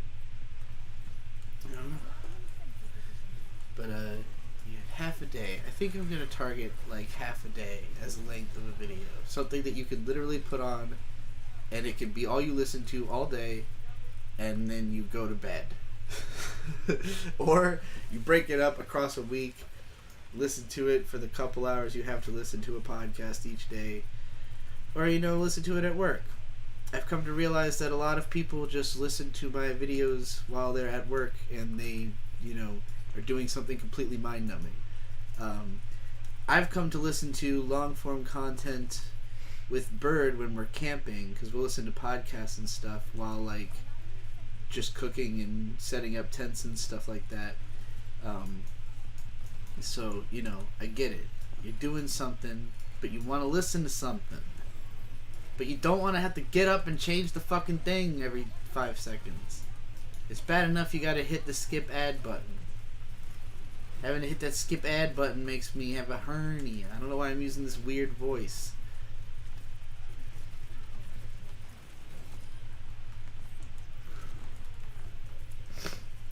But, yeah. Before any kind of long-form content from me, you'll just be seeing more Picnic Adventure, because I've got a whole bunch of them stocked up that I need to get edited and get fucking out the door so that you can see the crazy shit. You need to see Mammoth Cave. You need to see Ocmulgee Lake. We need to see Chickasaw National Recreation Area. Turkey Foot Campground. I haven't even done that yet. Yeah. We still have that. We have like a bunch of random rest areas and shit. Stuff from our last tour of the country back in December and January. Good fucking times. I'm trying to remember. There's one. I don't think I have any clips of this. I had some pictures. On our way out of California, back in January, we just stopped at some. It was like a rest area outside Barstow, I think. Was this past Barstow or before Barstow? I think probably right past After. it. Yeah, it was right afterwards. And we get out at this rest area. It's really windy. We're in the desert. It's like Barstow is the last stop in California before you're just in the fucking desert for like 4 hours straight, with nothing until Needles, Nevada. So there's some rest areas in there. We stop at one, and there's a dude. Looks like he's maybe in his 50s. It looks like a rock and roll guy. He looks like somebody who would be in a band. He looks like he could be like I don't know, like a tattoo artist or a band member, but he clearly had a lot of money, and he had a wolf dog with him, and there was a full moon out shining through the clouds in the middle of the desert, and this like northern wolf dog, like this, looks like a almost like a sled dog, like the Alaskan Huskies. So at first I thought it was a husky, and then he's like, no, this is a wolf dog. And he explained it was the third wolf dog he had raised, because at some point his previous dog had been killed by a wolf dog. And he was like, well, I don't want my dog to get killed by another dog again, so I'm just going to only have wolf dogs. Solid logic. You're about to be removed for inactivity. But yeah, so he had this cool ass dog, and she was fucking hyperactive because the moon was out and it was all full moon, and I was like, dude, we saw a fucking wolf dog under the moon. This is cool. So yeah, there's a picture of that dog on my Instagram, and we just encounter all kinds of interesting people for very brief periods of time traveling around. There was one dude at this rest area. I don't remember even which of the fuck trip. Oh, it must have been with Dave going up to Syracuse when we met the old man who just like lives at the rest area. Yeah. Fuck. Is that where we were though? That wasn't with John? Oh, that was with John. That was at JoJo. JoJo was so that was us going to Texas then. Yeah, because it was like in Mississippi or something. You call my phone.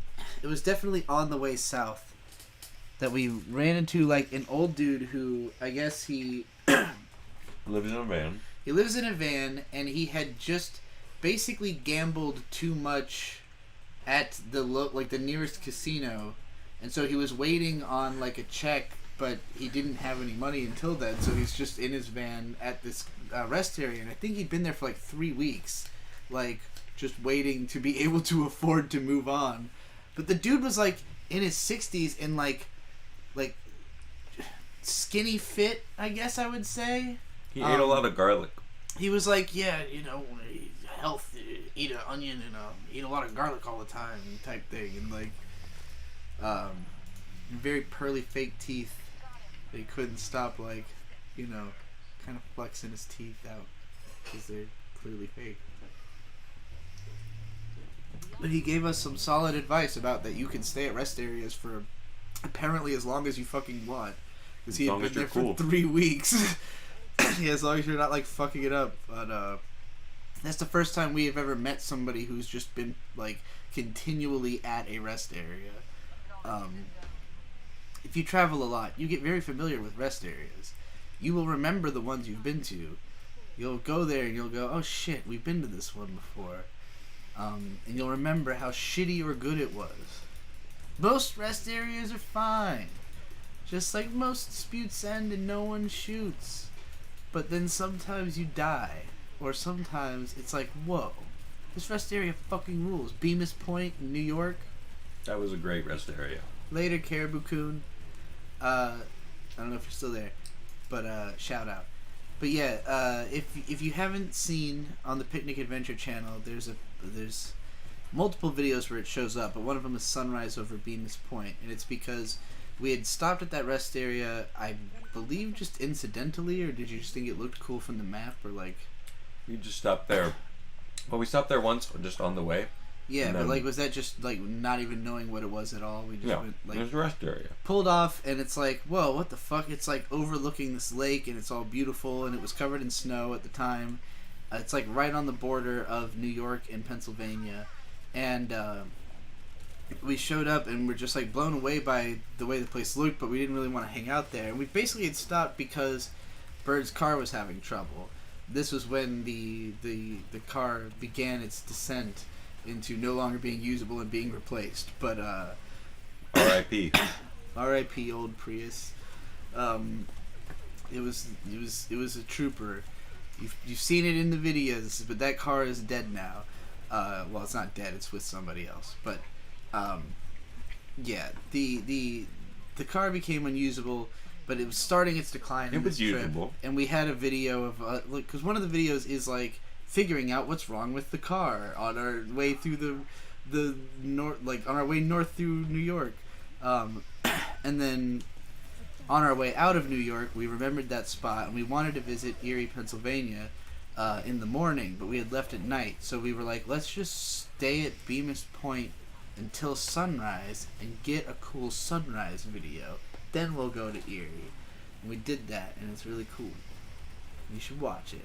And then we also got the most epic California sunset, which is one of the recent videos, on our way into Topanga Canyon. That's sort of like a two-parter, because there's... The first half is... just we see this fucking ridiculous sunset as we're going up... what's that road? Marina del... No. That's the town before it. What's the coastal town in California the sunset was on? With the 3 meme houses. Oh, Santa Monica. Santa Monica. How could I forget? How could I forget? How could I forget? That's also something I do a lot of. It's a reference to Jeremy, the Pearl Jam song. But anyway, Santa Monica is also a song. It's the I can live beside the ocean. I don't like that one. Leave far behind. I sampled it in my song Big Low. But anyway, yeah, we were driving up Santa Monica, just the coastal road, and the fucking sunset's ridiculous, and Bird's just geeking the fuck out about it.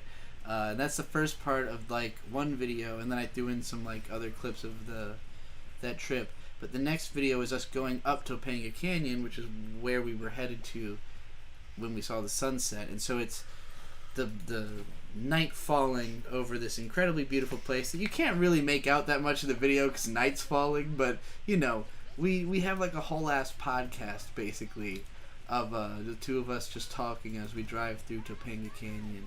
It was pretty fun. I don't remember what we talk about other than... I'm pretty sure most of it's just me being really annoyed that there's someone riding so close behind me because it's dark and it's a really dangerous road. Yeah. Well, we're also talking about how that had happened on the way down the mountain. Topanga Canyon's a nice little lovely place that's very strange because it's like... It's just like... It's literally a valley between... I guess it's a canyon, actually. It's a canyon between this, like, two sides of this massive mountain that forms part of the border, the northern border of Los Angeles, the metro area. And so, like, it's kind of just right north of LA, right north of this incredibly busy metropolis. But because there's only one road that goes through it, it is just a narrow canyon that houses have been built onto, you know, the side of the road.